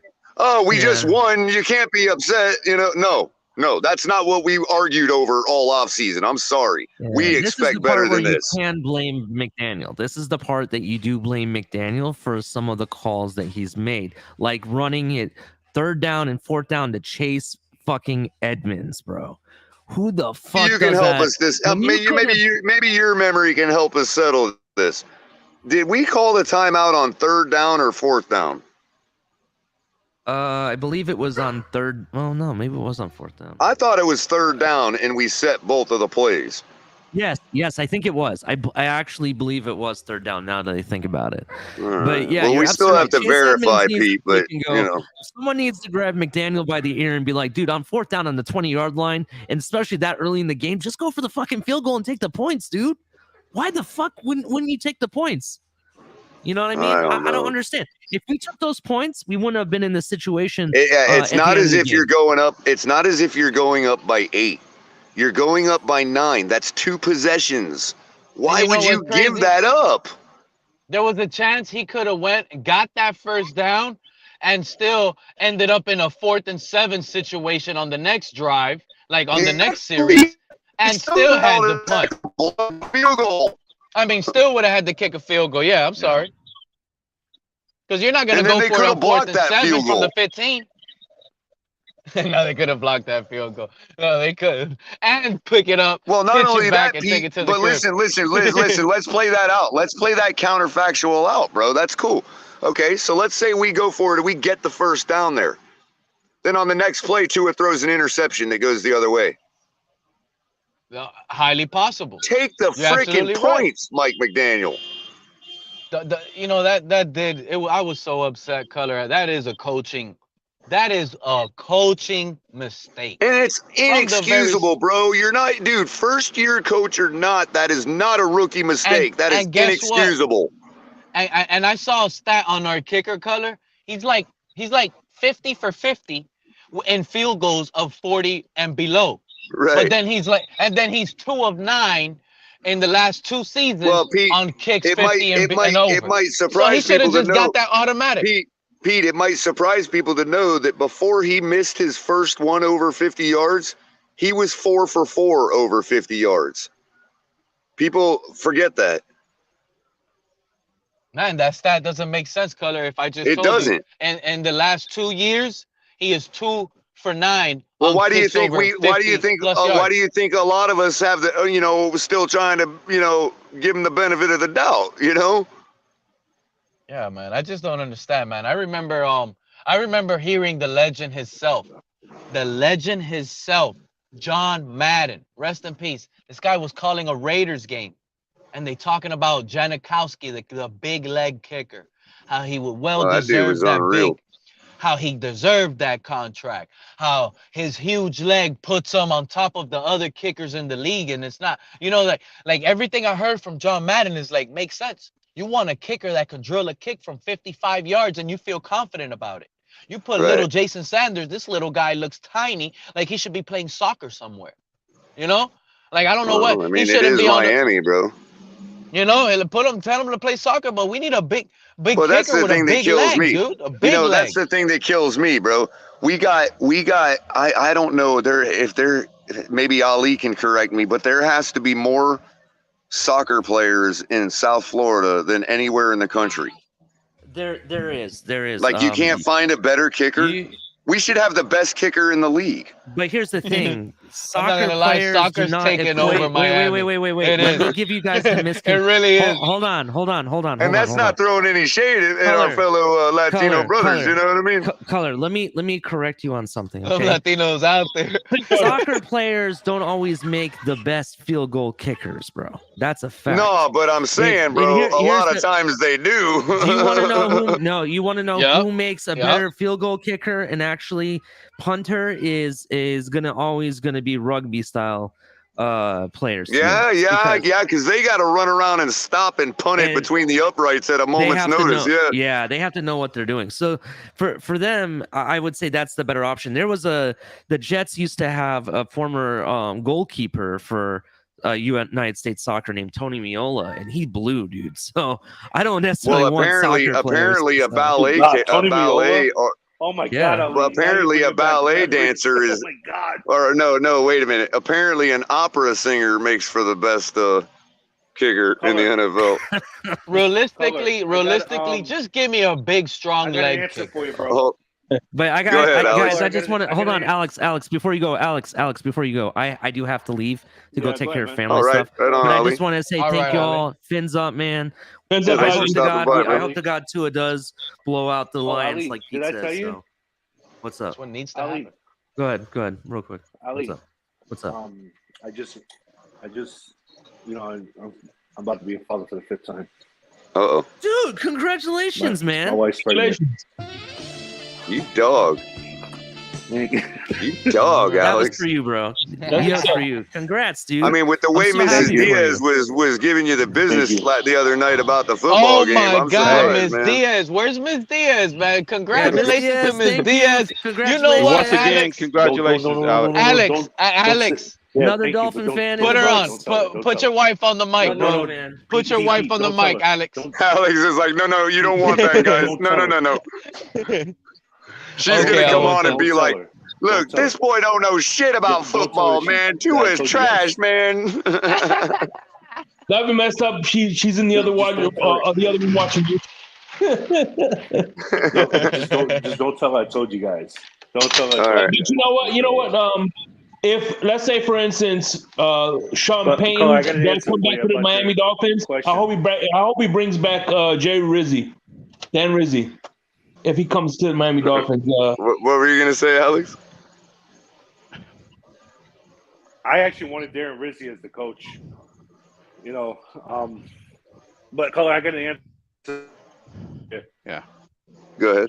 So what was on 2nd down the pass to Gesicki got huddle on 3rd and 3, but they called a timeout before the 3rd down play because they weren't lined up correctly. Right, So they did call a timeout. Right, and what my contention is, and what I'm contending is, What was that the sequence? at He that found out point, the sequence. What was it again, Alex? They pat the pass to Gesicki, then they went no huddle on 3rd and 3, and they didn't. Tua called the timeout at with 10 seconds on the play clock because they weren't set properly, and it was a lot of confusion on 3rd down. It was on 3rd down. Yeah, on 3rd down. Okay. And it was at that point I'm 3rd and 3, contending that yes. McDaniel said, "Fuck it, we're going for it on 4th. So here's the 2 plays we want to run, so we're all set." And both of them were running plays. But the play Neither one of them. Well, you know what, Alex? I don't even care that it was the. Alex, I don't even care that it was the same play back to back. Neither one of the plays included the ball in Tua's hands, bro. What is wrong with that picture? Yes, I've been saying it for years. I Flores was taking. Flores didn't I don't trust care if Tua you blame it on. 3rd down. Look. I don't care if you blame it on McDaniel's incompetence or lack of faith in Tua, or both. If you believe in Tua and think he's wrong for not believing in Tua. I don't care which one it is absolutely nonsense. And we're never going to beat the good teams that way, ever. Ever. I'm with you. You won't even beat enough of the bad I'm with teams. You 100%. In that situation, bro, this is what I'm saying. In that situation last year, if the Giants found themselves in that situation last year with Mike Glennon, they would have put the ball in Mike Glennon's hands, at least one of those 2 plays. That's a perfect shot. Culler, from the 20-yard line, that's a perfect opportunity on 3rd and short to take a shot into the end zone. Especially, Pete, when your outlet still gets you the 1st down. Yeah, exactly, the check down. That is oh the my perfect God, I just don't know what's going through this guy's head, bro. I really don't. What McDougal. was frustrating to me is that you remember on the long pass to Tyree that went incomplete. What was so frustrating to me is that it was 3rd and 1. Why not take a shot on 2nd and 1? It was. I actually called it. You know what, Alex? It's funny you say that. It's funny you say that, bro, because I called it. I actually said we should take a shot right here, and we didn't. Yeah, we're not taking 3rd down. We're not 2nd down. You take now. Granted, if you find yourself, wait. Hold on, Alex. What I'm saying is, when I was watching the game, I literally verbalized we should take a shot here on 2nd 1. We should see a shot here. Yeah. Like I was predicting it. Like we should see a deep shot here, and it didn't happen. But no, it was a run play. It was a now. If run we play had gotten now, here's the thing. Now here's the thing. If we had taken a 2nd and 10 down to a 3rd and 1, I don't disagree with taking a shot right there and trying to catch your opponent off guard and just saying forget the 1st down and let's hit it deep. You know what I mean? That happens all the time. And here's another thing I'm not gonna lie I don't like. Culler, you played wide receiver, bro. You cannot be moved in motion all game. That is exhausting, dude. That is getting Tyreek Hill tired faster than he really should be, bro. Every single play, he's having to run from one side of the field, sprint all the way in the back, and then they call hike. Like, come on, bro. Why? And then they're running some CFL Canadian football shit with him running deep motion in the backfield around the, with a big end around. It's like, oh yeah. Like, oh if you my throw God, it back what are we there, watching? I literally thought we were watching the CFL, bro. I literally said, oh, they're setting up a trick play. They're going to be setting up a trick play where they're going to pass it from a wide receiver pass or something. What's going on, That's what fellas? I thought they were going to do. Not much, man. You see, you hear how we sound. We're celebrating and enjoying this Pittsburgh blowout. Hey, does anybody notice? I mean, it's just my perception. Mike McDaniel, I think Mike McDaniel's office has been kind of watered down a little bit to accommodate Tua, and people are defense. The reason that we're not scoring points is because defenses are kind of picking up on our nuances and things of that nature because I think it's been watered down for Tua. Bro, you know what's funny? I can't see. I don't know about and, that. and that take coupled with the voice, it's like watching somebody's betting patterns in poker. You know what I mean? Like I literally knew that was Mountie Finn's just by the take. I mean that's how You're that's spot how I on, get bro. it. You're spot on, man. Because they know what we do. They know what we do best. Those quick slants, getting the ball out quick. What do? Take Minka, drop him down as a robber in the middle of the field to take all that shit away. So now our offense stalls. Stalls. As soon as you It's a get chess them in the game. We red got to zone, start. you put hands on we them. need to adjust. What are they doing? What is our offense Our offense doing? is predictable. Remember, I was the stupid Very one. I was predictable. told I can tell you why we're that not is. going to be stopped. I can tell you why that is. It's because it's one thing to know how to nail up two pieces of wood together. It's another thing to have somebody tell you, cut this angle and nail these two pieces of wood together at this angle. It's another to know how to read the blueprint and say, I've got to cut a piece of wood at these two angles and nail them together. Oh yeah, I mean, you know what? What I'm saying is, the instructions but what and I'm the saying pictures. is, what I'm saying is, beyond the scripted plays and beyond whatever, when adjustments are needed to be made, especially on the fly, that the person they're being made to literally does not understand the language. Otherwise, you should be able to make adjustments. Hey, XYZ, ring round, blah, blah, blah, firehouse, whatever the play is. Because and the quarterback just on that play should know, oh, we're making this adjustment because they've been doing this to us. Do y'all think Tua's playbook is thick? And I'm not sure that Tua is able to read the blueprints. You see what I'm saying? He's able to nail the two pieces of wood together. Do you notice Tua? You notice when Tua's in the game, we use a lot more RPO. Motion. Everything is motion. RPO. The Well, stuff again, that he does, he knows. And this is the Didn't thing the about the offense CFL. look different with This is Skyler? why I brought up, Pete, this is why I brought up the CFL, because a lot of the reason they run that type of stuff in the CFL is because the field is wider and the quarterback quality is lower. So they have to get those receivers a running start to get their separation, dude. Don't they play like 7-on-7 over there or something like that? No, but they make these wide end around motions with the that end up timing the wide receiver to hit the line of scrimmage right as the ball's being snapped, and that means the wide receiver. That in arena, like arena football. Right, and that's like why arena, the receiver is able to be at full speed right at the snap of the ball, giving him a better chance of more separation. You know what I mean? And that's what we're seeing with Tyreek Hill. Thing I'm gonna need. But in the NFL, you got to be set first, Culler. You got to stop. Ain't nobody in the NFL snap. scared about that stuff, bro. I need to mute myself, guys. Keep elaborating on that point. I think it was Mountie that was about to go, and I'll be back on as soon as I'm back on the road. Hey, I'm gonna tell you this right now. Mike McDaniel needs to sharpen his sword, as far as I'm concerned. Listen, sharpen his sword? First of all, he needs to don one and sharpen that motherfucker and not be afraid to use it. First of all, didn't Tua earlier in the day say, hey, look, I got to learn to throw the ball away and get on the ground. But this motherfucker takes on Devin Bush. Yep. Just came back. Game, dude, I was just waiting for him to fucking get up wobbly. Yeah, I mean, I didn't think he was going to get up. I really didn't think so. And you know what's another thing? Every time Tua rolls out to the right, he's never going to throw the ball. He's going to run and tuck his shoulders and try to run with it. Real talk.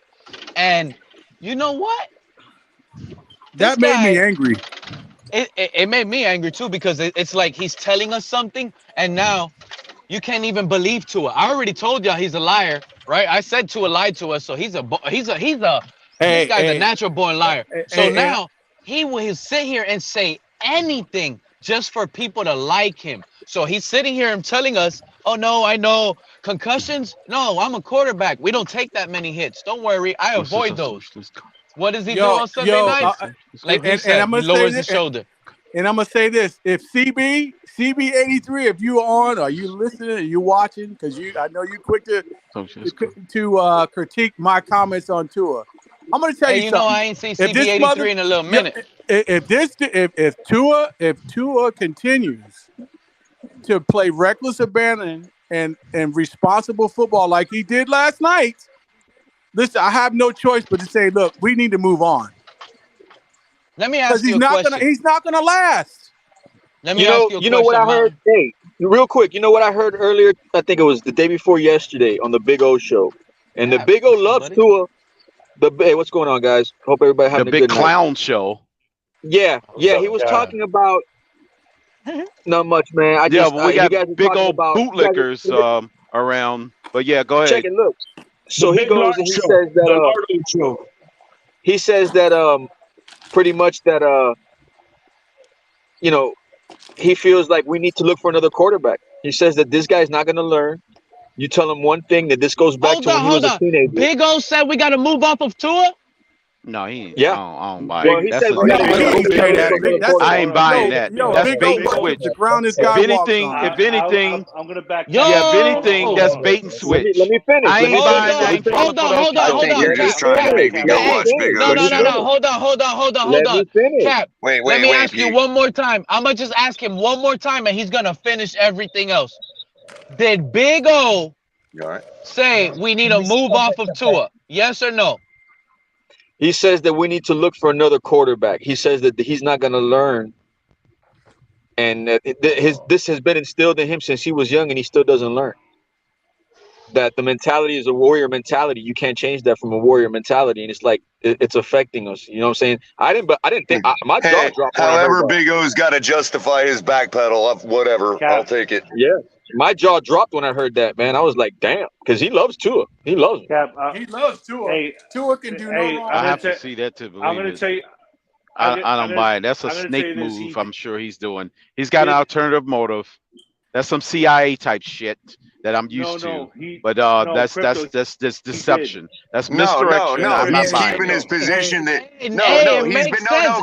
crypto. It's a clever tactic. It's a It clever makes backpedal sense. tactic. It makes sense. Hold on, Pete. Because what he's doing there is he's actually saying that Tua is playing out of his body, and that credits Tua. It's say that if he continues to do. Well, what? Explain it a little better, Culler. You know I'm slow. So it still allows Big O to backpedal on Tua, but still give credit for Tua by saying, "Oh, his body doesn't back up his mind. Oh well, but he's a warrior." You know what I mean? So he's able to still present this facade that Tua is the guy, and still backpedal on him that he's not our guy. We don't want or need caught him, Culler. Our potential. We don't want or need our potential I can see that franchise quarterback trying to take on tacklers. We don't need him to be tough.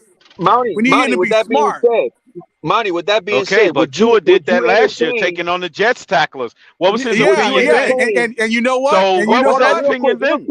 And I'm Monty, sure would you Flores was like, "Yo, entertain- if you don't get the fuck on the ground." Would you entertain at this point, knowing that we don't want him to get hurt and getting into that type of situation? Like the reports that are coming out, trade talk is trade talk.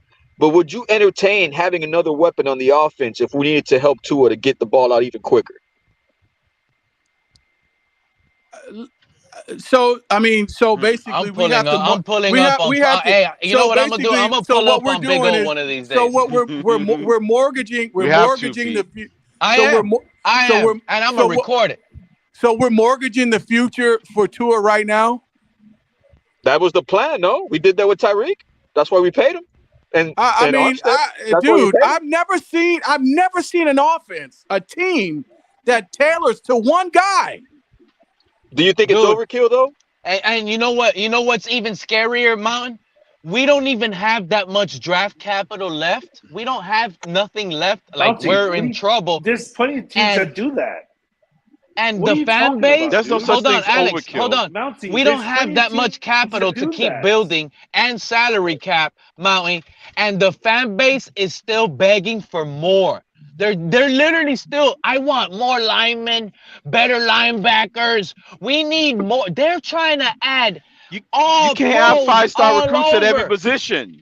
This is all is the you NFL. hear. Yo, It's I'll tell you concerning, this. dude. I'll tell you this. Last week when we played Minnesota, The commentators love what they saw, the little bit they saw in Skylar Thompson.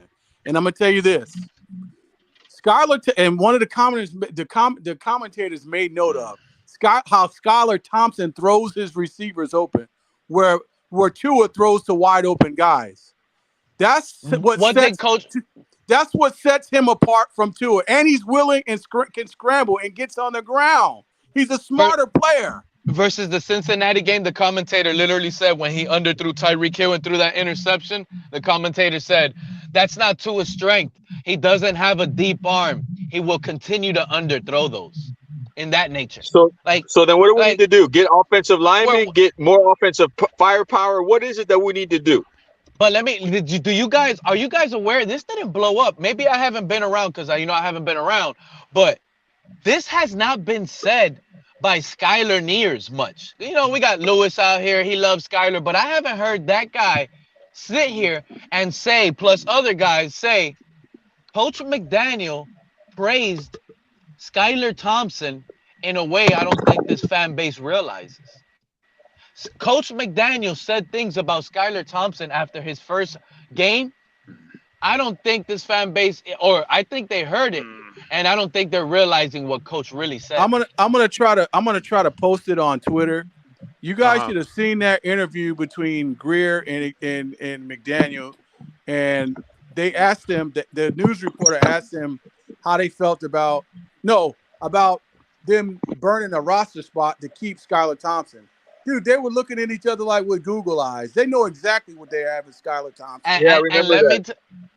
When you said the GMs were asking about them. Yep, and let me tell you, Mountie, like 2 weeks ago, you got Mike McDaniel up here talking. It's on YouTube, telling us how he loves Skylar Thompson, how he's perfect for this scheme, and guess what? How his mechanics are perfect. Not that this guy needs help in this area. He needs to get better here. Listen to how he spoke about Skylar. And this is another one, CB83. I'm just keeping it real, and y'all know it. Take this. Look at this experiment. If you take Tua from Alabama, put him on Kansas State where Skylar Thompson, and put Skylar Thompson to Alabama, doesn't Skylar Thompson probably win the Heisman? Tua won't even get drafted. Nobody wants to put that in that perspective. Hey, redo that draft. Where's Tua going right now? Why can't we get a bell cow running back? Hold on. Oh, this beats me. I'm the philosophy of the GM. Hey, let me ask you. We redo that draft. Does Jalen Hurts go before Tua? This is what gets me upset. This is why. Hold on. This is why the way I am. I agree. This is the way I am when it comes to Tua and his Dolphins team. This is why I am the way I am, because people create quarterback controversies. And that's the problem. What you're doing, Mountie, is how are the people creating something? Thank you, No, my friend. Tua. Here's the fact of the matter. Tua creates his own controversy. Okay, he creates his own controversy, my friend. We had nothing to do with that. He creates the mess in his life, just like he tried to take on Devin Bush last night. Bro, Tua he has creates his own bullshit.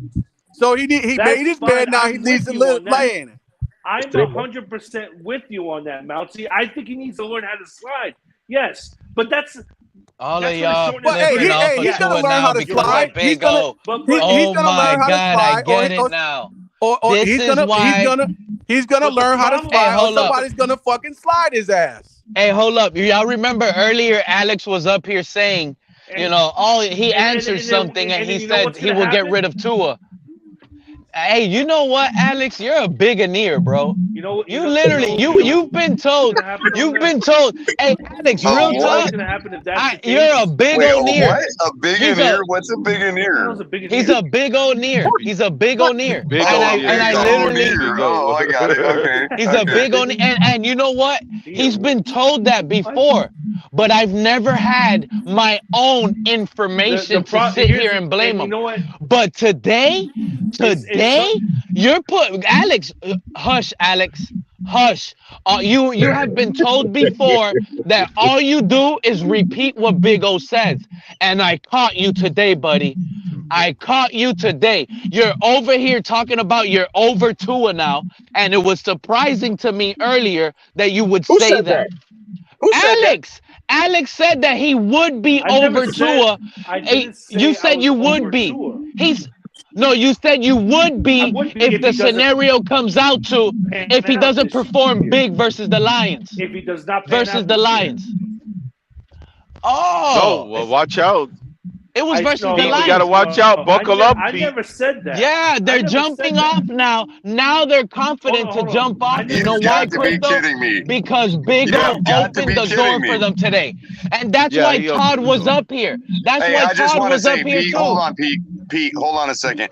So check this out. So if they're already jumping off ship right now, right?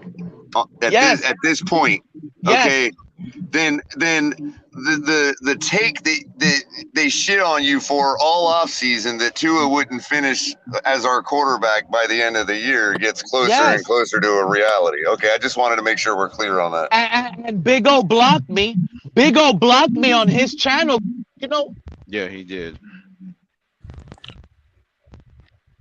What happened, Pete? It's 2-0, bro. He's in the matrix. Hey, can you guys hear me? The Big O blocked. Hey, the Big O literally blocked me on his channel. You know why? Because I told him Christopher Greer screwed up the draft by drafting Tua. And I wouldn't stop you're definitely gonna get blocked for that. Yeah. And I told them 3 days in a row. 3 days in a row after that draft that I was so mad that we drafted Tua. I told him Greer screwed up. Greer screwed up. He blocked me. He better unblock me. What's that dude name? Larry Friends Talk or something like that? Larry L. He got upset with me when I told him, I said, look, my humble opinion and what I see and observe, I think Skylar Thompson is just as good and not better than Tua. Oh, he got mad at you. That's another Tua in there. He got. You know what? It was funny. Mountie. It was funny. Mountie. Yeah, that's definitely Ariel. My blood pressure is at an all-time low, record low since I stopped going to Tua and Ear shows. I'm sorry. What do you think? Oh my God. It is healthy. It is healthy. Not to be at those shows. Why do you think that? Okay, you're asking me why do I think Skylar's better than Tua? Is that what you're asking? You can clearly see it. Is that what you're asking? Well, you can answer that if you like. Okay. For one. What has he shown? Okay. First of all. Okay. Hey, Mountie, feel free to give him the CPO response. From what I've seen, this is to include preseason, where Tua he struggled against backups in preseason, where Skylar Thompson had a natural flow, like a natural feel for the position. Okay, he makes better reads. His decision making is on point. His touch is money. His ball placement is money. He knows how to move around in the pocket. He throws guys open. He knows how to run, extend plays, and slide. Hey, Mountie, you remember that run play that we were killing the Pittsburgh with? Okay, that's off that left side. Hold on, Alex. You remember that run play we were killing the Pittsburgh to that left side? Let me ask you a question. Hold on. If Skylar Thompson will be able to work play actions off of that run play right there, and he would have destroyed the Steelers. But since Tua can't roll out to the right, he can't work off the left run. He can't roll out and bootleg to the right and work off the blessed play we were working on. And then on top of that, the cherry on top is Skylar Thompson can digest the NFL playbook. Mm-hmm. At the end of the day, guys, you will be it's not surprised just the physical ability, that it's deep the dive head that work. TD did today pretty much puts them on par. There's a lot of things that Skylar did a lot much better at the end of the in his day, short look, sample size. talking about blood pressure and everything, crypto. At the end of the day, man, Listen, I stand firmly. They're checking their pulse. Hey, You the guys, the TFTG firmly my decision pulse. Us having 3 quarterbacks in the room that's similar. Check your pulse. I stand. All right, guys, one listen, at a time. Listen, I'm going to tell you something. The little bit that we saw from Skylar Thompson was better than Tua his rookie year. Head and shoulders. Oh, there's no argument there. Yeah. No argument. That's no correct. argument. He's still he's better. He's got a better feel for the position than Tua. Tua's got his plays are scripted. He's got a special playbook. Okay. He's a one-read jerk. I mean, I like Tua. Damn. He makes some good throws. Okay. If Scott. Okay. Hey, what's Scott, up? Hold on. Scott Hey, isn't Alex. week Hey, one, Alex. what is Before the you go, Dolphins I record? just want to say what's What up is- to what everybody is it- on the panel, man. what is What's it- up, everybody? What's Hey. man? What's going on? What's going What's on? going on? How you doing, bud? How's it going, bro? Is it true? Who's What's that? going on, Trey? everybody? Okay. Trey, we're up here, Ranked bro. Trey. number 38. Okay. Pete, what's up? What's Hey, what's going on? Okay, here's Not my much, question. dude. We up here. We're upset. We only Mountie. put up 16. Go ahead. Here's my Buckle here's my up. next There's question, more to Mountie. come, Pete. Mountie. This is the norm. This is the Mountie, quick universe of the question. Miami They're coming. Dolphins. Hey, I This is think the all rightful big old order. Tuaneers, all big old Okay, let me- Tuaneers, let me- come apologize. Let me So, Come Monty Fence, apologize. let me ask you, Alex. Let me ask you, Alex. so Monty Fence, basically you're calling Tua a coach killer then, right? He Okay, possibly, yeah. Scott- But first of all, he's still If trying to Skylar take starts on week one, fucking what's the tacklers, Dolphins record? especially out of coming off a concussion protocol for 4 weeks. Why are you trying to take on Devin Bush? Why? If Skylar, Shit, why I would not? want to We slap playing him in his football. Coaches fucking have to head. change We their playing football playbook. at the If end of the coaches day. have to change their playbook and he can't handle the nuances of a modern offense that has wrinkles in it or makes adjustments on the fly, then you're basically giving us a thesis for why we've ran through so many offensive coordinators over the years, over the last 3 years. Okay. What No, happened? man, Okay, what happened when we had what happened when we had Chad O'Shea? Mountie. Why did they check? What Mountie, was the hold on. reason? What was the reason that they cited that they fired Chad O'Shea? You're right. Complicated The offense is too offense. What they try to Complicated sell us. offense. Why? They try to Because sell Tua us that. couldn't handle it.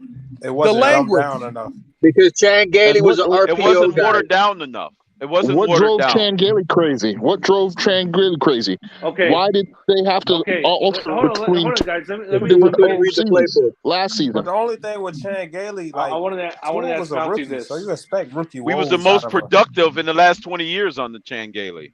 But that's neither here nor there. Yeah, when Fitzpatrick was playing.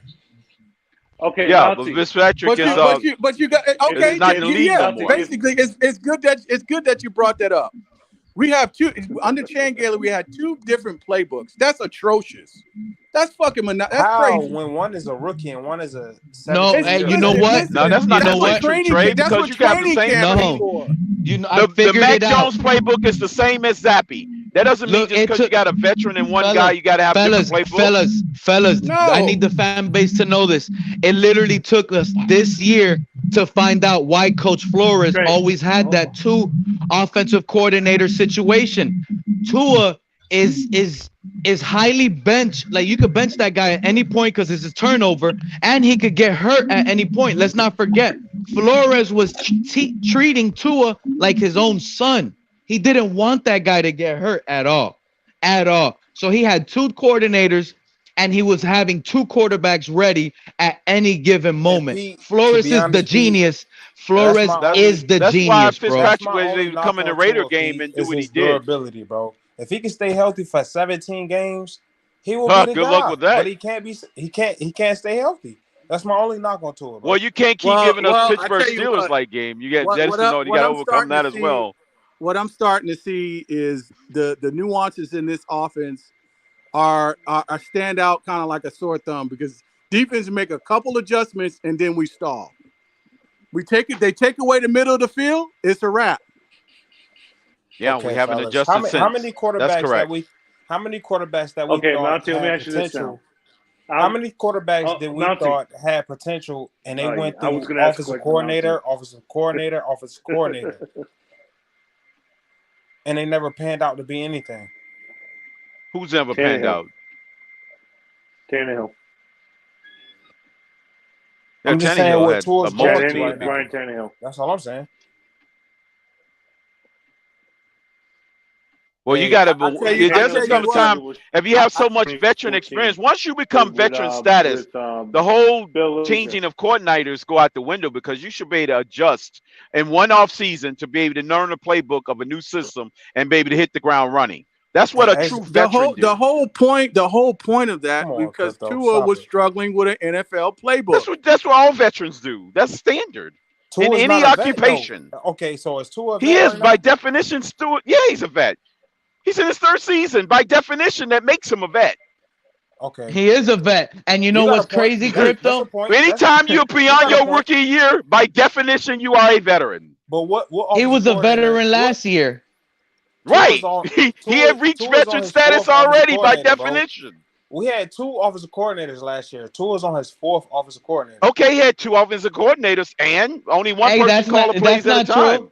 You learn the playbook. Hold on. You get the plays that's calling them from the sideline and you run the play. Go ahead. Hey, Crypto, watch this. You have a million. Tua's on his 4th. Wait. Hold on. You said Trey.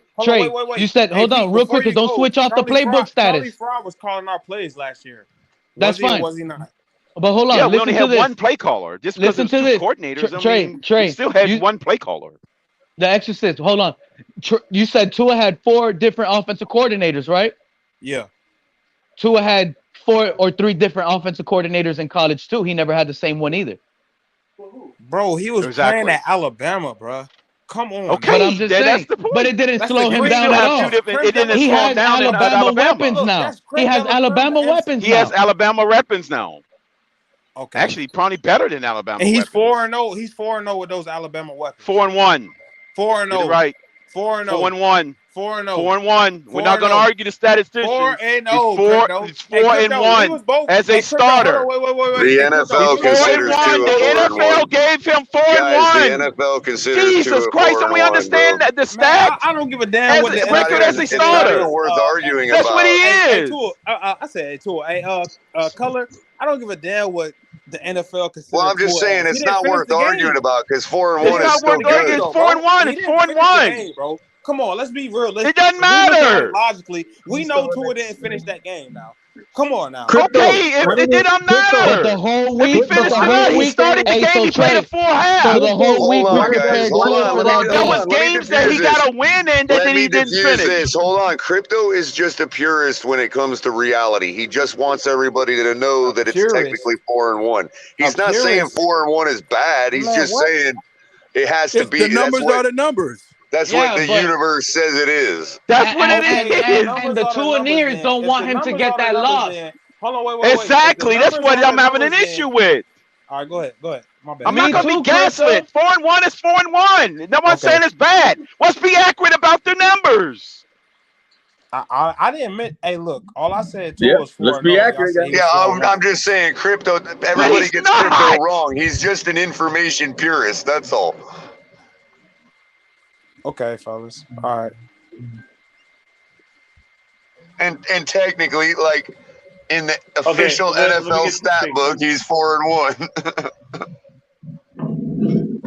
Hold on. So when Zappy lost to Green Bay, they didn't consider that man a loss when he came in and backed up. Did he start in Green Bay?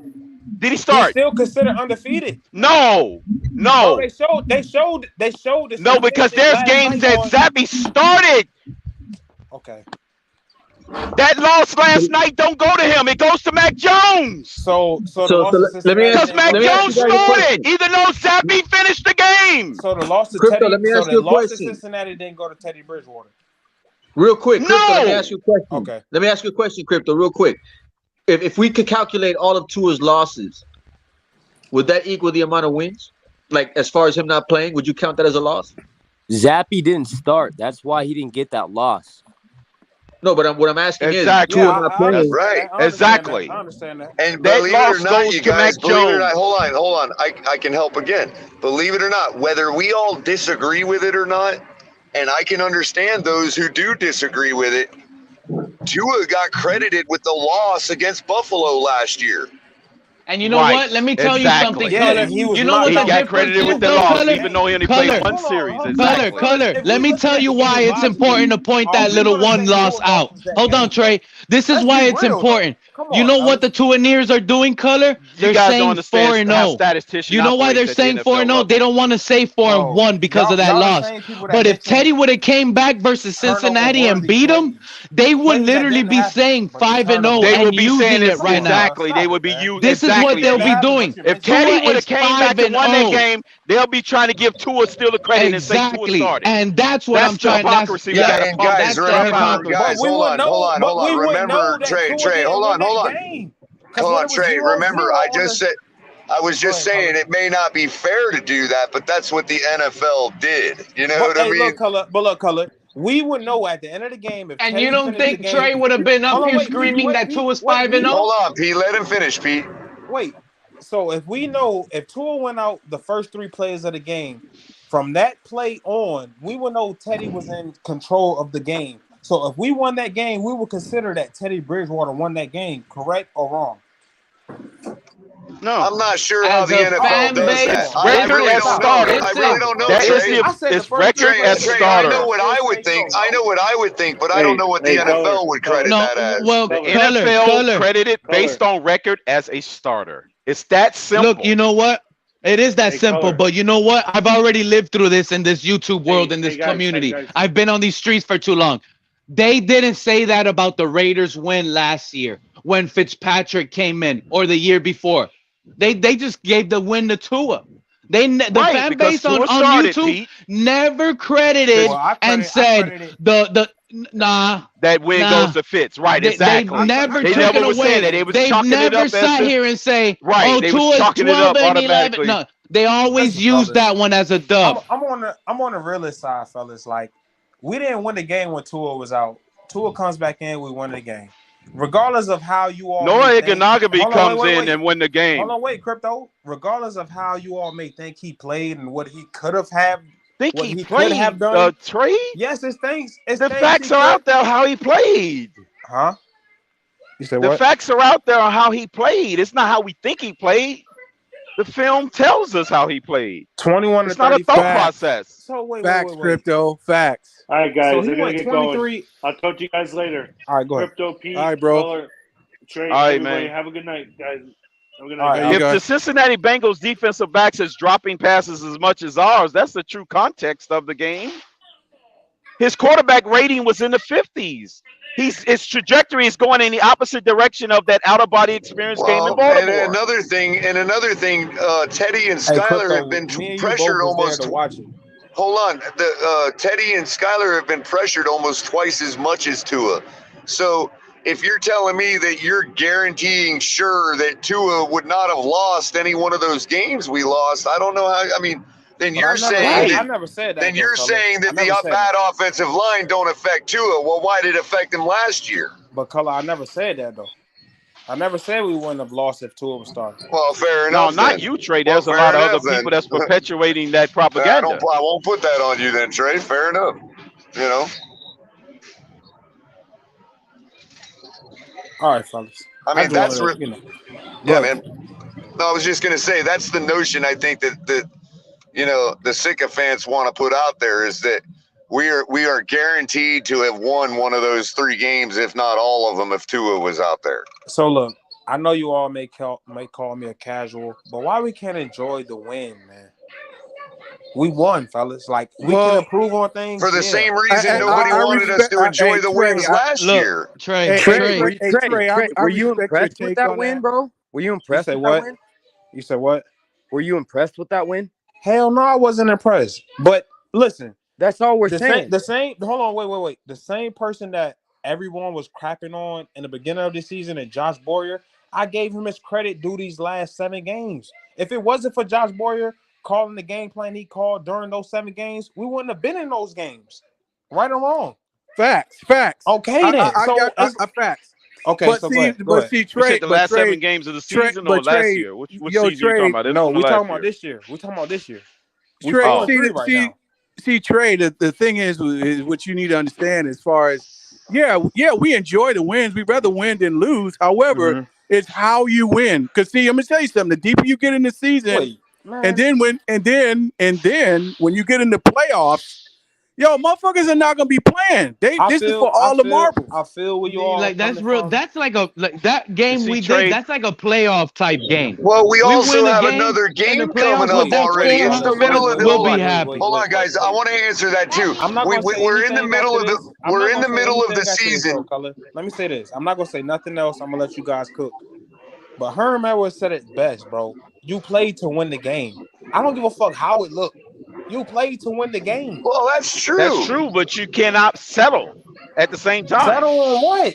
We're just saying, look, bro. Not saying that we don't need to improve on anything. Hold on, guys. What I'm going to say for myself, at least, is that we're in the middle of the season. The next game is already around the corner. Yeah, we enjoyed the win.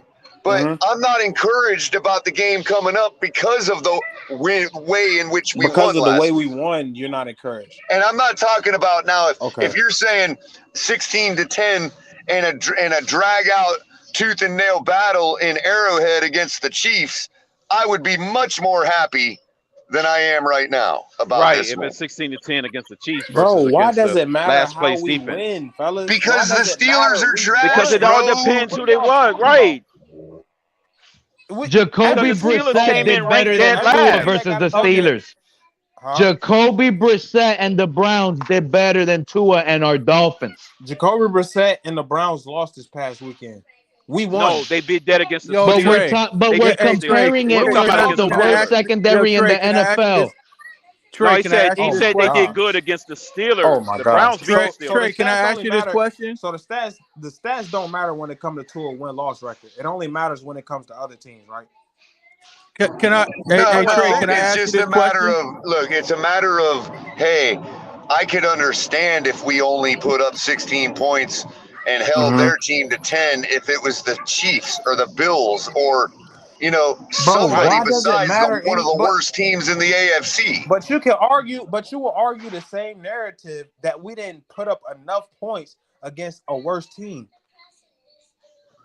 How does that work? Because that's going to come back and bite you in the ass when you play a good team. Because when we play Buffalo, that's all hypothetical. When we play Buffalo, we run up it's on not San hypothetical. Diego. We've been on this 30-year experiment for the last 30 years. What do you mean hypothetical? It's hypothetical because we won Sunday night. It's not hypothetical because there's games we did lose to bad teams because we was content because how we beat the previous What happened team. Sunday, Crypto? What happened Sunday? Okay, we won a game against a poor team by barely beating them. So now you're gonna discredit the Pittsburgh Steelers as being a poor team. But if they would have won the game, no, that's what we were led to beat. No, that's what I would try to tell you guys that. When I accurately predicted us to lose to the Jets, and I was the only one on that island. Let's not conveniently forget that. From my perspective, we did everything we could. Okay, yeah, they 5-2 now, but they wasn't at the time we played them. Crypto, from my perspective, we did everything we could Sunday night to give that game to the Steelers. We did. Yeah, and the Steelers did everything they can to make sure that they didn't accept they're bad. Because they're a bad team. But I'm not going to sit up here. Color. They did everything they can not to accept the gift that we were trying to give. We almost Trey, we almost lost against a rookie quarterback, bro. It's not no almost loss, bro. We won the game. There's no. We did win. You did. Yeah, we won. You're not seeing it. But see, the thing is, but Trey, 5 years ago, me watching my TV screen and watching football, what you're not seeing was no such thing as a turnover-worthy play. But Trey, but you're missing. There is a such thing turnover. That's an official stat. And a statistician. Once again, we're arguing against math and chemistry. It didn't happen, though, Crypto. It didn't happen. But it's still that's the definition of turnover worthy. If it could have been a turnover. Trey, you're missing.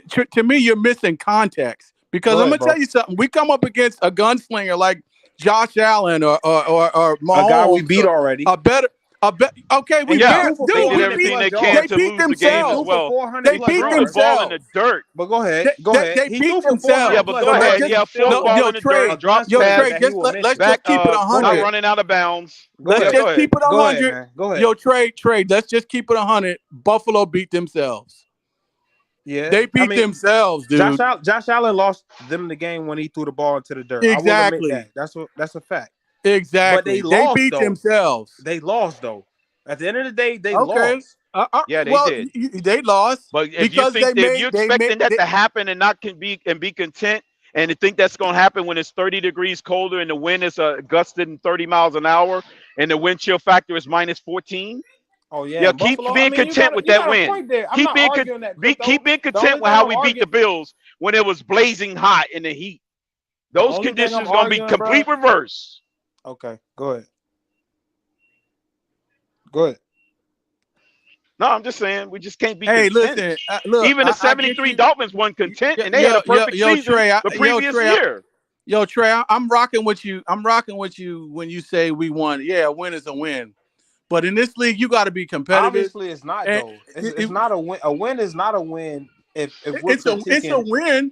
Okay, but Trey, tell that to Don Shula in 1973 when he was giving lectures to his team on how they could have been better and improve on a perfect season. Crypto, that was 50 years ago, bro. Exactly. But the point is, you could be a perfect team right and now. still not be content with the way you win. You're missing the point, dude. You're totally missing the point. But Trey, I'm saying okay, you can still be not content with what winning the way you win, regardless of you winning. Trey, let me ask you. You're totally missing the point. With the way we won, as long as we get a W. Trey, let me. Yeah, and the greatest coach of all time was not satisfied with certain wins as well, and he still lectured his team on how they can improve. That was the point. You're not above I never reproach said we couldn't just improve because though. you win. That's the thing. But that's what people's trying to perpetuate. Well, then what's the point? People trying to say that we can't be not be happy of the way we won. You can't kill somebody because we're not satisfied in the way we won. I we never think we won barely or got lucky. Bro, the win, it is what it is. All I said was we can improve from this game and we can move on. But the way how can you improve when we win games? Hold on, wait. In this fan base, bro, when we win games, it sounds like we lost. Yeah, and when and when we lose, it sounds like we won. It's the opposite happened. Yeah, Trey. And there's I just don't understand why it sounds like we lost All because motherfuckers can talk about is Tua left this on the bone. Tua left all that you're on the trying bone. to do. We fucking won the game. But it's see what you're not. Right, but it's a game. It's a regular season make it seem like we won. Okay, Culler, it's definitely. But Trey, you guys are out there trying to say. You make it look like we won when we lost. So the opposite is true. Look, man, every win we get, this fan base shit on every single win we get. And every loss that we get, we try to overhype it. I'm not a Tua stan. I'm not a Scholar stan. I'm not a Teddy stan. It don't matter who the fuck the quarterback is. Every win we get, this fan base. Every win, how many wins we got so far? On our win, bro. How many wins we got so far? 4. And everybody try to glorify the losses. And those 4 wins that we got, Tua was the quarterback. And everybody got to glorify Wait. Those 3 losses that we got, others was the quarterback. I'm not even going to mention No, Tua was a quarterback as well. Tua was one of those quarterbacks as well. All right. And the coach was the same. Again, the coaching was the same, and the coach. We had all 3 quarterbacks participated in all of our losses. Mike McDaniel's not off the hook. Yo, Trey. All 3 quarterbacks participated in every loss. Trey. Shit on every single win we get. Trey. We're not. Damn. Hey, Trey. Stop over glorifying every loss then. Somebody got to say something. We need to stop glorifying every loss then. The opposite is true. Trey. Who glorifies the loss? You know what, Trey? Everybody. Everybody's glorifying the losses. Like, we should have beat them. Yo, Trey. Go ahead, bro. Yo, Trey, check this out. Check this out. You ever hear it was a time where they was interviewing Kobe Bryant. God bless his soul. Dude, Kobe Bryant had 45, 10, and 10 or something like that. And you think he was satisfied? And they won. No. They won by like 15 or something like that. They asked us, and they was wondering why, like, what's wrong with Kobe? Y'all won. Y'all blew them out. No, it was a lot of things that we could have done better. He said it was a lot of things we could have done that we fucked up a lot. Listen. Meaning we could have won by more. You're going to compare Kobe Bryant. And you know what, Mounty? You never heard Tua It's say the that whole after point. win. You're missing the point. Wait. You can't compare Kobe Bryant, who's a perfectionist, who's a GOAT of what he does, to the whole Miami Dolphins organization. You can't do that. This organization went perfect before. The principle is going over your head. Okay, what's the principle? The whole principle is being the best that you can be while you're there.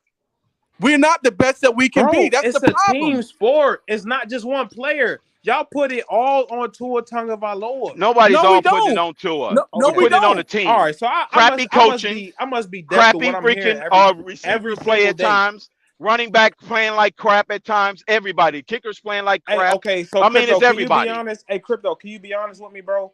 What is the focus of our team? What do you mean about focus? As far as win or loss, Tyreek Hill, win or loss, what is the focus of our team? Tyreek Hill and Tua. Okay, so everybody, now Cat's got everybody tongue. Come on, bro. No, it's not. Let's be what real, are you talking about? What is the focus? focus? If we're gonna be real about it, let's be real. What is the focus? No matter if we win or lose, who is the focus of our team? Okay. Who is the focus? You mean who is the focus? What are you talking about? What do you mean who is the focus? What are you getting at? Okay, so what is your point then? Then what is your point? You said your point exactly. Then what is the point? When we win or lose, who is the focus of our team? There's no focus of the team. You know what? You know what the focus is? Okay. It's in front of the jersey, not the name on the back.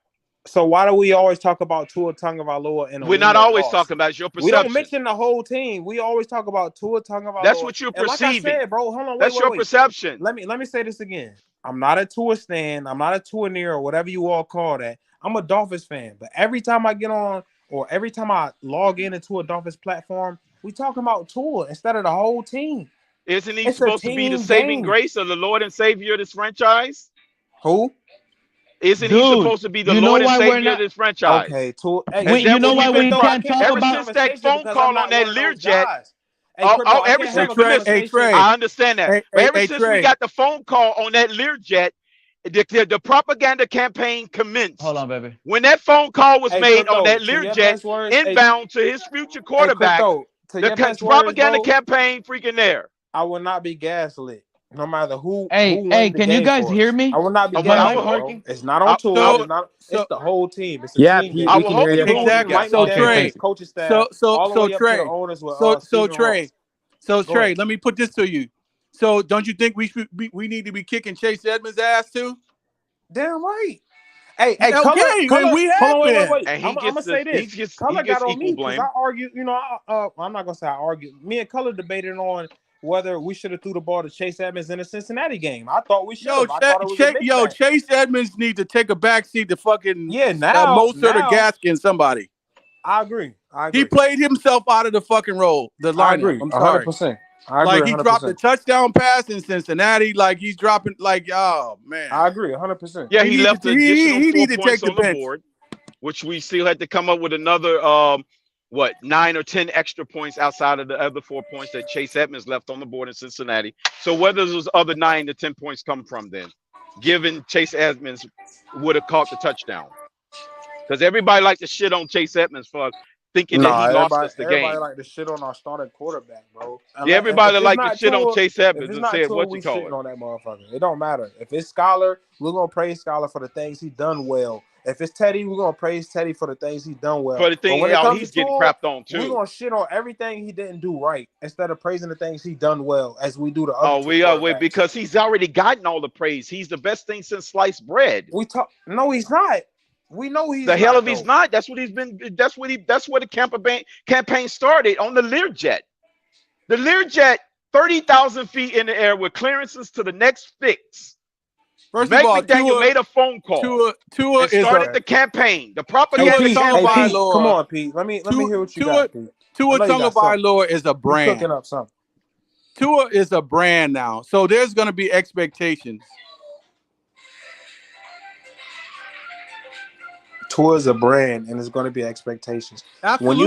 When you have a quarterback one, I don't give a fuck if you Carson Wentz, Taylor Heineke, who came in after him. When you're QB1, you have expectations. I don't care if you Tua, Sam Ellinger, who just took over for Matt Ryan. I don't care who you are. You got expectations when you're QB1. It's the NFL. It's the best of the best. I get it. You got to produce. I get it. You're right. You absolutely. This is a production-based business. You get paid based on what you do and how you do. All right, brothers. I just want to get some what? pushback. I look. I just know the whole panel was, killing Tua and his Dolphins organization. I just want to get some pushbacks up. And it's well deserved. Don't be surprised. It is well deserved. Come from 30 years of pent up anger. But let's see Let's see what he does against Detroit. Let's talk about Detroit. And you know who else? And you know who we've else already deserves, talked about it. Buckle you know who up else deserves some of this little bashing? Was spot on. And then you know who else? Hold on. And then you say buckle you know who up, else Crypto, deserves but some of you this don't give credit to bashing? what Josh Boyer did in the last 7 games. If it wasn't for this defense, we wouldn't have been in none of the games we've been in. And you know who else deserves we some wouldn't of have this been in none of the bashing? games we've been in. Yeah, Josh Boyer, the general manager, Chris Greer. Who hired Josh He deserves Boyer? all blame for this. I agree, Pete. As far as the offensive line, Chris Greer deserves all the blame. As far as the entire So now team. Chris Greer's getting all the blame. How about this? When your owner Stephen Ross said he was happy with the grocery list, and Chris Greer went out shopping based on him. Mike McDaniels had a presser in the offseason where he mentioned that he told Chris Greer that the linemen that we had, as far as the 8 linemen we had at that moment, he needed more linemen. And Chris Greer told him, no, we're going to roll with this, what we got. This okay, is the how issue. many more linemen? Which linemen? What you mean? Is I said anybody the was linemen we targeting? have right now at this current moment. Hey, but is Chris Greer the they the head one coach? sold Chris Greer. They the one Chris sold Greer Chris the head Greer that they Chris had a Greer bunch of is the locksmiths head and chef. hired. They had Hall of Fame locksmiths that's supposed to unlock all these guys. Chris Greer is a head So chef. Chris Greer Mike believed McDaniel's them. just a line Chris cook. Greer said, okay, no, we're going with what we got. Come on, And I don't blame him because the coach sold them a bill of goods saying, I have the greatest locksmiths on earth. I'm going to unlock these guys. So Yeah, Chris he did Greer believed mention them. untapped potential and all that. He did. I agree. So Chris Greer believed him. Why fault Chris Greer for believing in his head coach he just hired? He the one told Chris Greer he can unlock everybody under the sun. But Crypto, what I was saying was he didn't listen to his head coach, just like he didn't listen to Brian Flores. He didn't listen. Well, everybody tried to make us believe that Brian Flores bullied him. That's where the inconsistency is coming at. It's not no bully. They try to make It's us not no believe bully. that. It's not no bully. Just like he didn't listen to Mike McDaniel when he told him we needed more offensive linemen on this team. I don't know why this guy is so protected. Yeah, but Tua so But yeah, protected? but then they tried to tell us that Flores was the bully. He bullied them. It's either he was being bullied or being bullied. Why it changes from regime to regime that all of a sudden the previous regime is bullying them, and then Chris Greer is not a pushover. Now Chris Greer is being made out to be the bully. I mean, you can't make this up. First he was being bullied to being the one that's bullying people. Crypto. So now Chris Greer is now the new scapegoat. Our last regime was damn near coached into losing games. If it wasn't for B. Florence saying, no, fuck all that, I'm not losing, I'm not tanking, I'm going to go out here and do what I need to do to win games for this organization, Chris Greer should have been gone. Well, that goes to you. That falls on the lap of your owner. He's not transferring power until he puts himself in the grave. Listen, you know why we didn't get rid of the GM? And I think the majority of the fan base should know that answer. The GM is well deserved to have been got fired. Ross. That GM, Stephen if Ross you don't is know the why X Chris factor. Greer didn't get fired, then I don't know. Then I can't tell. I can't help this fan base. No, Pete, because remember, Chris Greer said no, because Stephen Ross said he was happy with the grocery list. No, because Chris Greer has incriminating pictures. Yeah, he got something. That too, Shake Money. He has more than enough. Listen, incriminating and in the heat of the moment, if this guy would have fired Chris Greer, he would have been looked at as the most racist owner in the entire league. Hey, This Pete, is come on, man. They owner brought who in Mike has McDaniel. Listen. They brought in Mike McDaniel Yeah, to try to tell us okay, that and they brought Listen, in Mike. listen, I would say this. Exactly. So imagine If they already They tried to said we bring were in Mike racist. McDaniel and tell me So he's if black. the guy bro, wouldn't have made that phone call from 30,000 feet Flores and sold us a claimed bill of goods about they all would this have claimed that Ross was powder racist keg for we supposed to firing have 2 an black offense. workers, bro. They already did it with one. But so imagine he would have done it with both. you have to understand where the pent up frustration come because the campaign It's always started about at the 30. PR.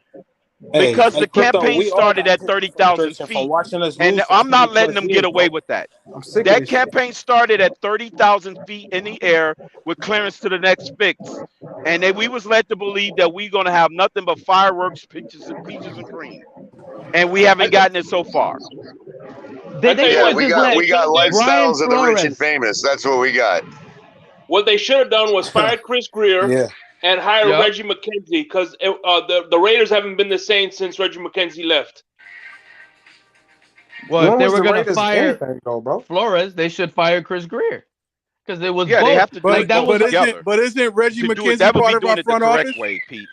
But That when was has all this right. franchise did it that way He's in the pro 30 personnel years? scout. He's the pro personnel scout. Yeah, I was. And then Marv Allen Reggie is McKenzie definitely is part of our front office. They never fired the coach He's a and college the scout. general manager Marv at the Allen same is a time college in and he's a pro personnel. decades.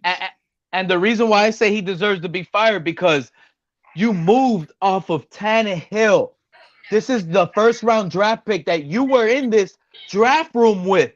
Chris Greer was in the draft room when they drafted Tannehill. How is this guy gonna survive that? But wasn't that Tannenbaum? Yes, I know, but he still gave his little scouting points, and it didn't matter. He was there, and he moved off of Tannehill for Tua.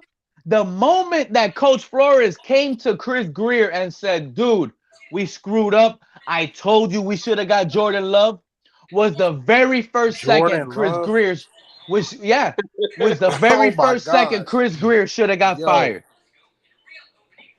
Well, now Chris Greer has bought himself some time, according to your owner, Stephen Jordan Ross. Love. So that's not happening because he's going to say I would have rather the He's coach gonna is fall picking the upward next anyway, quarterback. bro. The guy is gonna fall upward anyway. He has his entire career. They'll probably make him vice president of football ops or some stupid crap like that. That's exactly what's going to happen, Culler. They fall upward.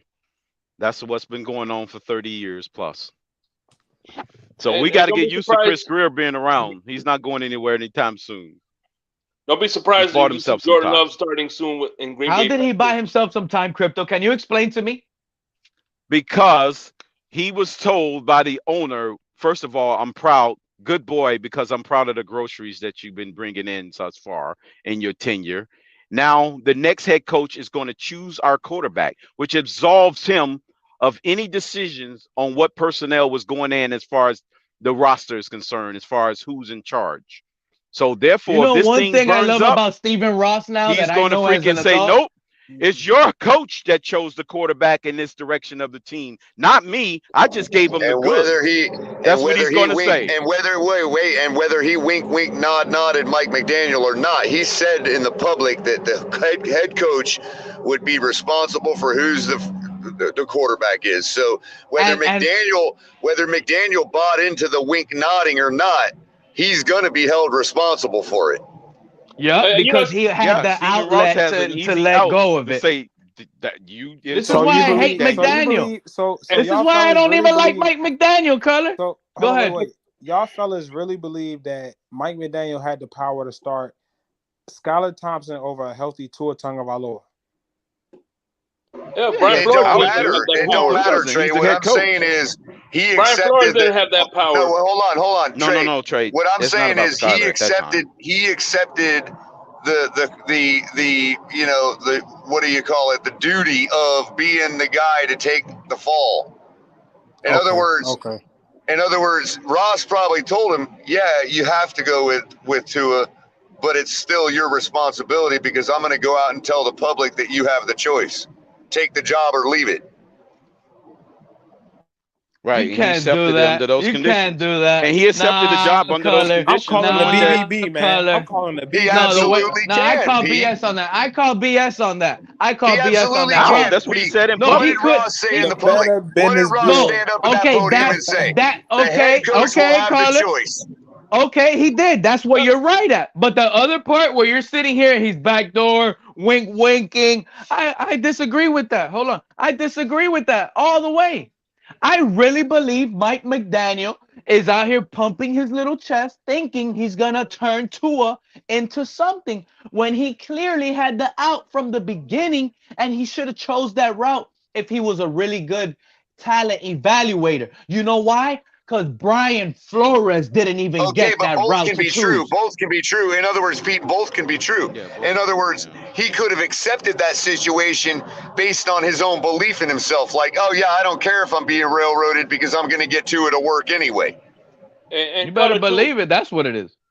And Culler, to your point too, he says that McDaniel has a choice. It's like when your job calls you in. You want to come into work today? You know damn well they're not asking you to come into work. They're telling you come into work today. Exactly. But I'm not saying he accepted those under those conditions. And to me, who's to say I'm Stephen actually Ross ain't starting gonna to stab get. him in the back? I've actually been more You on gotta board. work for yourself, Shake. Well, right. Well, hold on. I've been actually more on board with the 2 and ears the past few, month or so, where it's like I'm looking at this whole debacle in general, and I'm thinking none of this is fair to Tua. No matter who's been our head coach, who the owner is, who the GM, like none of they this need to is start fair sending to any of Flores the apology players. letters based on that take, Culler. I haven't won the lottery yet, so I can't work for myself. No, then that means they need No, to be I sending mean that Flores none of the apology players letters. deserve this bullshit, is what I'm saying. And I agree. Because if it's not coaching, then why do we go through the whole evolution to be a par? We're batting par. Pretty much. All I mean, of we this- just got to 4-3. Listen, We just listen, got to I 4-3 know- on a 16-10 victory over against a fairly bad team. Yeah, I'm happy about the win, but I'm not encouraged about the Detroit Lions this week. Let me ask y'all a question. And you think have this every fan bit base, right so to do so, Culler. You think this fan base will be like this if Greer made better decisions in that 2020 draft? There's no way. We will be playoff bound. All we had, Justin Pete, Herbert, this fan base would Jonathan not be Taylor. like this if we were keeping up to par with the rest of the good contending teams in the league, where you could reasonably expect us to score over 30 points every game. Then this fan base would have zero issues Pete, right now. It wouldn't be I like agree this. with you on the Jonathan Taylor thing. If we had Jonathan It wouldn't Taylor, be like offense this. would be next level. You know what I'm saying? It wouldn't be like this. So it takes the And guy it's not that's gonna because make we the want to best see decisions. and it's not because we want to see flash. It's not because we want to see offense and the big play and all that. Let me it's tell y'all because we something. know that's what it takes to be a contender. And y'all know Yeah, this. especially with Y'all these know playoff this is runs, true. not regular season. You need a three-down back. And let me tell y'all something. And y'all know deep down inside this is true. Only because now, for out of nowhere, we have multiple teams now having 3 first-round draft picks. That's not normal. That is not normal at all for a team to have 3 first-round draft picks. Now you got Panthers. You got another team with it as well. Let me tell you, we screwed that up in a once-in-a-lifetime generation where you can get 3 first-round draft picks to turn this organization into a winner and a dynasty. And we screwed it up, dude. That's why it's painful as longevity for this team. Dude, it's not even, their contract isn't even over, and we already want Austin Jackson canned out of here. We don't care about Noah Igbenogany. His name isn't even being brought up enough, and he just won us the game. He just basically won the game. Yeah, he did what X know did what I'm after saying? New England in that New England game, first game And last X year. was all over ESPN and everything. Is that guy getting the same PR treatment? No. And Listen, you know what, Pete? We Hey, are Pete, the screwed. conversation was happening after the New England game on how we was disappointed in a weak victory, perceived victory against the Patriots last year because we thought we could have played better and improved. What happened immediately after that freaking victory against the Patriots? I'll wait. We had the same sentiment. A win is just a win. And then what happened? We didn't make the improvements and we lost 7 straight. That was last year, though, Crypto.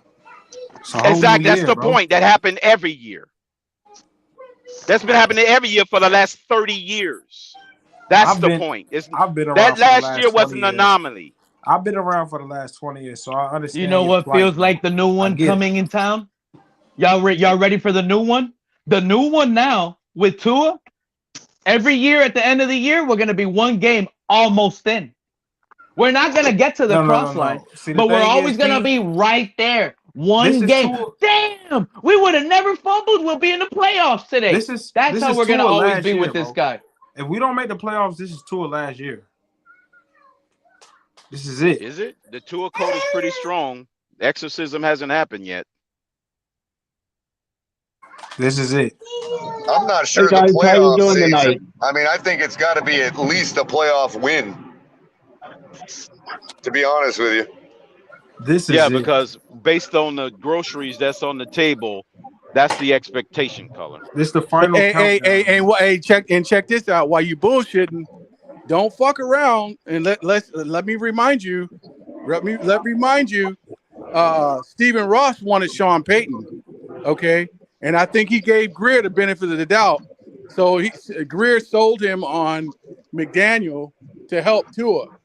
But I tell you what, don't fuck around and let we not make the playoffs or some shit like that, and Payton makes his services available. McDaniel might be out. Well, why would he want to come Stephen here, Ross, because Stephen Ross has got a trigger finger. He's everybody that thinks that's not possible. He's the owner. Everybody that thinks that's not possible hasn't been paying attention for the last 25 years. I'm not saying McDaniel can every bit be fired his first year. No different than Cam Cameron or anybody else. I mean, listen, fellas, if we have a question mark at or even Nick why would Saban Sean of that Payton- sense. If we have a question mark at quarterback, why would Sean Payton, a proven winner, want to come to Miami? Because Ross is going to give it. Ross is going to actually fix because Ross is going to give him the autonomy to do what he feels he needs to do. He's earned that. See Sean Payton. He's Don't care earned that. about He's a what the Super Bowl quarterback winner. situation is. He's a Super Bowl winner, so he's earned the right to have the autonomy to have say so in personnel.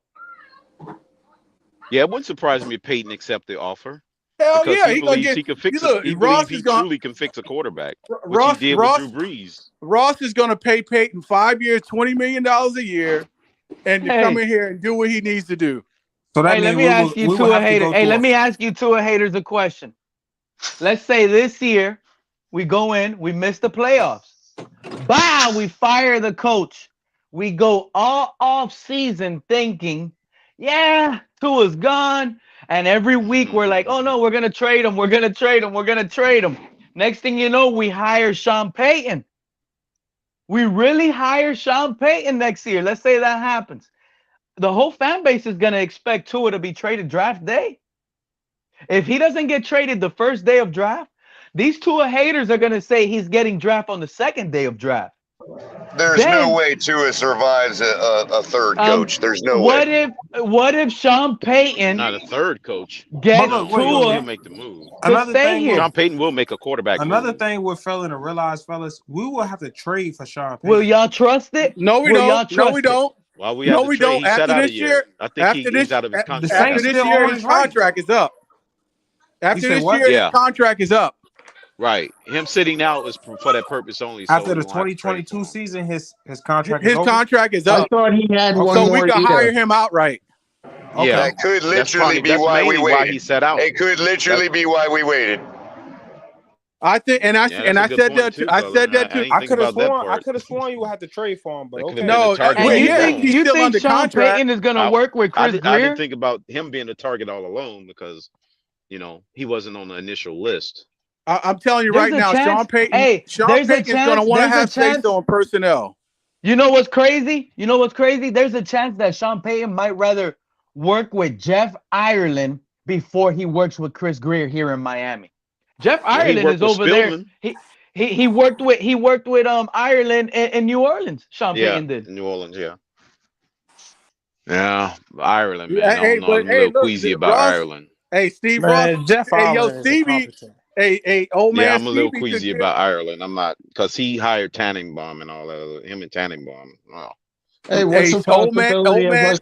old man Magoo might give fucking Peyton the keys to the city. You might say, look, you can hire your own GM, bring in your own guy. What's not to say we hire Sean Payton and maybe he says, you know what? I can't win with Tua, but how about if I can win with Derek Carr from the Raiders? Okay. No, bro. Or he can actually truly coach Skyler up to be his full potential. See, everybody doesn't give Derek Carr enough. He was balling before he got hurt. He's just under a bad he's fine. coach. Derek is Josh serviceable, McDaniels is a joke. I'm telling you, Derek Carr could Wasn't the win. Raiders about ready to fire him? Who's that? Josh McDaniels? Daniel, yeah. Well, they got an easy schedule. They got like 3 very winnable games. I think they're going to wait and see what happens with that. I don't know. Yeah, they won last week. Dude, they spent a lot of money They on could be their turning roster, it too. around. I don't know. And you can argue they got the best running back in the NFL with Josh Jacobs, with the way he been playing. Yeah, he killed me in fantasy. I lost because of him. But I'm not a here. I'm trying to be patient. But I think if we lose a couple games, I don't know. Maybe you got to think about giving Skyler a shot. But if we don't make the playoffs, I think Tua's gone. And I don't know what's the answer at quarterback. Is it Skyler? Hell yeah! Playoffs are bust. Hell you gotta go with Skyler. Well, it's playoffs or bust. You're gonna go with the guy that's already in the building. You gotta go with Skyler, man. Look pretty Give good. him a shot. Yeah, he's already in the building, right?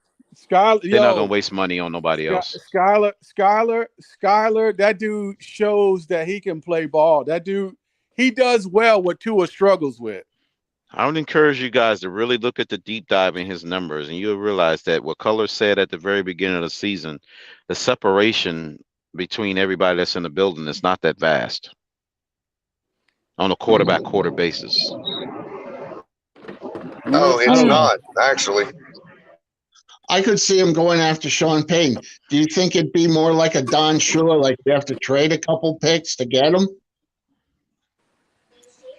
One quick question, fellas. So what do we say to the guys that's actually playing on the field that says Tua brings the spark to this offense or to this team? What do we say about that? I would say it's misguided because 16 points is not a spark. It's misguided. He's actually playing on the field with this man. How is it misguided, bro? What are you talking about? A spark? What's your definition of spark? Because Raheem it's more like Mostert said this. Tyreek Hill said it. Okay. All right. That's it. Hey, look, that's an unequal. PR. All right, look, I'm gonna take it back. So you gotta take that with a grain of salt. Wait. So it's all PR? Is that what y'all telling me? Absolutely. Absolutely. Of course, you have to do that. Mike. That's McDaniel, almost a rite of Mike passage to say that about your starting quarterback. Okay, what is he supposed to say? He's not a spark. Okay, I'll ask you this question. So Trey, you tell me a player. What player has said that my quarterback is not a spark? Yeah, that's what I'm trying to figure out. What player have you known to say the opposite and say, well, this guy is not a spark. He's freaking trash. We don't even have to mention the player. Hold on, wait, fellas. We don't even have to mention the player. We can mention the coach that did this to his starting quarterback last year, and now he's the starting quarterback of this team this year. Do y'all know who that is? What evidence do you have of that? Kyle Shanahan. Where's the film? Kyle Shanahan said Jimmy G was out the door. Guess who's the starting quarterback of the team this year? Yeah, that's because the they had circumstance to make him that. Right. That's because the guy he believed in got hurt. That's the only reason. Trey Lance got hurt. Right. He was forced. His hand was forced. It wasn't like he ate his words and say, "Oh, I was wrong." He was forced to do that. He didn't eat his words when he said Jimmy G was out the door. He didn't eat his words. Yeah. All right. First off, Trey, check this out. Jimmy G, for what he does and what he brings, he makes a lot of fucking money. That's a business decision. He makes like $30 million a year. No. They restructured his deal. But he's still getting his. Well, yeah, they bring his cap number down, but they gave him. Yeah, they bring his cap number down, but they give him his signing bonus. They give his money. They still get his money. He's making a lot as to be a backup. He's making a lot for what he does. For what he does, so he was basically insurance policy. He's getting Josh Allen money. I mean, he when was Josh the insurance policy. They still believe in Trey Lance. Don't get that wrong. They still believe in him. But it's just they had to go with the guy because he got hurt. Okay, so let me ask you a question. So say Tua's gone. He doesn't take us to the playoffs. And Teddy's gone. Now you're with Skyler. Who do you bring in to back him up just in case he doesn't work out? It's a good question. Hey, Bryce I mean, Young. you got to bring in a veteran. You draft a quarterback in the fourth round. Bryce Young. Yeah, but now Color you're stuck said with a Tua. second-year guy and a Well, I don't know if first-year they're gonna guy. do that. They're gonna get Tua. eviscerated if they do that. Can you imagine if Color. you bring Tua back and you start Skyler? Come on, man. Tua's not going to It's want to be come back and be a train wreck. backup. He's not going to want to be a backup to Skyler. You're not gonna want to be a backup at that point. He wants to compete for a starting job. No, but I'm saying that our coach is not like Belichick, willing to bench his guy because somebody else is being more productive in whatever window that they give him. Politics don't work out for our coaching staff like it would in New England.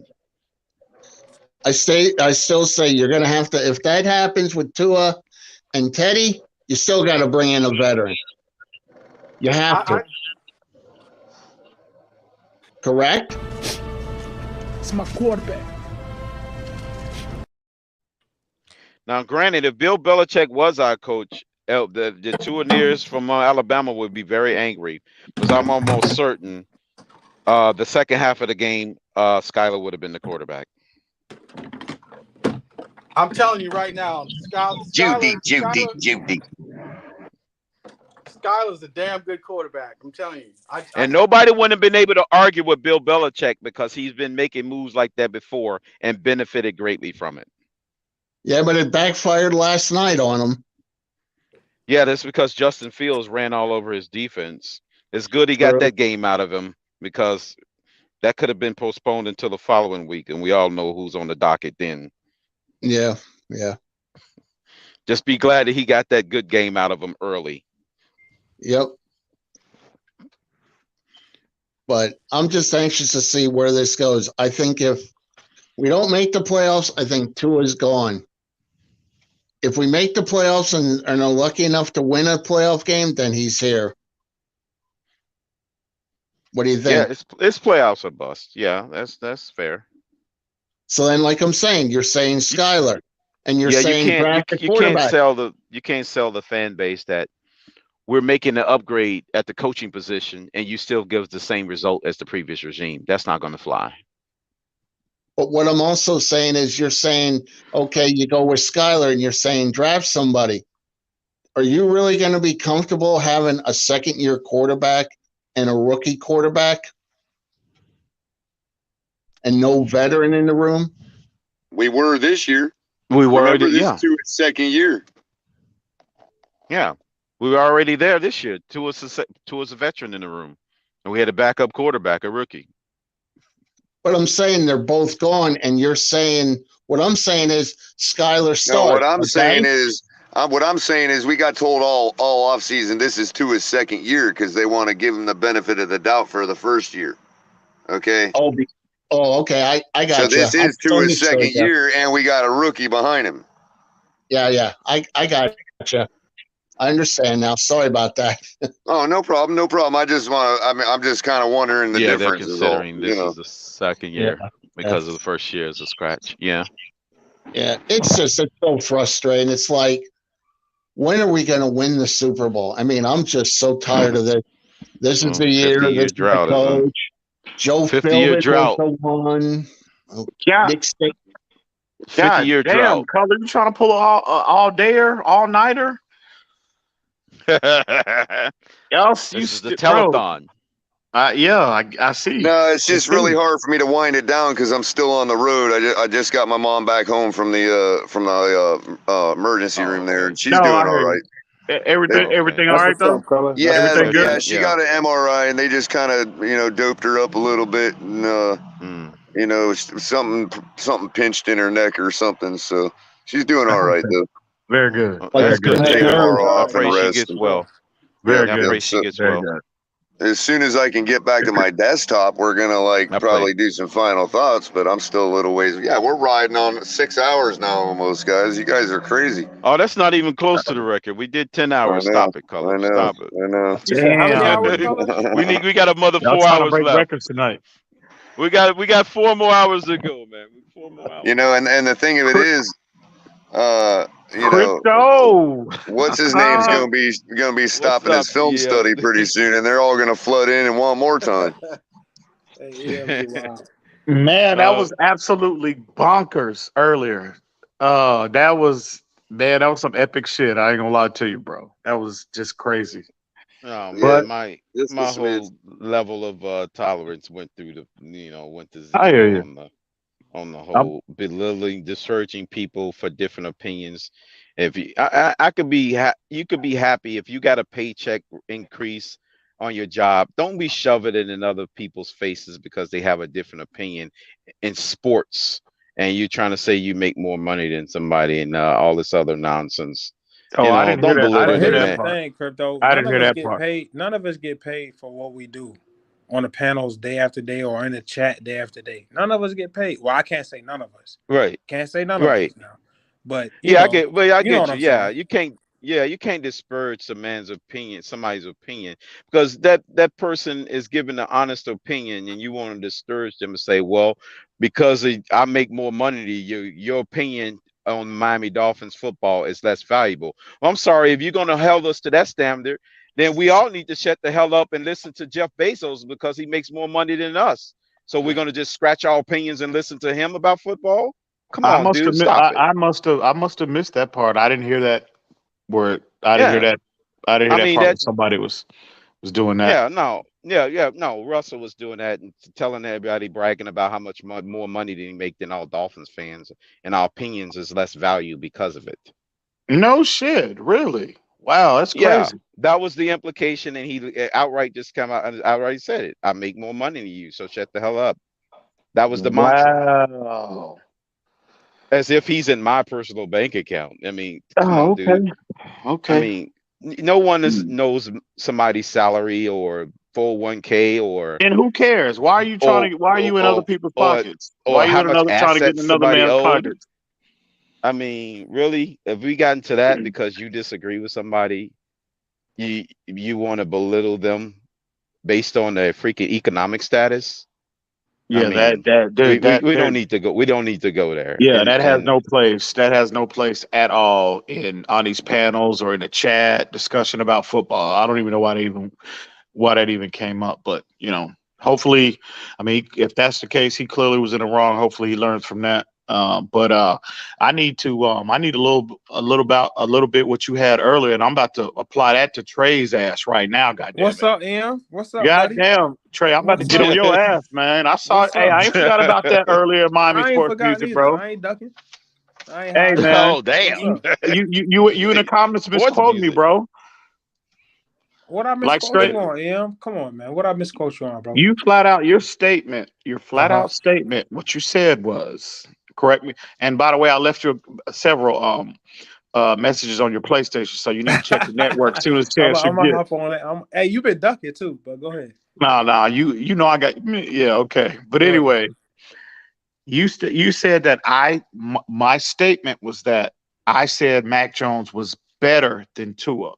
My statement was the question I posed to the fan base that that came to that conclusion when you're comparing the two was that the question I had was what decided advantage does Tua have over Mac Jones from when you're talking about the evaluation, right?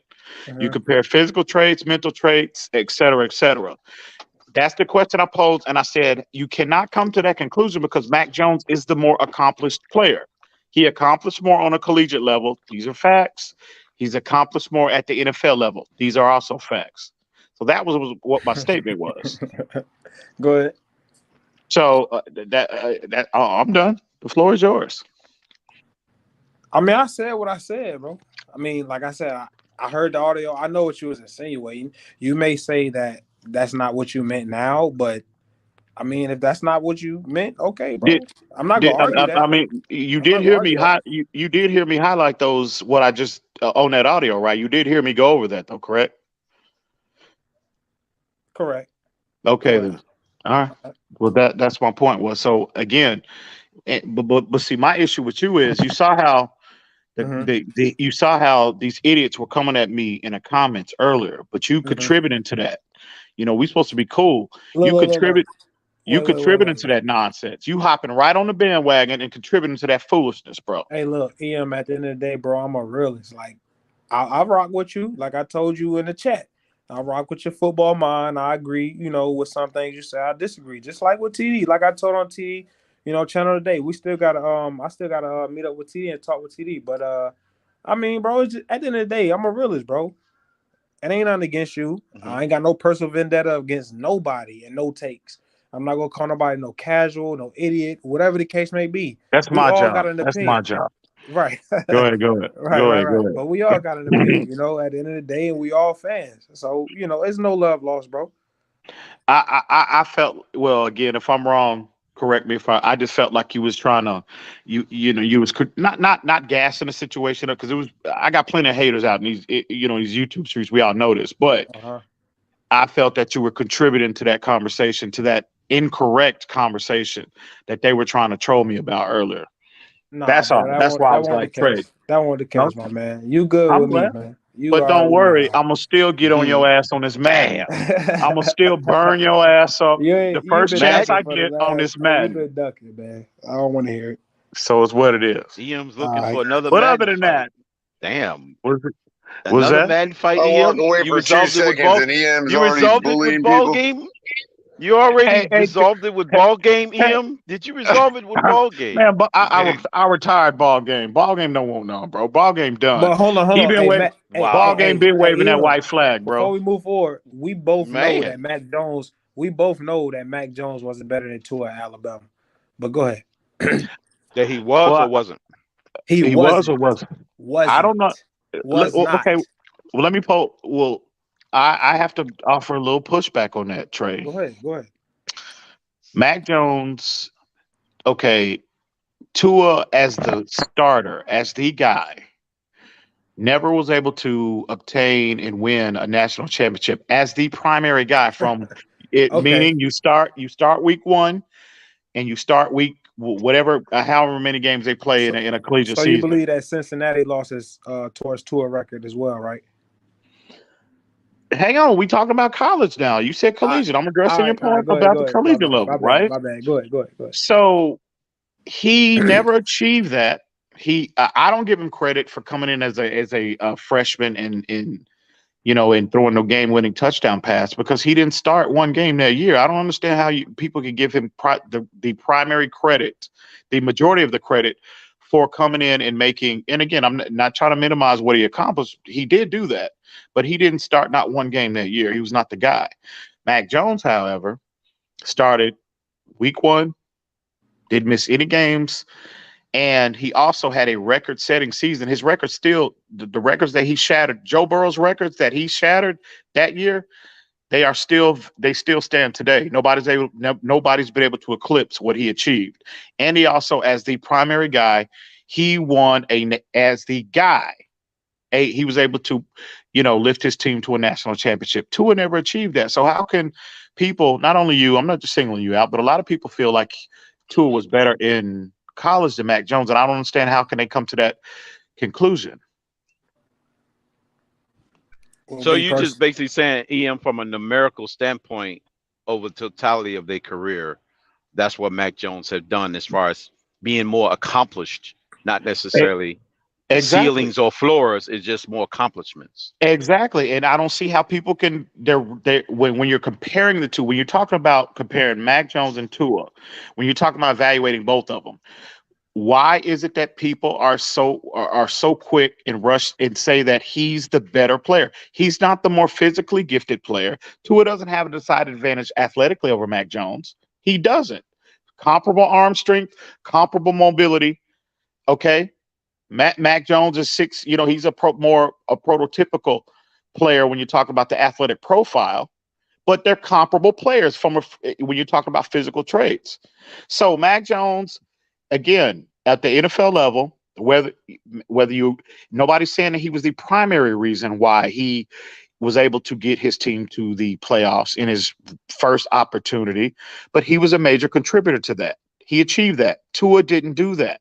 Tua had 2 opportunities in back-to-back years, 2020 and 2021, to, in a win or get in scenario, the Tennessee game, the Buffalo game. Tua had 2 of, just by coincidence, he had 2 of his worst games as an NFL starter in those type situations. So He's been to the again. You can make the legitimate. You can try to make the argument why you don't think Mac Jones should have been on. Should have been in the Pro Bowl.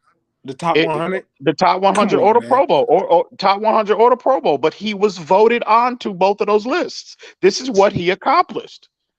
Has Tua done that? No. And my point was, again, I don't want to. I'm not the one that brought this whole Mac Jones situation. They've been bringing that shit up on Twitter like the last 2 days or what. Well, since Monday night he got benched. So, but the statement that I made was, again, if Tua doesn't have a decided advantage physically, he hasn't accomplished more as a player on a collegiate level or a pro level. Why are a lot of our fan base so quick to rush to judgment and act like Tua is the better prospect? Because, bro, they literally think that. Because what they fail to realize here, I'll actually answer your question by asking the average Tua Nira question. Did the NFL award us more points Sunday night because Tua is better than Mac? Not to my knowledge. No, that would be something. Not like to my knowledge, no. not quite, yo. We didn't get that award. You know, now that Mac had a bad performance, is the NFL going back and adding points to our total from Sunday night? Will Mac start again, Culler? Yes, he's been named the starter already. Okay. And Trey, even if Mac Jones is not the starter, even if they move forward with this other kid and Mac Jones is the starter, another game for the New England Patriots, and Tua does not achieve what Mac Jones achieved in his first year, he's still, guess what? He's still accomplished more than Tua Tagovailoa as a pro. So that's the question I posed, Trey. The floor is yours, please. You got to know. I've been waiting on a legitimate rebuttal since me and TD had a conversation back in May, I think. So that conversation was months ago, before the season even started. So I posed a question to the fan base, and I'm still waiting on a legitimate, factual rebuttal to my statement that I made, and I'm still waiting on that. Well, EM, you probably have to hold on that, because now we will be taking the comparison between Zappy and Tua. If Zappy get as much time, we'll have 11 more games left, man. We got 11 more unless we make the playoffs. And another thing which y'all overlook. Right, 11 more you games. know what? That's you why know we what? have to do it one by one, quarter by quarter. And you know what, Trey? You overlooked this part of the conversation. I prefaced everything with, go ahead. Tua still has an opportunity to rewrite this conversation, to change this conversation this year. I always preface, I'm coming from a now perspective. The future hadn't been told yet, but I'm talking about what to that. Like I said, that conversation was back in May. Well, really even applies now, because Tua still had, I mean, obviously we got a season, more of the season to play, but to this point, Tua still hasn't achieved the things that Mac Jones has. So again, I'm still waiting on the factual rebuttal. I'm not talking about emotion. I give a fuck about emotion and feelings, bro. Y'all know how I feel about that. I'm talking about from a factual. I want a factual rebuttal to what the statement that I made. You can't, because these are facts. It's still to be determined. That's the best I can give you, Ian. And again, Trey. So Trey, you would call it an incomplete? You would call it an incomplete grade on the scorecard? How would you grade it, score it going? You would say it's incomplete, or you turned in your test to the professor and left the lecture hall? I say it's incomplete. That's a good question. That's a good question, Crypto. But can we agree? But can we agree? My statement was based off facts. Can we agree that he achieved all of those things relative to Tua? Can we agree on that? Yeah. That's a fact. Okay. That's all. That's all I wanted. So you got all these fucking idiots in the chat. Well, this morning, and you got these idiots on Twitter trolling and talking. But again, they're not coming with any facts to try to rebut anything the statement that I made. It's ridiculous. This fan base is just, I mean, I'm telling you, a lot of these fucking idiots in this goddamn, pardon my language, Color, but goddamn, these idiots in the fan base, bro. They are ridiculous. But you know, I love it. I love the smoke. I love all the exposure. I love it all. So I gobble it up, bro. So at the end of the day, listen, we got to do better as a fan base. That's all I want. We got to do better. Yeah. Me included, myself included. I ain't perfect. I got stuff I need to clean up. Trey, I was not by any chance insinuating that you was a Tua near a Tua non. I know what a cult looks like. I was never insinuating that on you. I take it as it comes, bro. I'm a veteran. I'm a veteran. I'm a very analytical. I'm pretty, I pretty much can pick apart whether or not I can see, things that that people beneath the surface. You know what I mean? Yeah. I wasn't insinuating that you was a part of Tua non or Tua nears. Those people know who they are, and it's just they've been smoked out, just like Bin Laden's been smoked out of his cave in Tora Bora. So the Tua non has been smoked out already. So you don't have to worry about it. I never insinuated that for you. For sure. Hey, Culler. Hey, Culler. I think Lewis is in the back, bro. Yeah, Luce in the back. Yeah. So yeah, you good. I got you, Virginia Beach. So we you all good. Goddamn, Crypto. Hey, all y'all haters need to stop talking about my goddamn QB1. Y'all need to stop this. Lou. Lou. Wow. Stop. QB1, Lou. QB1. Whoa. Who Shots was that? are fired. QB1? Who was QB1, Lou? You know who it is, Ian. Is it Skylar Billy? Is it Bill? Thompson. Is it Zappy? Yeah. God. Is That's it why Zappy? I had to ask. I needed him to clear that up. That's why I asked the question. Oh man. Bailey Zappy. Oh real. Damn. Damn. I just thought I would make one more appearance, man. You know the bad guy had to come back in the building, man. You know what I'm saying? No, sir. No. Well, you know something? I'm gonna call you Michael Myers from now on, Lou, because bro, you chopped that fool up earlier, bro. Absolutely chopped him up, and crypto got rid of the body, bro. He got rid of the body. Damn, I was wow. And I really hate to do it like that, but it's just the hypocrisy that's in this fan base. You see what I'm saying? It's sickening. It's disgusting, bro. It's sickening because at the end of the day, bro, when I wake up on every Sunday, I root for Tua Tagovailoa and this team. You see what I'm saying? I don't hate the fucking kid. It's the people that, again, I don't want to mention no names. I'm not here for no names, but it's just the people, the fanboys make people like me hate the fucking kid. You see what I'm saying? It's not me. It's them. It's you guys that force the fucking Tua just all day in someone's fucking ass up. This. Bro, it's sickening to be a fan of the Miami Dolphins sometimes. It really is. It's sickening. It is. Hey, Lou, it's from both. It's from both torturous sides, at though, times. bro. It's from both sides, bro. So you gotta realize both sides. You know what? From I don't both come across perspectives. as many. Now I don't like this year, and even to like midway through the season last year. I don't encounter as many Tua just pure haters as many Tua nears that I encounter. Right. Yeah. I don't, bro. I'm gonna be honest with you. I know a lot of people made that comment to me. They're like, they've said, well, EM, every time we hear you, when you go on like TD's panel, because the narrative surrounding TD's panel, right? I get looped into that perceived to a hate, you know what I mean? And they hear me critiquing to it, like when I'm on there breaking down film with TD or whatever. I tend to be critical of Tua, and I'm with it, not just Tua, but any player. But these Tuaneers, people have made that statement to me, but I'm like, well, here lately, I don't encounter I'm talking about the pure Tua haters. I don't encounter as many of them as we used to, like in 2020, like when we first drafted him, or even pre-draft. Now it's like the Tuaneers have completely taken over, bro. I mean, every panel now, with the exception of TD's, because TD don't, TD don't play that. Yeah, that's true. That is true. And he don't have as many panel shows as like a lot of people. But for the most part, with the exception of maybe the Fins tailgate, every other panel in the community is pro Tua now. Everyone. 100%. And it's unreasonably. He's got a lot of tailgate. EM. Damn, Culler. Why the fuck you gotta do that? Goddamn, really, Culler? Yeah, really, Culler? Really, bro? Damn. Damn. Wow. Anyway, moving on now. Moving on. Hey. I want to see if it's gonna make me throw up. Oh, man. Damn. Moving on.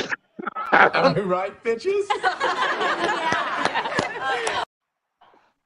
I'm home now. I got my memes back in my locked and loaded, man. I'm ready to go. There you go. That goddamn timing was ridiculous. Vince tailgate. That was ridiculous. Anyway, Damn. moving on. But yeah, man, it's like, Tua and on has taken over a lot of this community, man. And and again, if you support, I think we all, as long as, well, me personally, I still support Tua. I don't have any issues with people that support him, the objective fans that support him. But it's the extremists. It's the extremists on either side, the Tua haters or the Tua-neers, right? When the Tua-neers, they sit there and blame everybody named and their grandmother for everything Tua doesn't do on the field except him. You know what I mean? And again, Tua doesn't deserve 100% of the blame, but I think a lot of the Tua-neers, they overlook and they try to make more excuses than needed for him, for the lack of production that we get from him on a week-to-week basis. And 100%. And it's just, man, and again, they're vicious with it. You have an objective opinion about them, they attacking you. They coming with you with the ridicule, coming at you with the street shit. You know what I mean? With the quote unquote gangster talk. You know what I mean? Pull up, motherfucker. We know that ain't YouTube though. We know that's that Twitter bullshit, man. Oh, it is. And it bleeds into YouTube. That's that gang. That's that gang that hovers over Twitter. You talking about that gang? They be talking that garbage. Oh, okay. Right. Well, that's what that is. I mean, I didn't know about that. We're gonna have to talk about that privately, Lou. I had no idea. It's like that. There's a gang. There's a it's like that. Twitter. Yeah. But again, you see, this is my problem. Because Trey, you were in the building earlier when all that thing was going on between me and a certain individual. And he tried to make the comment, tried to back me down, saying, "Oh, well, you're a flip." Uh-oh. What happened? That gang got you, Lou. See? Damn, they got you. They got another one? Did they get another one? No. Damn.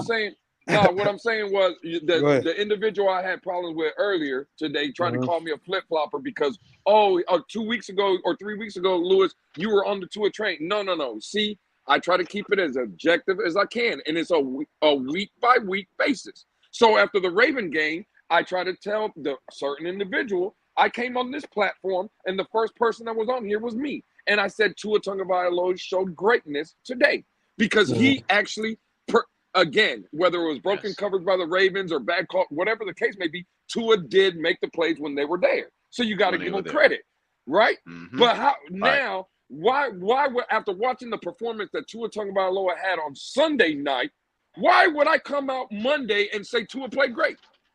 Why would I give Tua any credit when all I heard this whole week was the left-hand arm of God was coming, the Savior was coming. And after I watched the 2 previous weeks, Skylar Thompson scored 17 points with no reps. Teddy Bridgewater scored 16 points with no reps. And then the Lord and Savior himself comes and he scores 16?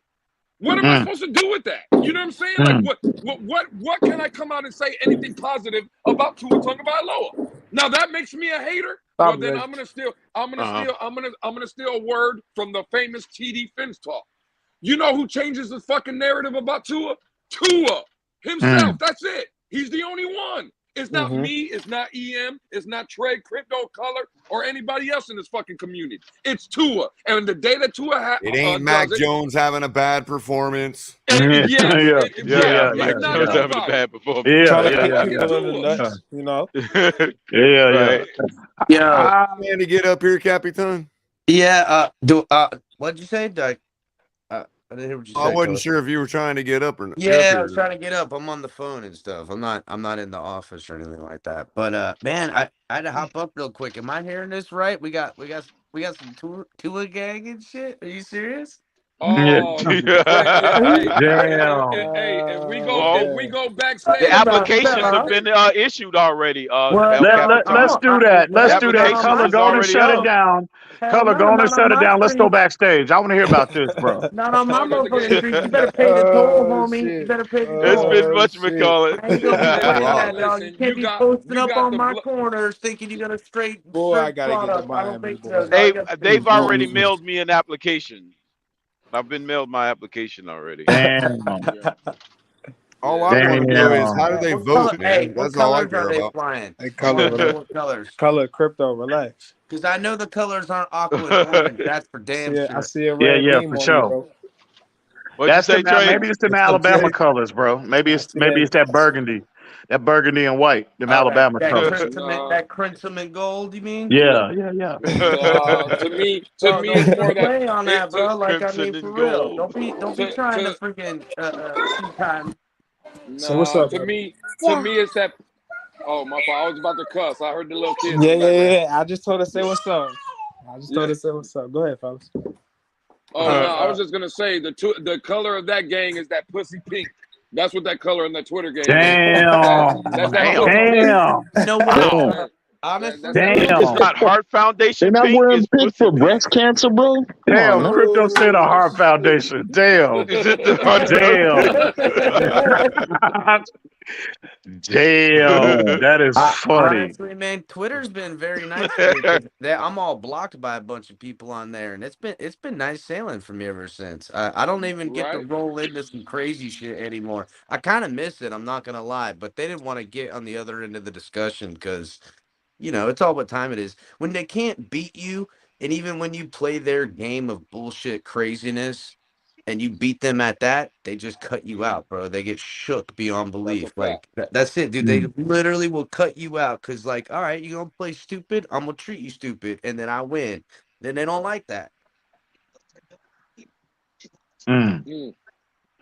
Look at Carla Williams in the comments. You all staying on here all night proves you dudes love to hear yourself talk instead of rooting for the Dolphins. We ain't listening. Exactly. She's out there Wow. listening. Somebody's hold not on. rooting We're for the just happy. Dolphins. Hey, So she's just as culpable. No, we're just blessed that people like Carla want to hear us talk too. Appreciate that. Exactly, 'cause she's here. Absolutely. She's tuning in. Why don't you step Absolutely. up on the panel, Carla? Come up on the panel. I would love She to will hear Carla. eventually, bro. We've I been dare working you, on her Carla. for a year now to get up here. She'll come I up. dare eventually. you come, and she's very aggressive in the chat. I've noticed her. Right. I've No never fiery addressed one. her because She's a respectfully tour warrior. listen.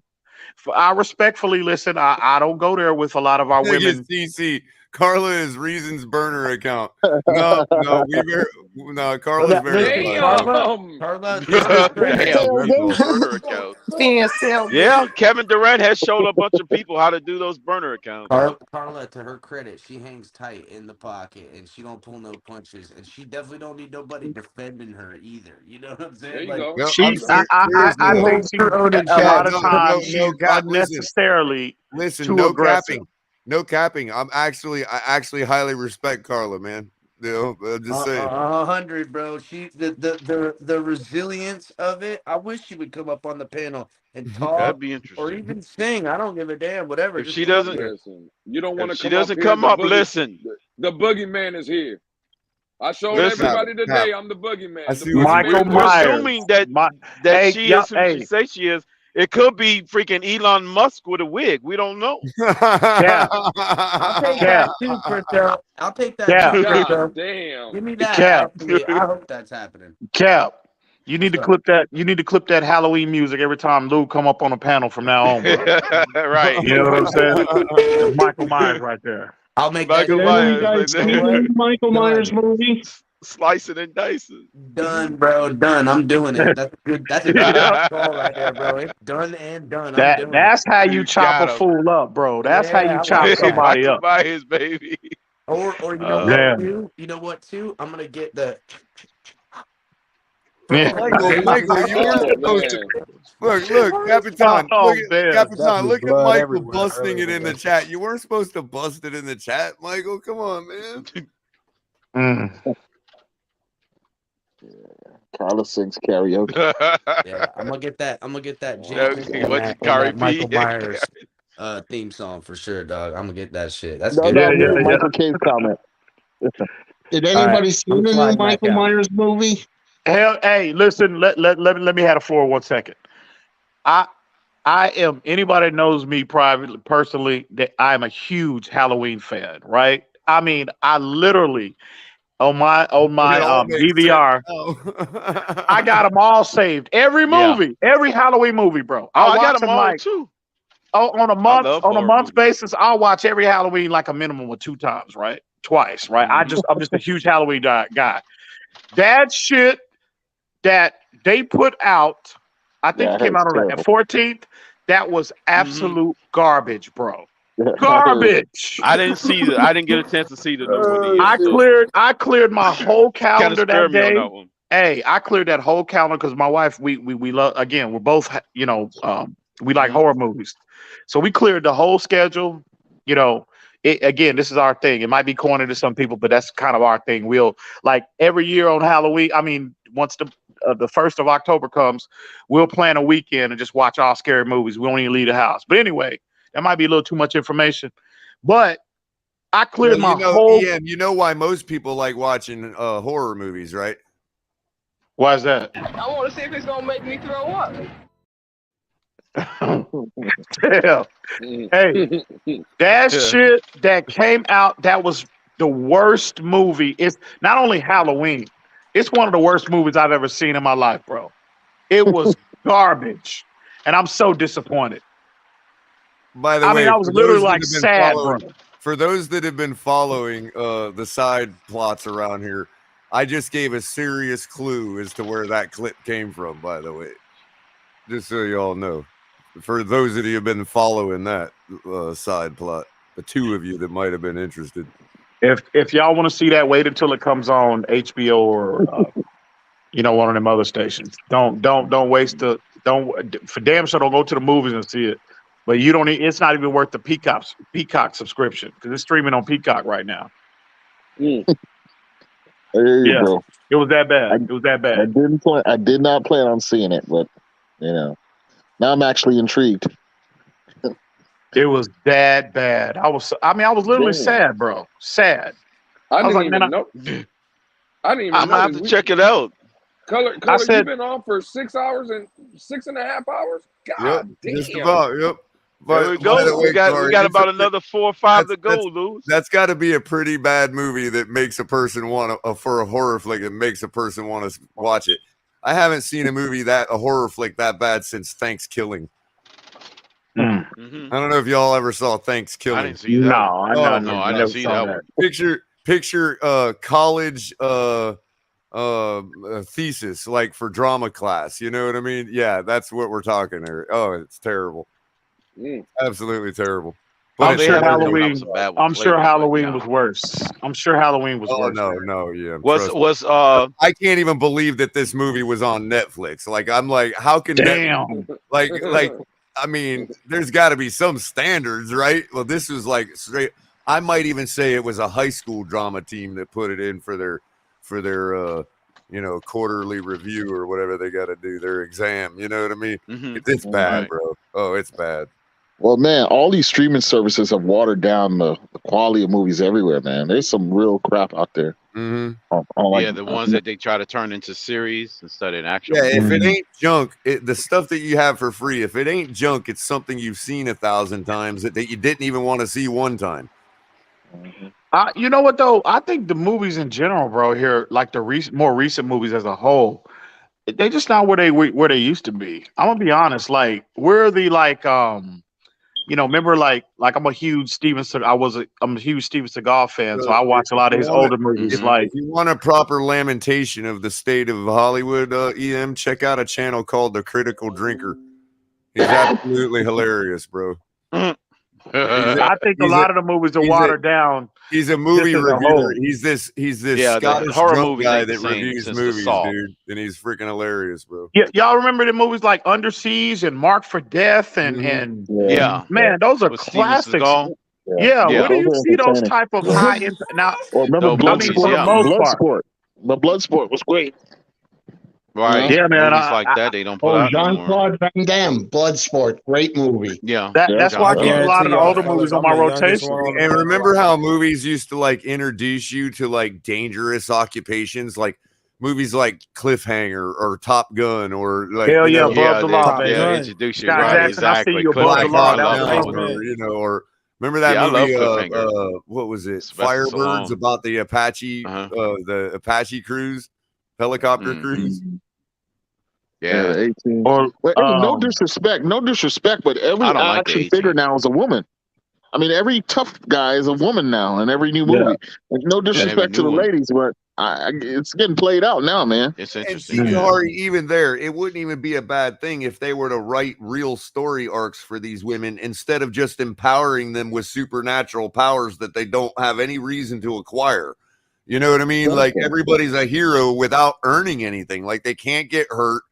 The plot is written so that they never have to face any real challenge. You know what I mean? Like, well, Hollywood's cheap. They just recast all the old scripts, but with women in the lead. But now, even if you look at it, But Kari, I would submit even there's if not you even look at a Hollywood woman, no more. but They even just if you going look in at a their woman's backyard and central making movie, film. but here's the difference. Even if you look at a woman's central movie like Tomb Raider, I mean, that was a woman who like she had to, you know, she had a gym. She like worked on it. You know what I mean? Like she didn't just have like, hey, I'm just naturally Lara Croft. gifted. Yeah, she had a story, backstory. Everything was good there. Yeah. So I don't know. It's just, you know. I thought the original Lara Croft was better.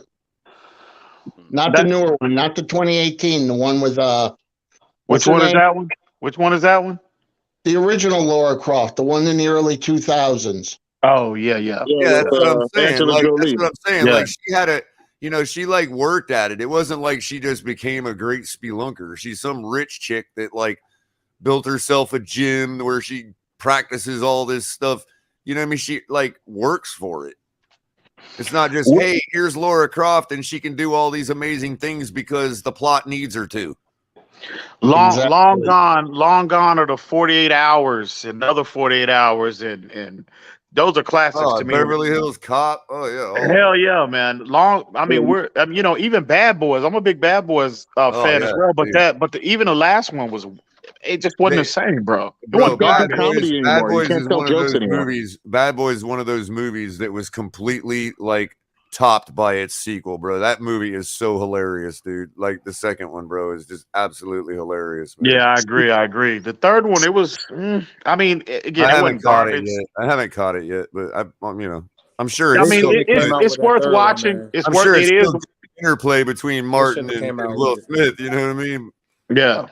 It's worth watching, Color, but it's just not on the quality of the first and second scene one. when they roast his daughter's boyfriend, dude, was just, I mean, that's comedy. Oh, hell yeah. Classic. That has got to be the greatest comedy clip of all time in any movie. Classic. See, for me, I love the original 3 Star Wars movies. I'm just a geek like that. I love the original. After that, it seemed like it got off track after a while. Yeah. I'm not a fan of Star Wars, bro. Yeah, I don't know why, man. Into it as much, yeah. I've never been a big Star Wars guy. The quality is on the HBO on those TV miniseries now, man. Like this last Game of Thrones season was freaking awesome. Where it ended this past Sunday. Yeah. Did you see that with Big Dragon eat Little Dragon? That shit was dope. So all that Game of Thrones craze is it legit?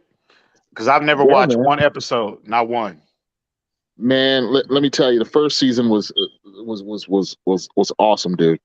You won't regret it, dude. Yeah, listen, you got to survive the first 2 episodes, but then you'll be engrossed, dude. Listen, I'm a historian by trade, dude, but what's happening there? It's sci-fi, right? But it gives you some insights on how, like medieval politics must have been Kahari, like. As a historian, doesn't it kind of bug you a little bit that they don't just invest the production value and time and money into actual real human history? Because there's so many stories throughout history where they could literally do that, and they don't need to make up a fantasy world. You know what I mean? But that's you my have whole problem with it. Yeah, you have more freedom in the fantasy and the sci-fi realm. I guess you're Once right you do there. history, then politics comes in, and I guess you're right there. But I'm saying if they're going to make an allegory to the the War of the Roses, just make a movie about the War of the Roses. You know what I mean? Yeah. But historians can't even agree on what happened in the War of the Roses. Yeah, There's I all know, sorts of different perspectives, I know. So, which version would you try to depict and all this? I don't know. So, sci-fi's a lot easier. Those are those external factors, but you won't go wrong, EM, if you invest some time in Game of Thrones. I don't think so. Yeah, I've heard that. I've heard that series is it comes highly recommended from a lot of people, man. But I just can't get into. See, I'm a big mob guy. I love mob movies and horror movies. That's my thing. Action movies too, but I just can't get into these. I'm bro. This ought to give you, this to clear the picture up a little bit. I'm still watching, like, I still have The Sopranos on my rotation. I mean, really, that's like my favorite TV show of all time, in my opinion. Again, I'm a little biased because I love any mafia related projects, but I just can't get into these other like Ozark. That comes highly recommended from a lot of people that I know. A lot of like this. What is it? The Lord of the Rings series that's on Prime Video now. Like that, I've heard a lot of people. They spoke highly of that series as well, but I just can't sit down and just get into them, bro. I don't know what it is, bro. I just don't. So I don't know. It's probably more a me thing, because I'm in my rotation, I've got a lot of older, movies from the 2000s and the 90s. So that's pretty much my rotation. I just recycle all of those movies, when I get a chance, my downtime. So maybe I need to get out of that, I guess. Yeah, I was a big critic of this latest season of Game of Thrones, but man, the last 3 episodes of this 10-season series were just made it all worth it, dude. Basically, the first 7 episodes were all investing into the motivations of all the characters from every perspective that they were coming from, and it all culminated in the war beginning at the end of this series. So. It looks like the first series was criticized because they rushed the ending, and I think they're trying to make up for it with some dense mafia-like inner politics. You know what I'm saying? Happening here. So I don't know if you can see that. You might appreciate the crossover. But but it's indirect. Like but if you ever were curious about like how monarchies work or the inner politics of intermarriage and all this bullshit. It's a good like Culler said, it's a good allegory, for what may have happened back then, As a dynamics of historian, how'd power. you like The Last Kingdom, Kahari? Especially on that same note of how feudalism formed and started to work in England, in the Last Kingdom. I don't know if I saw that one. Which one? It's great. It's basically about the rise of King Alfred and the formation of England, you know what I mean, and the Danish incursions and all that. Yeah, but it's really a lot of medieval. Subject, actually, it's really a lot history. of medieval matchmaking. Like it's really like it's expressing the kind of the rise and formation of feudalism in the medieval times. Like early 10th century, late 9th century. You know what I mean? Right.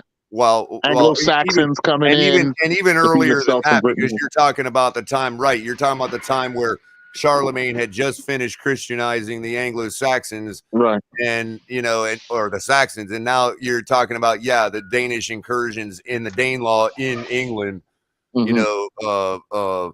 After the sacking of Lindisfarne, but as King Alfred was in the countryside hiding because Wessex was under siege, was under occupation. You know what I mean?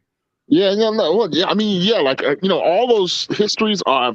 I mean, say well, it follows the life of a in many cases, right? But it follows the life of an Anglo-Saxon that was raised by Danes, and he ends up becoming a lord, for King Alfred. And all that, and so it really follows the life of Uhtred of Edinburgh. Okay, yeah. Like I'm not a medievalist, so I don't know the history that well, but I do know that there's some good stuff out there when it comes to you get a lot of the hey, we're marrying you to this guy for this political alliance and stuff like that. So you get a lot of that same interplay that they're trying to express through Game of Thrones. Game of Thrones, yeah, exactly. Yeah, and also the feudalistic system of patronage and and lordships and stuff like that. Yeah, good stuff, man. That's what's up. Looks like we got a lot of feudalism that's going on in the Dolphin fan base. We got to bow down to kings and queens. Bro, it's so funny how everybody calls the internet the Wild West and all that, and I'm like totally wrong. It's totally like feudal medieval times, bro. Like everybody owes this person that, and everybody's like, and everybody has to think a certain way, lest you be on the chopping block next. You know what I mean? It's like, yeah, it's total communal feudalism, man. It's ridiculous. Yeah, if you don't kiss the ring of your Lord and Savior, then like everybody. It's like everybody's standing around. When everybody was standing around while Anne Boleyn got her head lobbed off, everybody's standing there like, well, she probably didn't have sex with her brother, but I ain't gonna say nothing about it. You know what I mean? The king declared it, whatever. Lob her head off. That's a freaky shit, Culler. Yeah. I mean, that's how it was. That's the nature of communalism. That it's like and feudalism, like where you're just like, hey, because what they've done in that case is basically framed her for treason. So if anybody is like, hey, bro, is this really right? Do y'all really believe this? They're going to be wrapped up in the conspiracy. It's like off with their heads, just like it is in Alice in Wonderland. Oh yeah, the king had consolidation of power by any means, right? And the king, in some warped, twisted way, actually convinced himself that his beloved queen bewitched him and was guilty of things like incest and witchcraft and all this other stuff. When he knew that he's the one that ordered his inquisition to frame her. Yeah.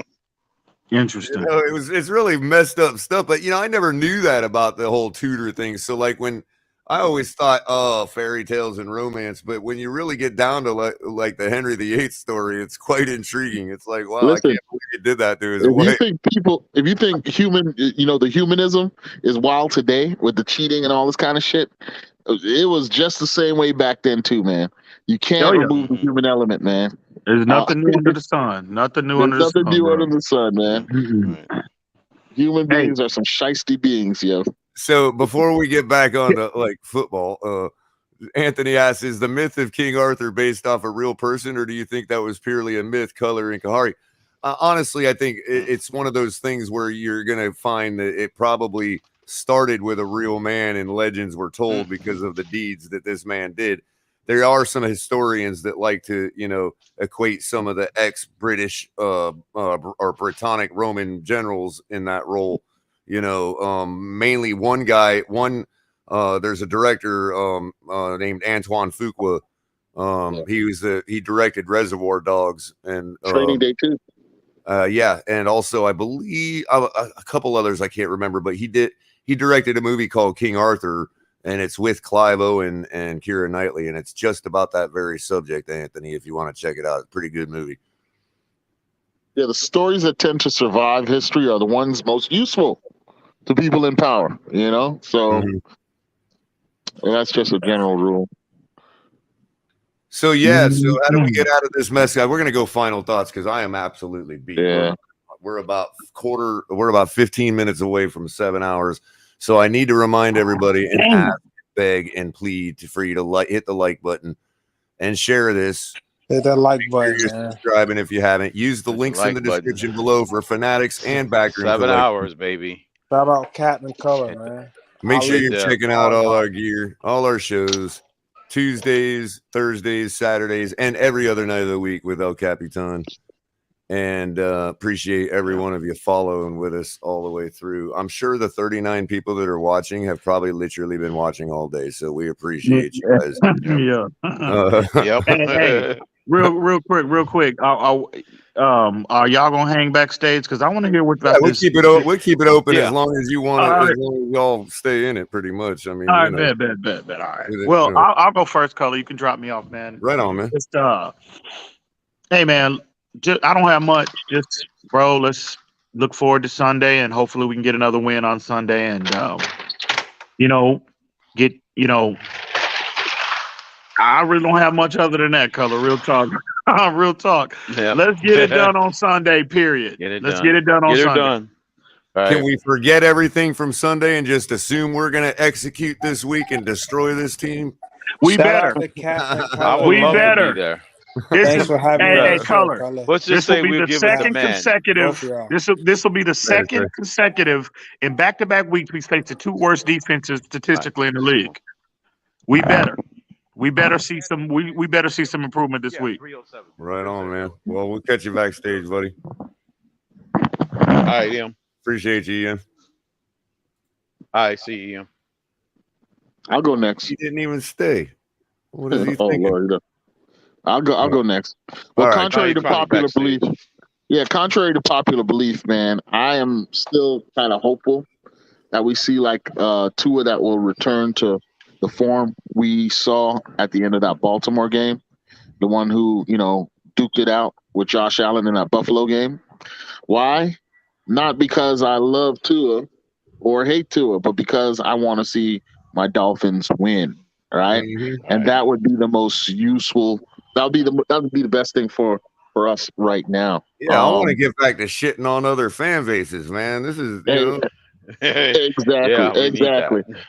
But at the same time, man, let's say we do start winning.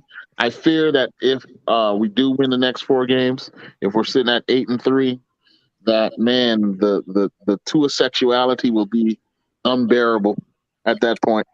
I'm gonna have to check out at I that don't point. like that Tua sexual stuff, man. But we're gonna talk about What do you mean? Well, that's what it Go is, ahead. Trey. We're gonna talk about it. It's looking crazy, dude. You know, it's funny, Trey. I haven't used the word myself, not one time. Yeah, but that watch, Tua sexual stuff. but watch, like, 6 months from now, they'll all be saying, "You were saying that word, Culler." Well, I haven't said it one time, just for the record. Sorry, that was me. I apologize. No, I'm kidding. You're right. I'm just saying, Okay. it's funny how like earlier they were saying that I would. Earlier they were looping me in with Pete and everybody saying that I said that who was it? Who was the damn quarterback? But Trey, I didn't hear your take on that, Trey. Do you believe that Tua's aura helps the defense play better? You say what, bro? His Do you think that Tua's aura, his presence, just being there, makes the defense play better? I do believe Tua energy, as far as him being in a lineup, presents a different energy to our team, for sure. I mean, Mostert said it, and he's a player on the team. So, I mean, I can't go but that's against that. politics. That's politics, man. Come on, man. All right. Right. All right. That's what I was I trying mean, to you say call it earlier. politics. I call it being, a player that speaks the truth. Why would he lie about if that's true, isn't it equally plausible that maybe they play harder because they believe that they need to in order to win the game because Tua is not the guy that they trust? It's both ways possible, bro. Yeah, so I mean, that's what I fear, man. This overarching narrative about Tua's magical ability, that's the stuff, marketers use to sell commercials and sell tickets to the stadium, but that has nothing to do with football, man. To your Football's a point, meritocracy. Carrie P, that's what Billy Mays made his living off of. Yeah, Late night infomercials. Billy Mays. Y'all compare Tua to Billy Mays? Oh my No, God, I'm not saying he No, can't you're be that missing guy. the point. Look, Trey. I'm not talking saying he about the cannot aura. be that guy. Whoa. Listen, I'm a guy who was impressed by what he showed us in that Baltimore game, totally right? went over your head. And I want to see him continue that kind of high level play, Trey. I want to see him continue that high level play, Trey. But the problem is,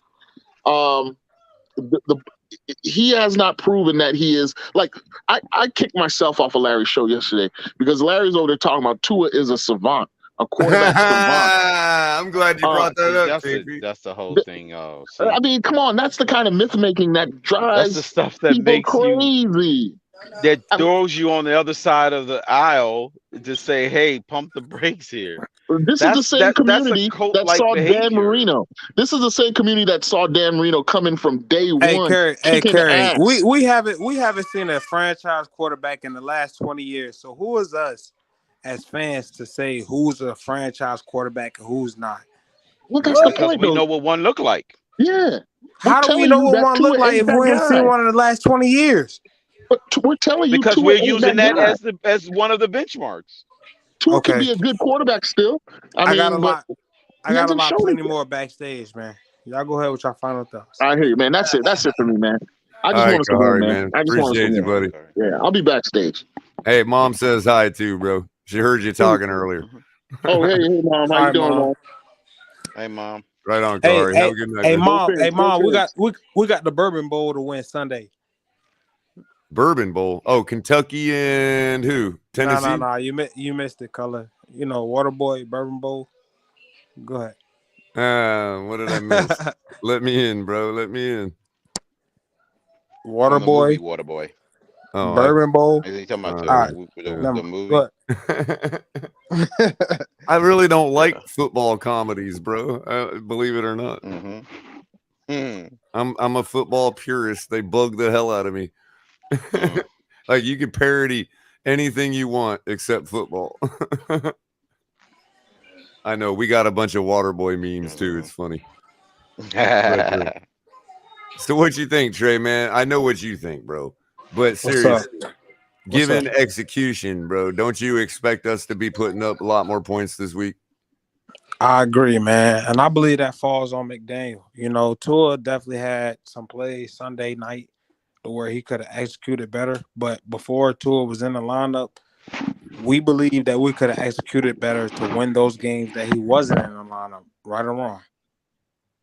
I mean, I'm not so sure, but I don't know if Tua is either. Okay. But right. I mean, because we have a large enough sample size over 7 games to say, hey, provided some extra thing, you know, to where we couldn't have got one of those wins. But there again, I do believe that. That's why I'm kind of upset we didn't play him against the Vikings, dude. I'm with you, bro. But in that instance, Culler, that mean our defense would have had to play exactly like we did against the Steelers in order for that to be accurate about him being a winner because he's on the field. Maybe, but at the same defense time, had to give you the same exact replica performance. At the same time, I actually catching the interceptions and then meaning I actually do believe there was a certain amount of rust. Minnesota is not dropping their interceptions. If we're 8-4, 8-3 at this next time in the next 4 to 5 weeks, what is the narrative going to be then? There won't be a narrative, and I'll come back from a historical standpoint and say we was once 8-4 before and missed the playoffs. But go ahead. Okay. Again, that all depends on what it looks like, bro. That's all we've been trying to say. Look, when I want to make predictions that, you know, and go bold on Saturday evening, I'm not feeling like that right now, bro. You know what I mean? Like, we're talking about Detroit, and I don't feel like, you know, it's in the bag for us.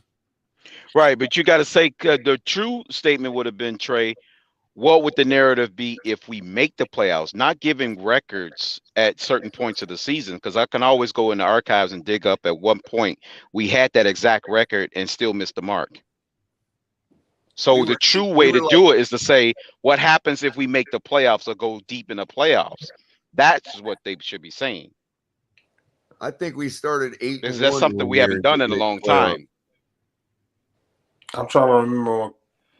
Go ahead, Culler. Oh, I was saying, I think we started 8-1 one time, I think, and missed the playoffs. Yeah, it was a crazy record. Yeah, that's what I'm saying. 8-1. So yeah, was this? what y'all should be saying. What happens if we make a deep playoff run? 8-1. What was this? No, it was like I don't know if it was 8-1, but it was like something like it was Dave Wanstead. Yeah. It was one of Dave Wanstead's years, bro, and it was it was 9-2, and we finished 10-6. Yeah, 9-7. Yeah, we lost the last 5 games. Yeah, he's right. It was in the same ball game. It was same ball. It was in the same ballpark. We was 9-2, and we dropped the final 5 of the season to finish 9-7. Okay, that's why I say with Jay Fiedler. I think so. No, I don't. I'm trying to see if Fielder was on there. Yeah. But it was a hell of a start that we got out the gate, and we was feeling good about ourselves. During that moment, but that's I wasn't Gus. No, but to be fair, Crypto, we were feeling good about ourselves, but a lot of those wins are just like the one we got Sunday. You know, correct. It was exactly like that. It was like we got more. Sunday. You know what I mean? And we wound up with a 9-2 record. Yeah, it was exactly like it. Yeah, some of those wins were like we did Sunday. Now back then it's hard to say it mattered because back then every win was like that. You know what I mean? Ask you fellas, on that team, what generational talent did we have? God, I don't even remember. Ricky Williams. Ricky Williams, yeah. We have, let's say, two. Let's say offensively. I think that defensively we had some great generational talents. Yeah, we had Jason Taylor and Zach Thomas. Yeah, from a defensive standpoint, we was very good generational talent. I would say over the last 20 years, we fielded a lot of generational talents on defense. We just never did it on the other side of the ball until recently. So you put more trust in Jay Fiedler than Tua? Yeah. If Jay Fiedler was on our team right now, if you're talking about transporting Jay Fiedler in a time machine to now, Jay Fiedler would be tearing this league up. Huh? I'm saying Fiedler had some good games for us. He didn't turn out to be a franchise guy. Different paradigm. If you transport Jay Fiedler in a time machine to this paradigm, he would be destroying this league. Yeah, based on the way you explained it. He would be exactly like Drew Brees, if not better. Given the rules and the advantages that you have now in the passing game. Paradigm, the way the game is called today and the way the rules are today, yes. Yeah, Trey, he's basing it on the way the game is called and how easy it is to become a passing league.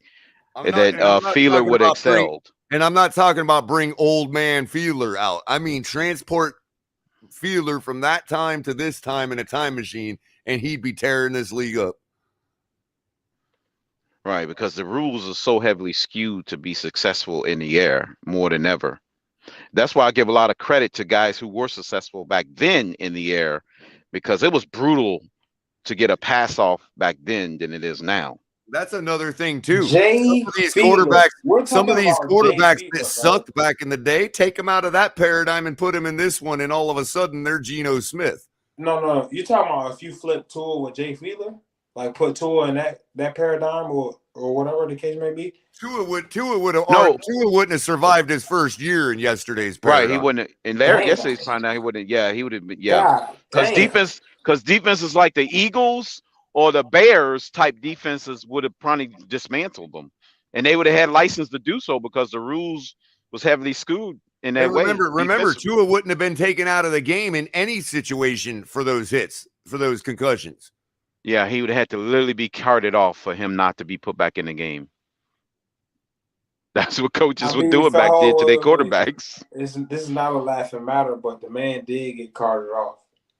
Well, yeah, okay. So the Cincy okay. You're right about the Cincy game because he was completely. I'm talking about back then. Yeah, he was. I'm talking about like this whole question that happened with Buffalo. Nobody. That would have been the last thing that any of the public would have been talking about back then. Yeah, they were like, that's just another day at the office being shoved down by Milano. I agree. And I'm not saying it's right to go back there. I'm saying we're talking about switching paradigms with quarterbacks that we got to be realistic. You know what I mean? Like, yes, I don't think Patrick Mahomes does what he does. The Reggie White. But Trey, don't confuse me. It's not. Let's take Tua out of it. Eras. Let's take Tua out of it. Quarterback. Let's take Tua out of it. I think Patrick Mahomes is a terrible quarterback for yesterday's paradigm. No, I wouldn't say that. Oh, bullshit. He did a lot of stuff. There's no way. He did a lot of stuff. He did a lot of stuff Randall Cunningham did. There is no evidence whatsoever. No, Roger Staubach and Steve Young was doing the same stuff. I'm sorry. There is no. Mahomes' mobility will be just enough to escape. There is no evidence. There is no evidence. There's no evidence that Patrick Mahomes' skill set would translate to yesterday's paradigm, dude. Yeah, there's a lot of evidence. No, there isn't. His off-platform throws, his ability to evade the pocket. Where his receivers can run around without getting touched by defenders. Yeah, but he would have done. He would have did that the same. So much illegal contact when you can but remember, you used to be able to knock a freaking receiver out without getting a penalty. Yeah, but they got receivers. They got receivers that can seal that. You wouldn't know who his receivers would be back then. Exactly. And back then, they wouldn't have fined the player either. Like, even if you got flagged in the game for a hit like that, you ain't getting no fine after the game. Yeah, but he's not being hit now. No, I'm talking about his receivers would not be enjoying the space that they get back in yesterday's game. But yesterday's game, yesterday's receivers were. It wasn't like they wasn't catching wide open passes. There was one receiver, like maybe per 15 teams, that was a star back in that day. We're talking Jerry Rice. No, we're talking about Clayton and Michael Irving. We're talking about Lance Armworth, Chris Carter's of the world. They had a lot of receivers on every team. Yeah, but bro, stacked. they weren't all on the same team. They weren't all on the same team. No, they wasn't. But we had a pair of them in Miami. Yeah, true. Okay, so if you're talking about putting Mahomes on our team back then, that's a different story. Yeah, he would survive. Mahomes, those guys would do destroy something Marino couldn't do, which is run the ball. Right. He was on our squad throwing the duper Clayton. It'll be like I'll give you Patrick Mahomes, bro. But do you think Derek Carr is anything in yesterday's paradigm? Come on. Nah. Carr, maybe not. Maybe not Carr. You're right. Maybe not. For example, Because Carr was too much of a pocket passer. You compare Mahomes with Wayne Corbett and Lavernius Coles with the Jets, and they would have been tremendous. Yeah, I can see that. Well, too, Santana Moss was fast enough. Yeah, and Santana Moss. I can see that. Yeah, but you're talking about about the paradigm shift. You're talking about Wayne Corbett, yeah, that's when it was kind of Tom changing Brady over. era. Yeah, you know what I mean. That's right. Vinny Testaverde was the quarterback. I'm saying, but you can still get your head knocked off during that time too. Oh, sure. Look at you. Didn't AB get his head knocked off? You know, like. Yeah, look at Wayne. Look at freaking Vinny Testaverde. He didn't survive too many hits. Drew Bledsoe. That's why Tom Brady started. Yeah, we could thank Mo Lewis for the career of Tom Brady. If it wasn't for the Mo Lewis hit, we wouldn't even know of Tom Brady. So if anybody wanted to blame anybody for Tom Brady's dominance over 20 years, blame Mo Lewis because he started it. That was the infamous hit. Yep. Number 57. Took Bledsoe out. If that hit would have never happened, there would be totally different outcomes. Yeah, no doubt. In the Super Bowls. There would be totally different outcome. So do you think the Patriots fans are sending Mo Lewis Christmas gifts every year? Here it is right here, bro. 2000. In 2000, we started 1, 2, 3, 4, 5, 6, 7, 8. We started the season 8-2. Yep. I thought it was 9-2. Yeah. Was that the Jimmy Johnson? And we lost the divisional round. We lost the divisional round to the Raiders 27-0. That was Dave Wannstedt. Yeah. And that by the way, real quick, Wannstedt came in for Bates middle of the season, so we won't count that 4-12 season. Okay. Wannstedt's first full season. Wannstedt's first full season. For some reason, this is running backwards. Was he like 11-5? I'm sorry. This is running backwards. So Wannstedt's first season was 2000. That was the year we're talking about. Okay, he went 11-5, 11-5. Hold on, guys. He went 11-5, 11-5, 9-7, 10-6, and they fired him. They fired him. I was actually angry when they did that. Damn, I think, fellas, we forgot about EM and KP in the back. Yeah, we got it. Yeah. So we got. Yeah, you're right, Lou. Yeah. All right. So you all set, Trey? You got anything else to add, man? Nah, bro. I appreciate y'all letting me up, bro. No problem, bro. No problem. You're welcome to hang back if you want. I'll just drop you. Yeah, no problem, Trey. Yeah, go ahead. Do your thing. Right on. Definitely. Crypto, make it short, buddy. No, it's fine, man. It's we appreciate the marathon stream 7:05:37 on the time. That's pretty good. I know, So right? I'm glad to be a part of another marathon, telethon, Finn's Tailgate, giving me and guys like Lewis a voice, regardless of all the nonsense, memes and mantras that go on in this fan base. But it's all good, man. Much love to you, El Capitan and Ali for holding it down.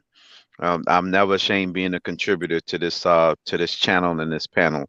So shout out.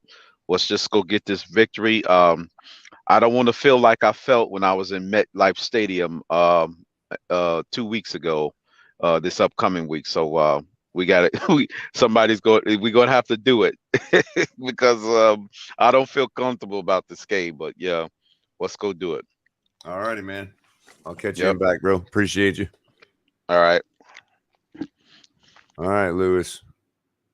Listen, Culler, I think I've said enough for one day. I think that again, that just real quick to echo crypto sentiments, man. Like that's why I fuck again. That's why I fuck with you, Culler. That's why I fuck with Chris and Ali and just the tailgate in general, man. Like this is where it is. Like everybody has a voice, everybody has an opportunity to express themselves, and we hash it out as men, and we put our best foot forward, and we keep moving forward.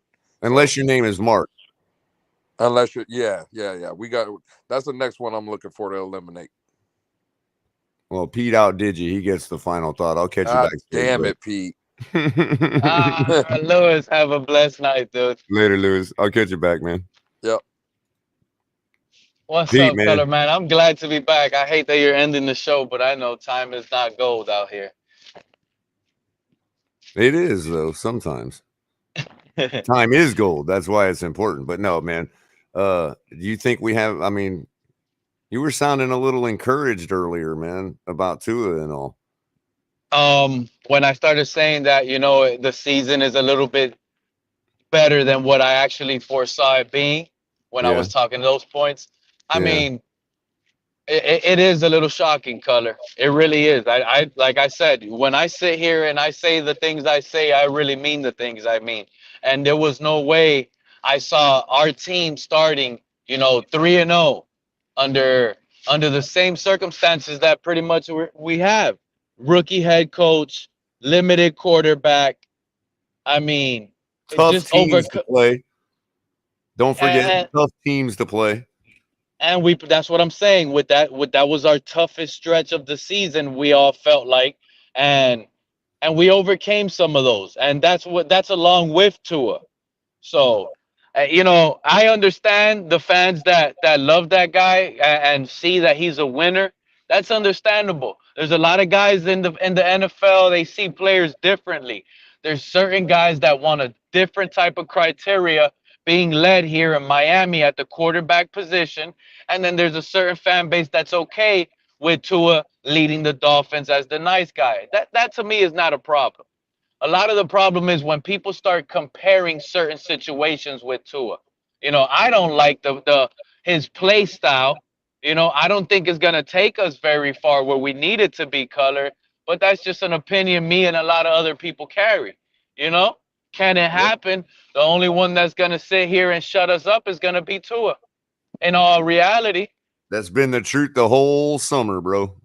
And it's been the truth for 3 years now. It really has been. Every year is going to be a different excuse. But, I like the way the season has unfolded, Culler. I like it. Some people might be. There, bro. We're getting there. I mean, it sucks that we just kind of stunk against the Steelers, but we still got the win. Our defense can lock down the Detroit firepower, I do believe. And, we'll knock Jared Goff on his ass. We just need to score, man. This is ridiculous.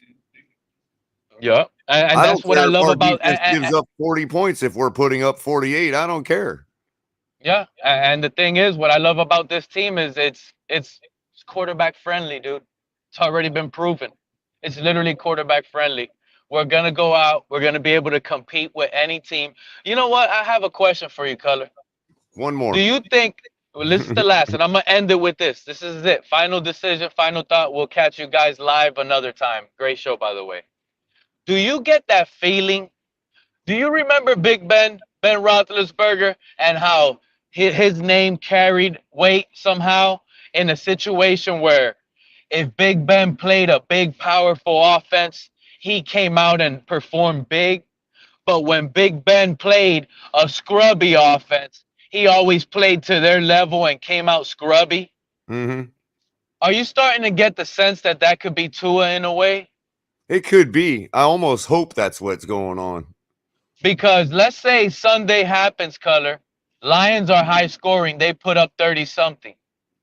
So I got a feeling Tua's going to replicate it. Lions put up 30. Tua's going to put up 31. I know. I said no big scores until further notice, but God, I still can't get away from it. Our paper is what it is. I understand that point, but it does Tua play to what Tua sees, like a Big Ben Roethlisberger. Because Ben Roethlisberger won a lot of games, but he was never known for blowing nobody out. Well, and and Goff ain't known for having anybody respect him. So if Tua maybe gets in his feels and says, I ain't gonna let this chump beat me, you might be right, man. You know? Something could be turning under water. All right, Culler, thank you for having me up. Great show. All of you guys were great. Stay Appreciate blessed. you, buddy. All right, buddy. Bye. That being said, I think we'll be all right, people. We're going to turn the page here at the Finn's Tailgate. At least I am. Tomorrow's Wednesday. Today's Wednesday. Oh, no, we're not there yet. Almost Wednesday. I think we finally got it all out with the second version of Overreaction from last week's win. As Trey likes to point out fairly enough, we won. We're 4-3. We're back on track. We're above 500. And we just need to start putting up points. We start doing that, we can go on a run. We can do this. It's not that big a deal. But if we don't put up points, then we just need to we need to be realistic, people. But I ain't ready to be realistic yet. Tomorrow's Wednesday. We're going to start looking at what we got to do to beat the Detroit Lions, which I honestly don't think can keep up with us if we're on our game. But they do have a tough offense. They do put up a lot of points when they're not playing the Dallas Cowboys in Dallas. And so, we got to take them seriously. Let's hope the players do that too. Fins up, everybody. Appreciate y'all coming out all day today and all night. And we'll catch you tomorrow.